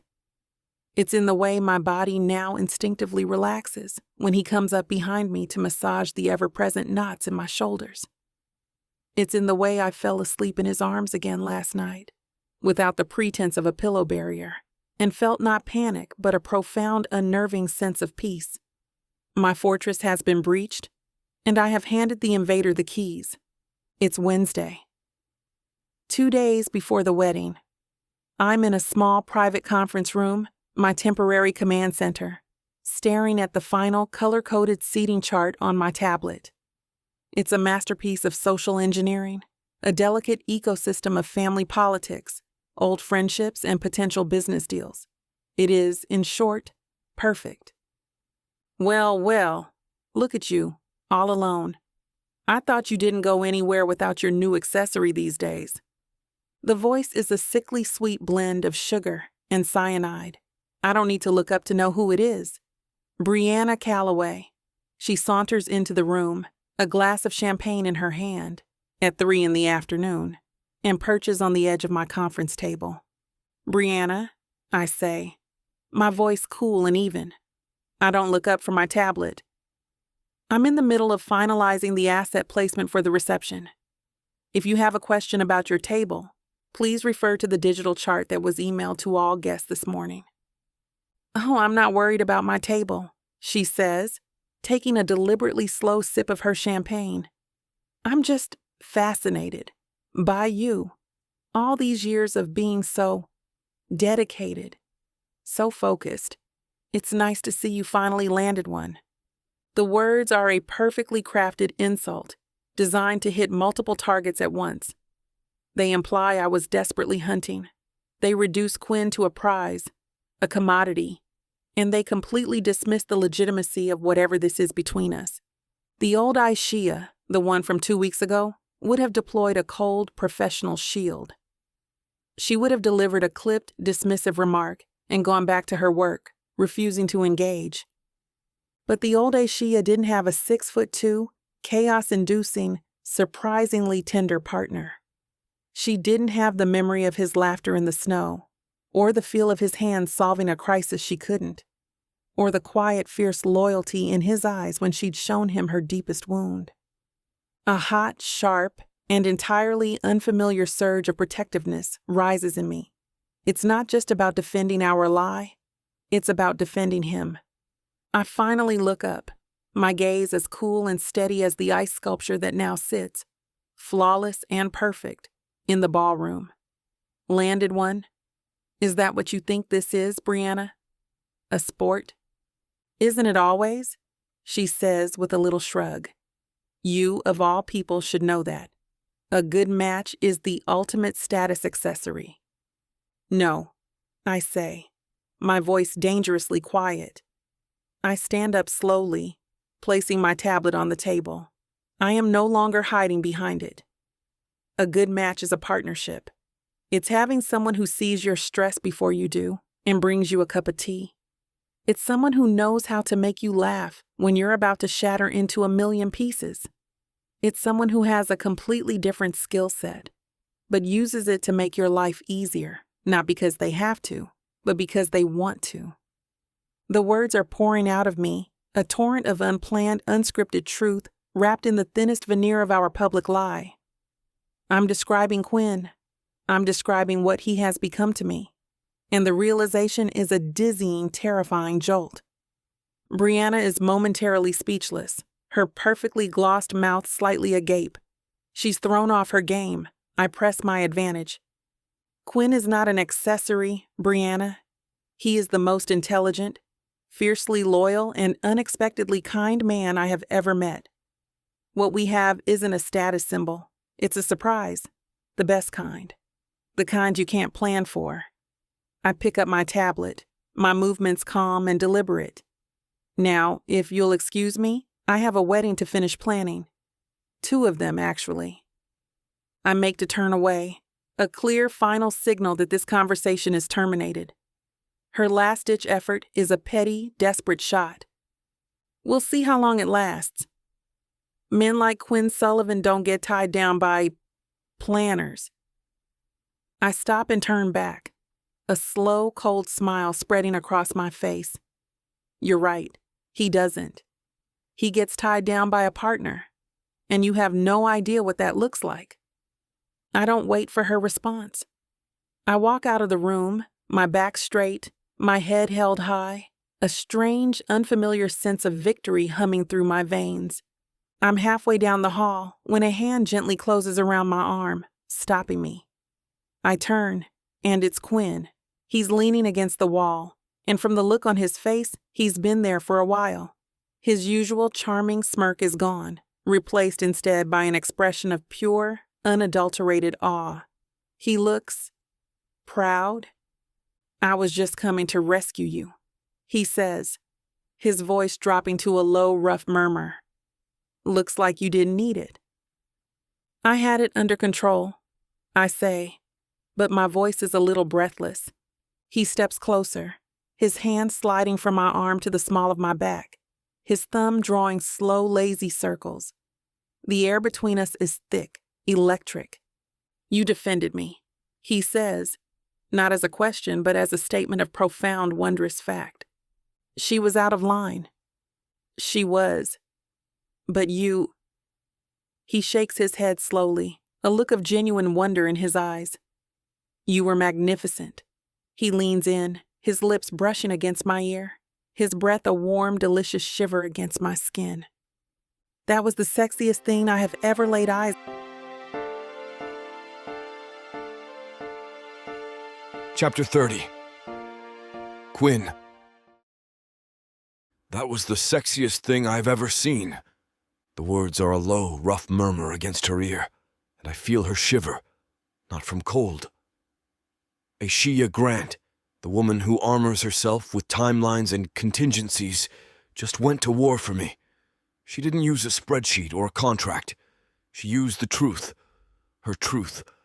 And in that moment, watching her dismantle Brianna with a quiet, lethal dignity, my entire investment portfolio realigned.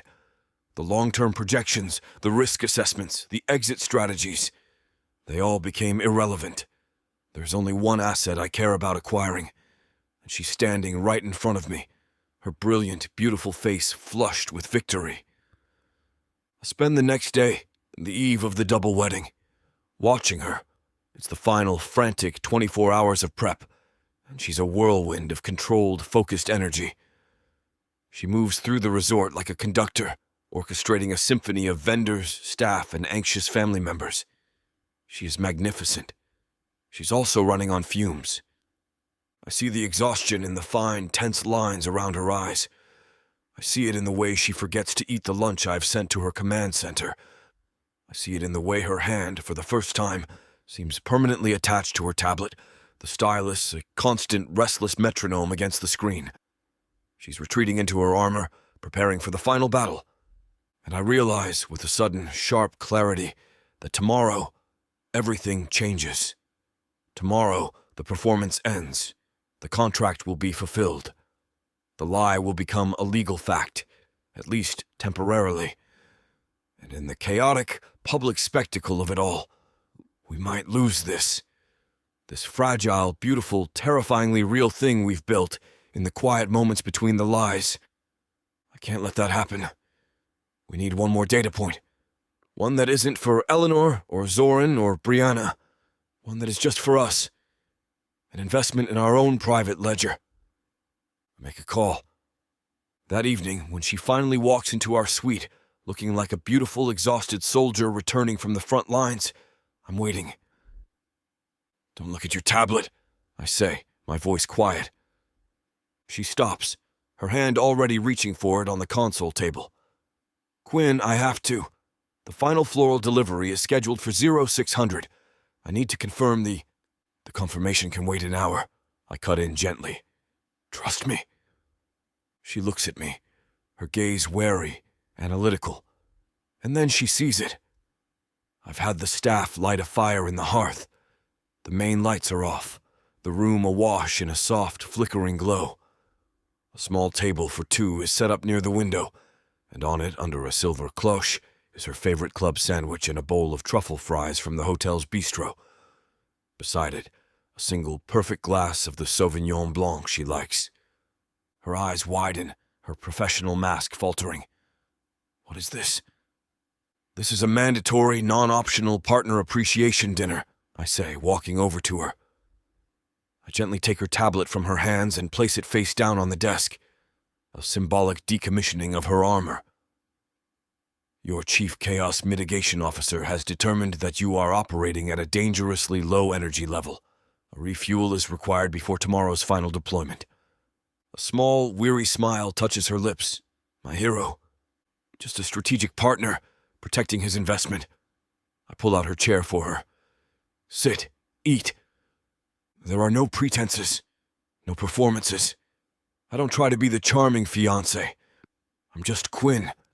And she's just a Shia. We eat in a comfortable, easy silence. The only sounds the popping crackle of the fire and the distant muffled howl of the wind outside. I watch the tension slowly seep out of her. The rigid line of her shoulders softens. The frantic, checklist-driven energy in her eyes is replaced by a quiet, thoughtful stillness.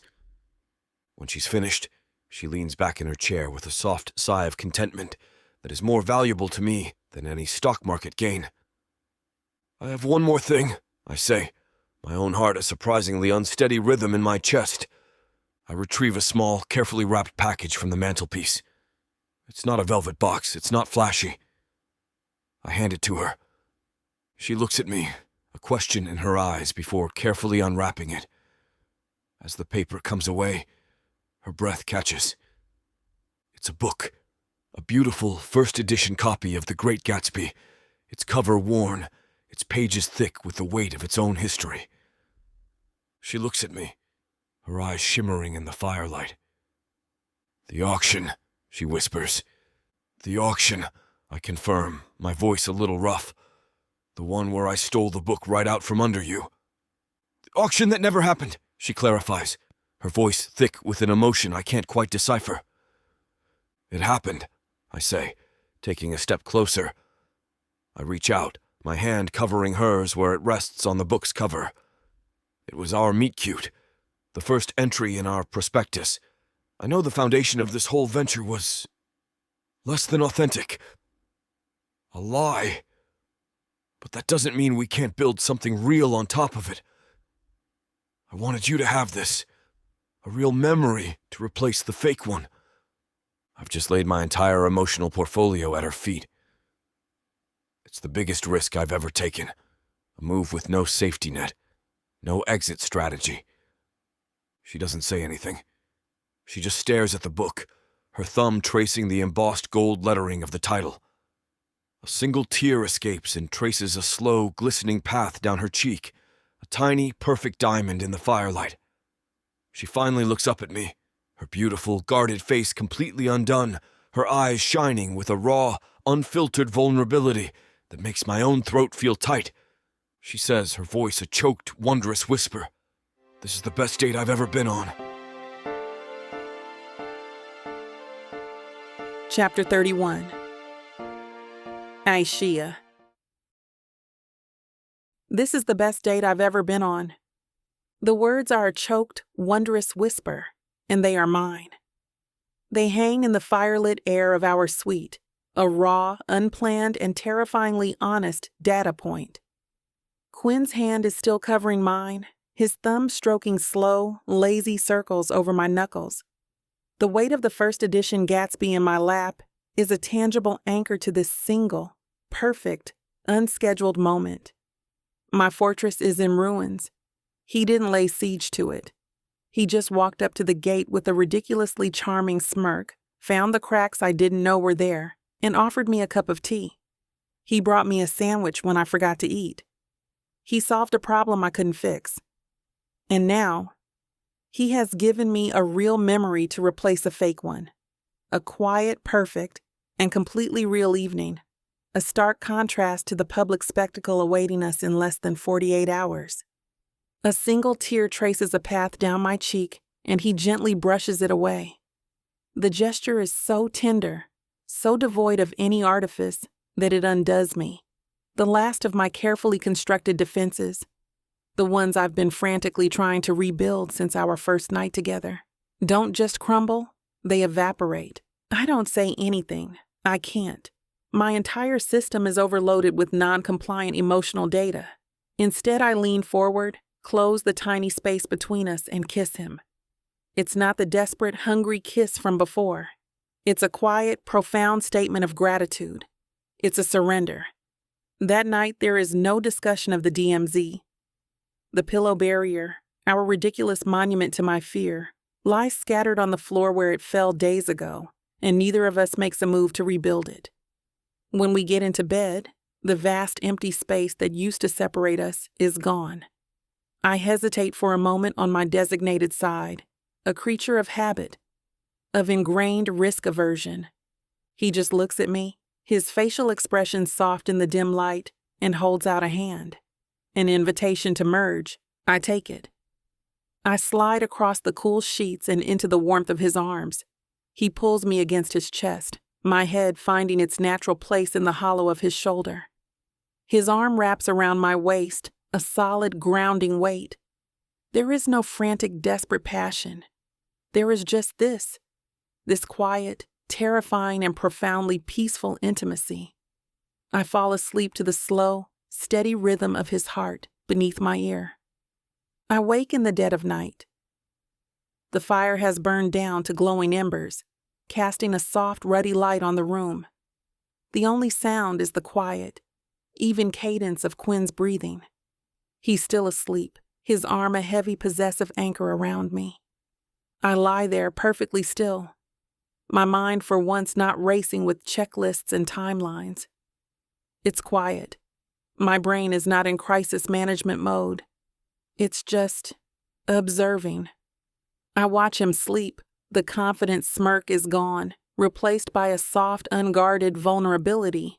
His dark hair is a mess against the white pillows, a few stray curls falling across his forehead. His long, dark eyelashes cast shadows on his cheeks. A faint, rough stubble is beginning to shadow his strong jaw. I have an insane, overwhelming urge to reach out and trace the line of it. My mind, my greatest asset, my fortress, begins to do what it does best. It processes the data from the past 3 weeks. Data point A. His infuriating, lopsided smirk, the one that makes my entire system short-circuit. Data point B. His unexpected quiet acts of service, the coffee, the sandwich, the shoulder rubs, the way he anticipates my needs before I even recognize them myself. Data point C. His fierce, unwavering loyalty, the way he handled the string quartet crisis, the way he defended me from Brianna, the way he looked at my deepest, most humiliating failure and called the man who caused it an idiot. Data point D. The way he feels. The solid, grounding weight of him, the sound of his real, unguarded laughter, the terrifying, beautiful tenderness in his eyes when he looks at me like I am the most valuable asset he has ever encountered. My analytical brain takes these disparate, chaotic points and searches for a pattern. It tries to fit them into a logical framework, into an existing folder labeled business arrangement or temporary partnership.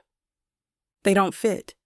The feeling in my chest, this warm, expansive, terrifyingly unfamiliar sensation, is not gratitude. It is not affection. It is not a strategic alliance. My system runs the diagnostic one more time, cross-referencing all the data, searching for the only possible, logical, and completely catastrophic conclusion. It's love. The word hits me with the violent force of a system-wide crash. Blue screen of death. All operations cease. Love. The one variable I never planned for. The one risk I built my entire life to mitigate. The one thing the contract, my beautiful, orderly, legally binding contract, strictly, explicitly forbids. I have fallen in love with my fake fiancé. I look at the man sleeping beside me, the man who has systematically, patiently, and completely dismantled my every defense. The man I am contractually obligated to marry in 2 days, and then legally obligated to annul. I whisper the words into the darkness, a quiet, horrified confession to the silent, sleeping room. Oh God, I'm in breach of contract.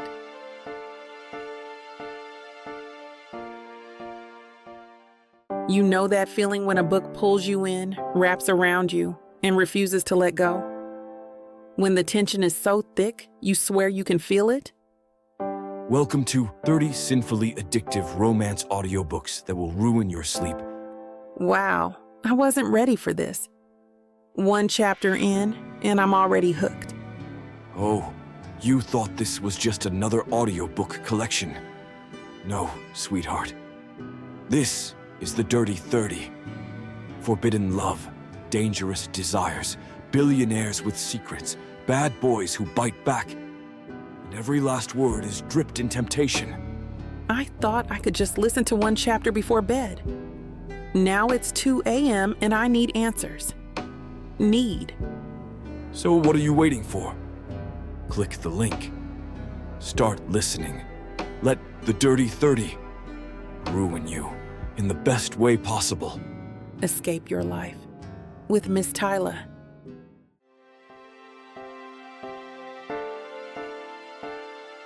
Chapter 32. Quinn. It's Christmas morning. The day of the deal. The day of the double wedding. The air in Zoran's suite is thick with the scent of expensive cologne and low-grade panic. My best friend is a bundle of nerves, pacing the floor in his tuxedo trousers and a half-buttoned shirt, while I calmly sip a cup of coffee and watch the snow fall in thick, silent flakes outside the window. "I can't find the cufflinks," he says, his voice an octave higher than usual. "The ones Teresa gave me. The vintage ones. Oh, God. It's a sign. It's a bad omen." "They're on the dresser right next to your watch," I say without turning around. "You've picked them up and put them down 3 times in the last 10 minutes. Your pregame jitters are affecting your short-term asset tracking." He lets out a long, shuddering breath of relief. "Right. The cufflinks." I finally turn and lean against the window frame, a slow smile on my face. Despite his panic, he looks happier than I've ever seen him. The market is bullish on Zoran Knight today. He fumbles with the cufflinks, his fingers clumsy with nerves. "I can't believe we're here, man. I can't believe it all actually worked." He stops what he's doing and looks at me, his expression turning serious, his voice thick with a genuine, profound gratitude that hits me with a surprising weight. "I never said it, Q, but thank you for doing this. You saved my future. Our future." The words are a double-edged sword. On one hand, there's a deep, satisfying warmth in knowing I helped my best friend secure his happiness. On the other, there's a sharp, uncomfortable pang of guilt. He's thanking me for a lie. A beautiful, elaborate, and incredibly successful lie that has somehow, along the way, become the truest thing in my life. "It was a high-risk venture," I say, deflecting with my usual jargon. "But the projected RO I was too good to pass up." "Yeah, well, you're getting a pretty good return on your investment, too," he says, a wide, knowing grin spreading across his face. "The way you two look at each other. I've never seen you like this, man. I think my grandmother's crazy romantic-ass plan actually worked on you." He's not wrong. The thought is both terrifying and exhilarating. I'm completely, irrevocably invested in a Shia grant. The initial objective of this venture, secure Zoran's inheritance, has become a secondary goal. The new primary objective, the one that has been keeping me up at night, is to figure out how to turn this temporary, contractual merger into a permanent, lifelong partnership. After Zoran leaves to go meet Teresa for their pre-ceremony photos, I'm left alone in the quiet of my own suite. My tuxedo is laid out on the bed. The air is still. It's the final hour before the wedding. The last chance to review the terms of the deal before execution. I move to the mirror, a small white note card in my hand. It's the vows. The ones Aishia and I vaguely discussed a week ago. A set of safe, generic, pre-approved statements that would satisfy the public performance aspect of our contract without straying into the dangerous territory of genuine emotion. I look at my reflection. A man in a tuxedo. A man about to enter into a legally binding agreement based on a series of well-executed lies. A man who is, for the very first time in his life, gut-wrenchingly, terrifyingly in love. I read the first line on the card aloud, my voice sounding hollow and foreign in the silent room. Ashia, from the moment I met you, I knew my life was about to change. It's nonsense. It's a line from a bad movie. It's an empty, meaningless platitude that really has absolutely nothing to do with the brilliant, fierce, and terrifyingly vulnerable woman who has completely dismantled my world. Nothing to do with the way she sleeps with one leg thrown over mine, the way she bites her lip when she's concentrating, the way her laughter sounds in the snow, or the way she defended me to that barracuda Brianna. It's not our story. A wave of something fierce and resolute washes over me. I'm not going to stand up there and lie. Not to her. Not today. I walk over to the desk, the note card still in my hand. I look at it, at the safe, sterile, pre-approved words. And with a single, decisive motion, I crumple it into a tight ball and toss it into the wastebasket. A divestment from the original, flawed business plan. I pick up a pen and a fresh note card from the hotel stationery. My mind is a chaotic cacophony of the last 3 weeks, the data points, the unexpected variables, the market-crashing moments that have led to this. I don't think about what an audience wants to hear. I don't think about Eleanor or Zoran or the contract. I just think about her. The words come in a rush, a torrent of unfiltered, high-risk, deeply personal truth. I write about the popsicle stick star. I write about spreadsheets and chaos. I write about her brilliant, beautiful mind and her surprising, unguarded heart. I write about a man who thought love was a high-risk, low-reward venture, and the woman who came along and completely, irrevocably upended his entire portfolio. I finish, my hand trembling slightly, the ink a stark, definitive black on the crisp, white card. I read it over once. It's not a performance. It's a proposal. It's a new term sheet for a deal I'm not willing to let expire. I look at the new vows I've written. The words a raw, honest reflection of the man she has made me. Time to risk the entire investment on one last play. Chapter 33. Aishia. The bridal suite smells of gardenias and hairspray, and a giddy, unadulterated joy that feels like a foreign language. It's Christmas morning. It's the day of the wedding. 2 of them. I move through the room with a practiced, professional calm that is a complete and utter lie. On the outside, I am Aishia Grant, the planner, a serene conductor orchestrating the final delicate movements of a grand symphony. I check the lighting with the photographer. I confirm the timeline for the bridal party's arrival at the chapel. I adjust the gossamer veil on Teresa's head with steady, expert hands. Every action is a line item on a checklist, a small, manageable piece of a day that feels overwhelmingly, catastrophically large. On the inside, I am in a state of total system failure. My heart is a chaotic, erratic drum against my ribs. My mind is a chaotic swirl of 2 conflicting data points. I am in love with Quinn Sullivan. And real things always end in disaster. How do I look? Teresa asks, turning from the mirror. She is breathtaking. A vision in ivory lace and tulle, her face aglow with a happiness so pure it's almost painful to look at. You look perfect, I say, and the words are true. My professional pride is a small, solid island in the churning sea of my personal terror. Item number 412. Bride is flawless. Check. Teresa laughs, a bright, bubbling sound. Thank you, Aishia, for everything. She takes my hands, her own warm and steady. Now, it's your turn. She turns me toward a garment bag that has been hanging, ignored, in the corner of the room. It's not the simple, rentable dress I had arranged for myself. This bag is from a high-end bridal boutique. I know you said you had it handled, Teresa says, her expression a mix of excitement and gentle apology. But I couldn't stand the thought of you getting married in a rental. You deserve something beautiful. Just look at it. My hands are trembling as I unzip the bag. The dress that hangs inside is not what I would have planned. It's an elegant, off-the-shoulder column gown made of a heavy, lustrous crepe. It's simple, sophisticated, and impossibly beautiful. It's the kind of dress a woman wears when she is confident, in love, and absolutely certain. It's everything I am not. Teresa, it's too much, I whisper, my throat tight. It's perfect, she insists, her eyes shining. Now go, put it on. We're getting married.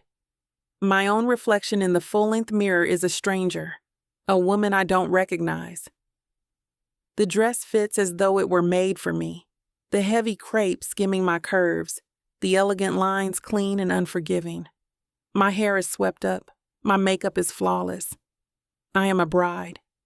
Again. And the panic I have been holding at bay with checklists and timelines finally, completely breaks through.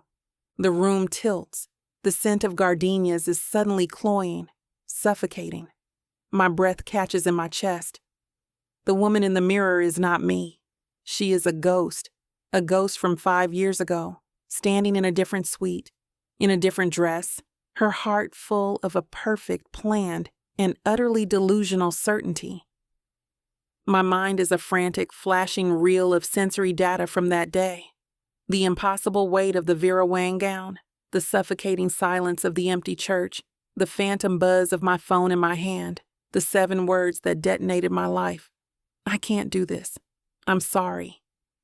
The pitying looks, the whispered conversations, the first bill arriving, a cold, hard invoice for a future that no longer existed. I am back there. I am her. A woman standing on the precipice of a disaster she never saw coming. This is a real thing. What I feel for Quinn, what has grown between us in this snowy, impossible bubble, is real. And my own core programming, the one lesson I learned in the most brutal, public way possible, is screaming at me. Real things inevitably end in disaster. I can't do this.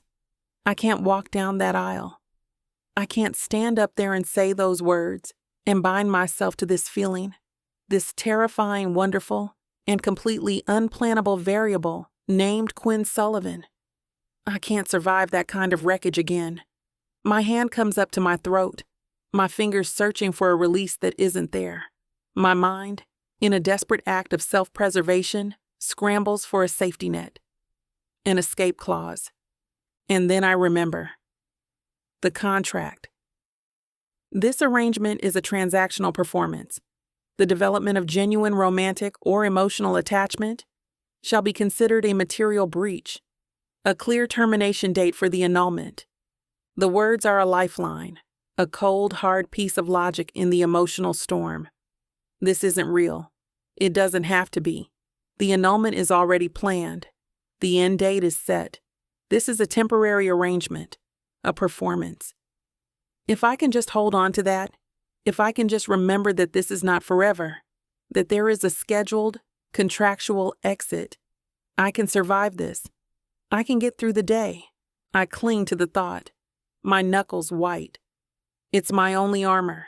This isn't a marriage. It's a transaction. The most high-stakes, emotionally devastating transaction of my life. Shia? Teresa's voice pulls me back to the present. She's standing in the doorway, her own veil in her hands, a look of concern on her face. She sees the woman in the mirror, the beautiful, terrified bride. Are you ready?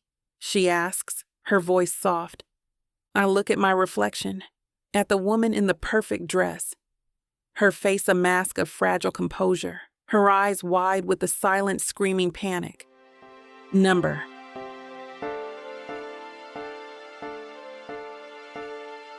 Chapter 34. Shia. The music swells. It's the world-class string quartet Quinn hired, playing the exact arrangement of Vivaldi I selected. It is item number 420 on my timeline. Bridal procession begins. From a small anteroom off the chapel, I watch through a crack in the door as Teresa, a vision of radiant joy, begins her walk down the aisle toward Zoran. Everything is perfect, flawless. The lighting is ethereal. The gardenia arrangements are breathtaking. My plan is a symphony of perfect execution. And now it is my turn. The music shifts. A different, softer piece. My cue. A staff member gives me a gentle nod.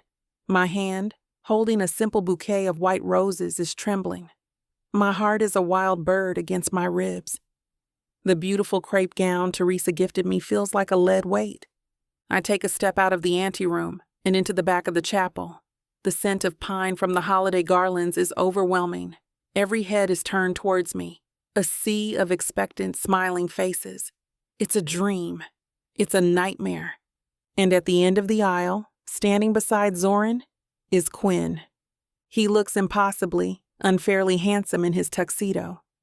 He is not smiling his usual charming smirk. His expression is open, sincere, and filled with a warmth that is aimed directly at me. It's a look of hope. A look that says he believes in this. In us. It's a look that holds no room for contracts or exit strategies. And it shatters me. The ghost of my past rises up. A cold, suffocating wave. I see another aisle, another man waiting, another crowd of expectant faces. I feel the phantom weight of a Vera Wang gown, the phantom buzz of a 7-word text message detonating my life. I can't do this. I'm sorry. The faces of the guests blur. The beautiful music becomes a discordant roar in my ears. The air in the chapel is suddenly too thin. My breath catches, a strangled panic thing in my chest. My vision narrows to Quinn's hopeful waiting face, and all I can see is the precipice of a disaster. I cannot survive a second time. Real things end in a disaster. The words are a scream in my head. I can't do this. I can't walk toward that man, toward that feeling, toward a future I have not planned for, a risk I cannot mitigate. Tears spring to my eyes, hot and fast. A sob, a raw, ugly thing, rips from my throat. I spin around, the beautiful dress tangling around my legs, and I run. I don't know where I'm going. I just run. Past the shocked faces of the staff, through a side door, and into a small, cold, sterile utility closet. I slam the door behind me, plunging myself into darkness. I slide down the wall, my back hitting the cold metal. And the sobs I've been holding back violently break free. My body is racked with them. Great, heaving convulsions that leave me breathless. A wave of nausea washes over me, and I press a hand to my mouth, my stomach clenching. I am shaking. A complete, catastrophic system failure. The planner is gone. The fortress is in ruins. All that's left is this raw, terrified, broken woman. The door creaks open, and a sliver of light cuts through the darkness. Quinn stands there, his face a mask of shock and a deep, aching concern. He steps inside, closing the door quietly behind him, enveloping us in the dim, cramped space. The scent of him, pine and his cologne, fills the small closet. Aishia? His voice is a low, gentle rumble. Hey, talk to me. What happened? He reaches for me and I flinch, scrambling back against the wall. Don't. I choke out. Don't touch me. His hand freezes, then drops to his side. The hurt in his eyes is a sharp physical blow. I see it, and a part of me, the part that loves him, wants to take it back, but the fear is stronger. Fear is a vicious, self-preserving animal, and it tells me there is only one way to survive this. Burn it to the ground before it can burn me. This was a mistake, I say in a harsh, ugly whisper. I look at him, forcing my expression into a cold, hard mask. I need my armor. I need the contract.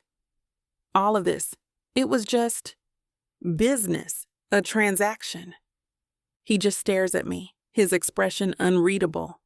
A transaction. Yes, I say, the lie tasting like poison. You get Zoran's money, I get my debt paid. That was the deal. That is all this is. I'm pushing him away, using the cruelest words I can find, hoping he'll retreat, hoping he'll put his own walls back up. It's the only way I'll be safe. I see the shift.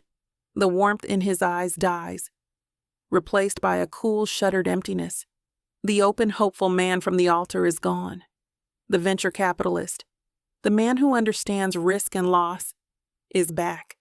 He gives a single sharp nod. Right, he says, his voice devoid of all emotion. The contract. He turns away from me, his back a wall of black tuxedo. The sight of his defeated posture is a fresh, sharp pain in my chest. Get yourself together, Shia. We still have a performance to finish. He walks toward the door, his hand reaching for the knob. My heart is screaming. Don't let him go. Tell him the truth. Tell him you love him. But the words are trapped behind the wall of my terror. I just watch, my own sobs silent now, my heart breaking in the suffocating quiet. His hand is on the doorknob. He's about to step out, to leave me here in the ruins I've created.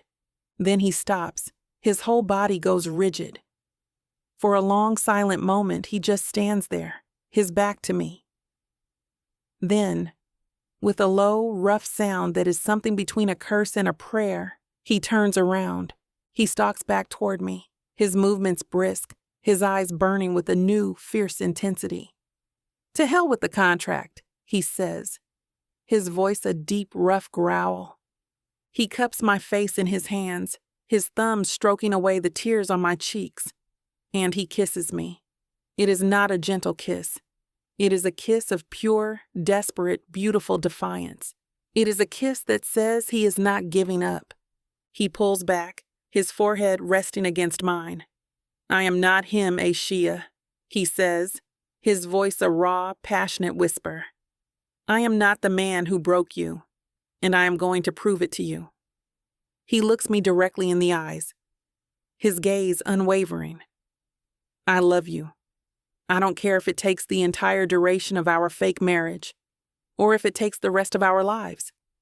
I will spend every single day of it, proving to you that this, right here, is forever.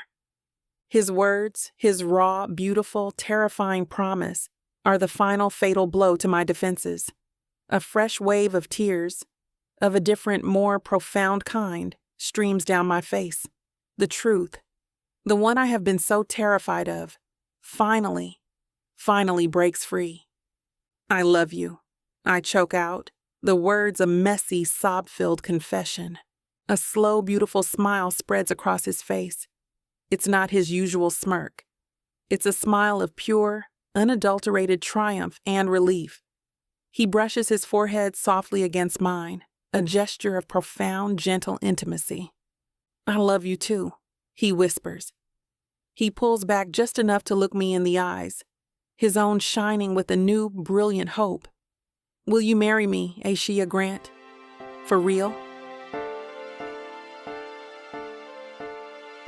Chapter 35. Quinn. Will you marry me, Shia Grant? For real? The words are out, the biggest, riskiest, most terrifyingly sincere pitch of my life. I've just gone all in on the most volatile, unpredictable, and valuable asset I have ever encountered.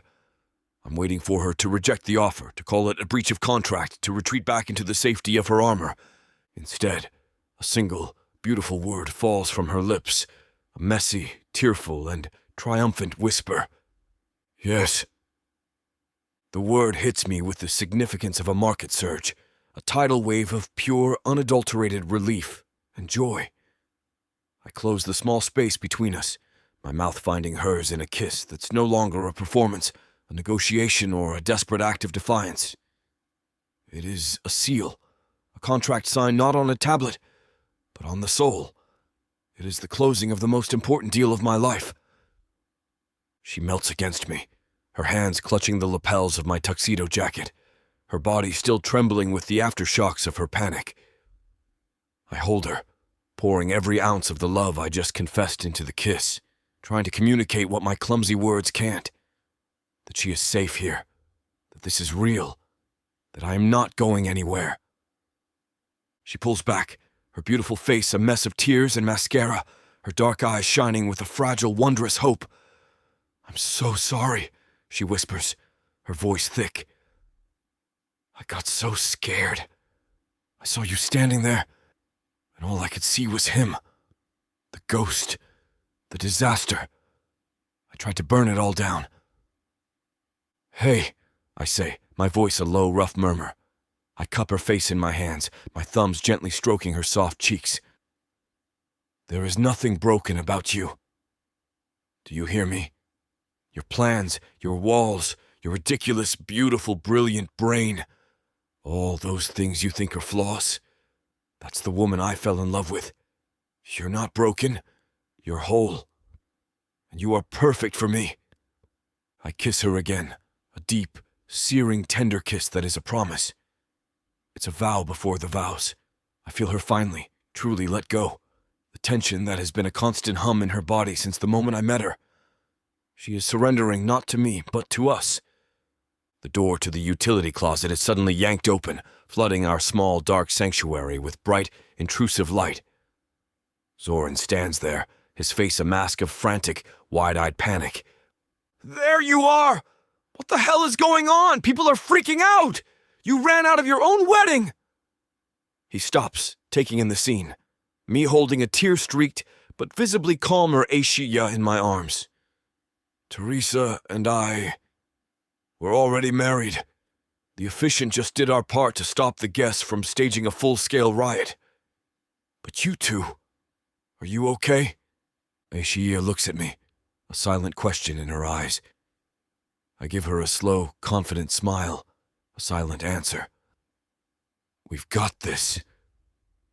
She takes a deep, steadying breath, and when she looks at Zoran, the brilliant, formidable planner is back, but with a new, softer light in her eyes. "We're fine," she says, her voice clear and strong. "We just had to renegotiate the terms of our agreement." We walk back to the chapel hand in hand, our fingers laced together in a way that has nothing to do with the contract. The quiet murmur of the guests dies down as we appear at the back of the aisle. I see the profound relief on Teresa's face, the beaming joy on Eleanor's. Aishiya squeezes my hand. "Ready, partner?" "Ready for a lifelong merger," I whisper back. She lets go of my hand, and this time, there is no fear.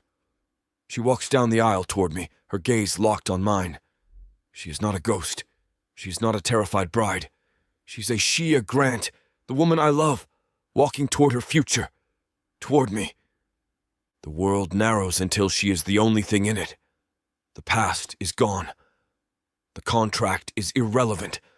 There is only the present and the vast, beautiful, unplanned future stretching out before us. She reaches the altar, her hand finding mine, her touch a steady, confident promise. The officiant, a kind-faced man who looks profoundly relieved, clears his throat.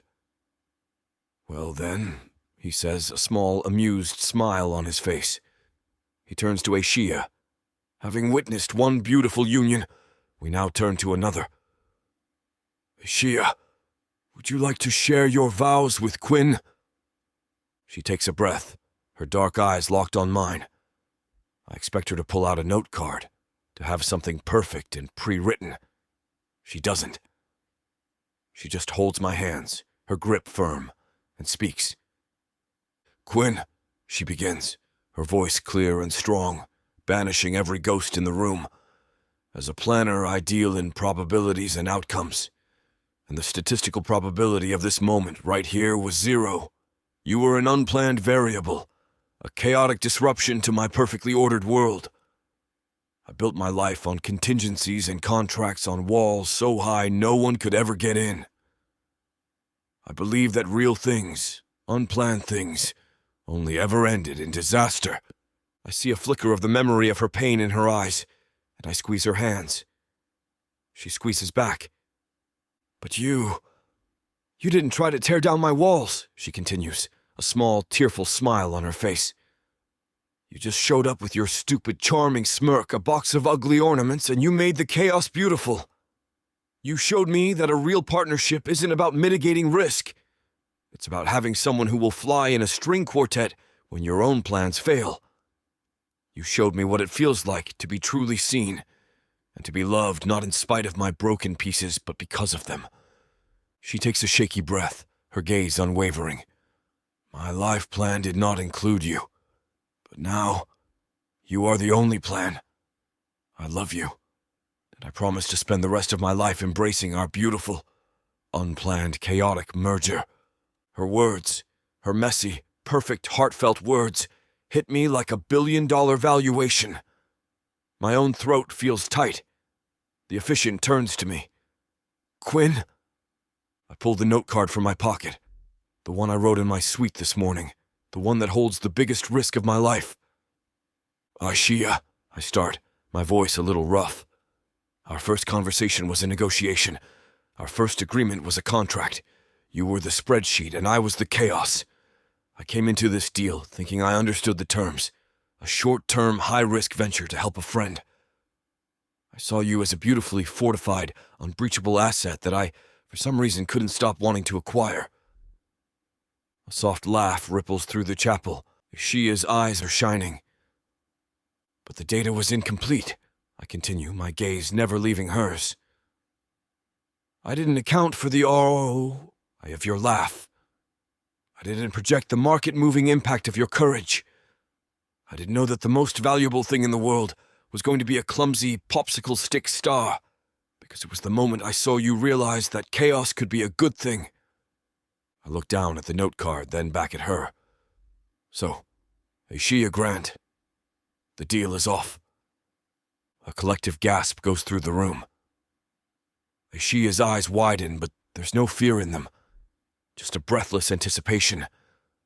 I'm not interested in a short-term contract with an exit clause, I say, my voice clear and absolute. I'm here to offer a permanent, lifelong merger. I am all in. I'm investing my entire portfolio, everything I am and everything I will ever be in you, because I love you. And building a future with you is the only deal I'm interested in closing. The officiant beams. Then by the power vested in me on this beautiful Christmas day, I'm overjoyed to pronounce you husband and wife.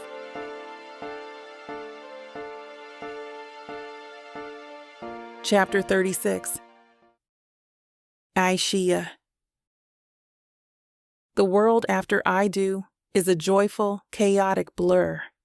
One moment I am standing in a small, cold utility closet, my entire world in ruins. The next, I am standing in a sun-drenched chapel, my hand in Quinn's. The officiant's words, husband and wife, washing over me in a wave of pure, unadulterated shock and happiness. The applause is a roar. Teresa is crying and laughing at the same time, pulling me into a fierce hug that smells of gardenias and victory. Zoran is clapping a stunned but beaming Quinn on the back. My carefully constructed timeline for the day is a work of fiction. The seamless transition from ceremony to cocktail hour has been replaced by this, a beautiful, unplanned, chaotic bottleneck of congratulations at the altar. And for the first time in my professional life, I don't give a single damn. My husband, finds my hand, his fingers lacing through mine. The simple, solid weight of his wedding band against my own is the most real thing I have ever felt. He leans down, his lips brushing my ear. So, Mrs. Sullivan, how are the projections looking for the rest of the day? Completely off schedule and trending toward an unquantifiable level of positive returns. I whisper back, a real, genuine, uncalculated laugh bubbling up from my chest. The reception is not the elegant, orderly affair I meticulously planned. It is a loud, joyous, and utterly chaotic celebration. The story of our last-minute panic attack and Quinn's impromptu real proposal in a utility closet has already ripped through the guests, turning our sham wedding into the stuff of resort legend. Every person we talk to has a twinkle in their eye, thrilled to be in on the real love story of the day. After dinner, Zoran, already a little tipsy on champagne and happiness, taps a spoon against his glass. The room quiets. I'm not much for speeches. He begins, beaming at Teresa. but I have to thank my best man. Quinn, for 3 weeks, I watched you pretend to be in love with the most incredible woman I've ever met. Besides my own beautiful wife, of course. He raises his glass to me. Aishia, you are a terrifyingly brilliant planner, and I am so glad you failed to plan for this. Quinn, I've never seen you happier. I guess my grandmother's crazy plan worked after all. To my best friend and my new sister, who are apparently just as insane and romantic as we are. The room erupts in cheers. Quinn pulls me close, his mouth finding mine in a kiss that represents both a public performance and a private, tender promise. Later, Teresa's maid of honor, a bubbly woman named Chloe, takes the microphone. All right, lovebirds.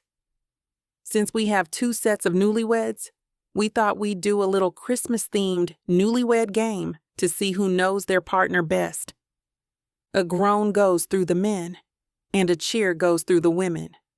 Quinn, ever the competitor, grins at Zoran. You're going down, Knight. We're seated in chairs back to back, holding one of each other's shoes. The questions are ridiculous. What is your spouse's least favorite Christmas carol? I remember Quinn complaining about the little drummer boy one morning. I raise his shoe. He raises my shoe. A perfect match. The crowd cheers.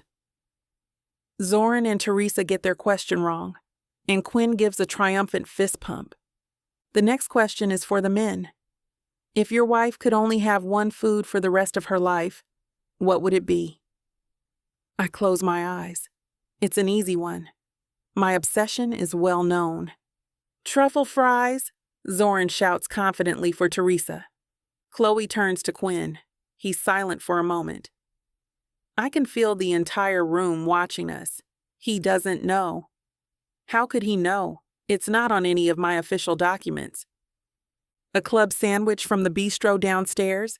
Extra crispy bacon with a side of truffle fries? Quinn says, his voice clear and certain. My breath catches.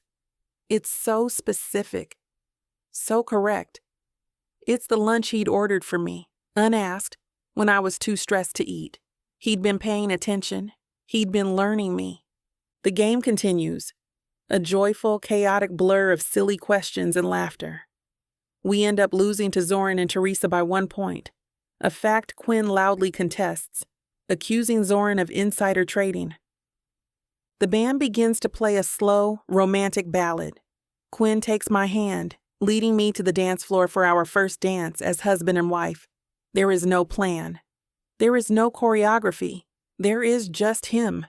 He pulls me into his arms, my head finding its natural place on his chest.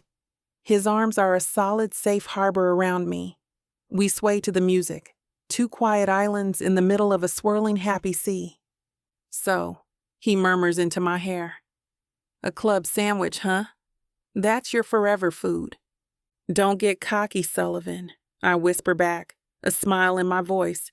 You just got lucky.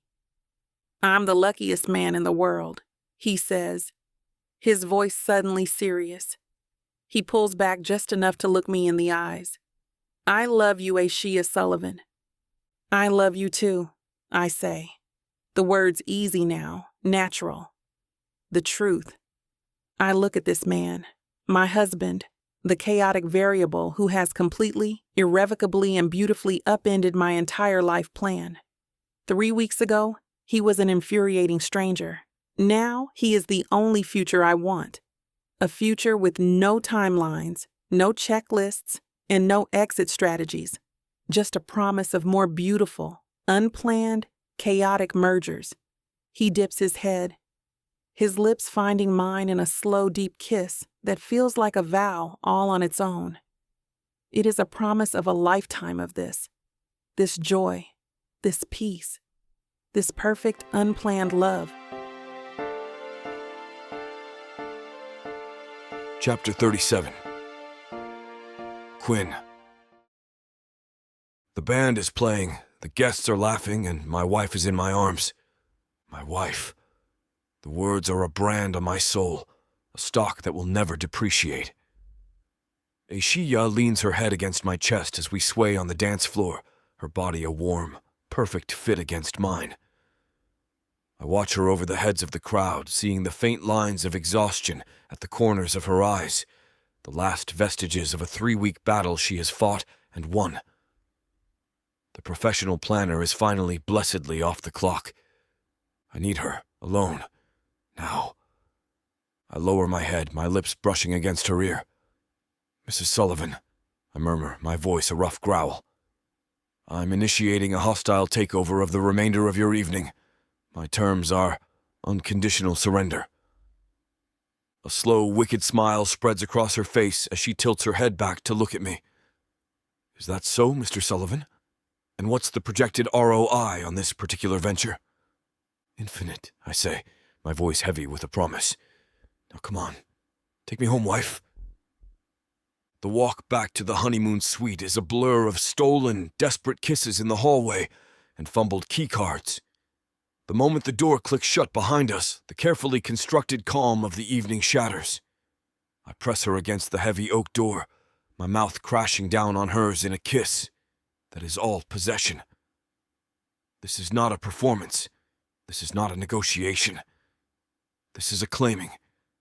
I kiss her until we're both breathless, my hands tangling in her hair, my fingers digging into her shoulders.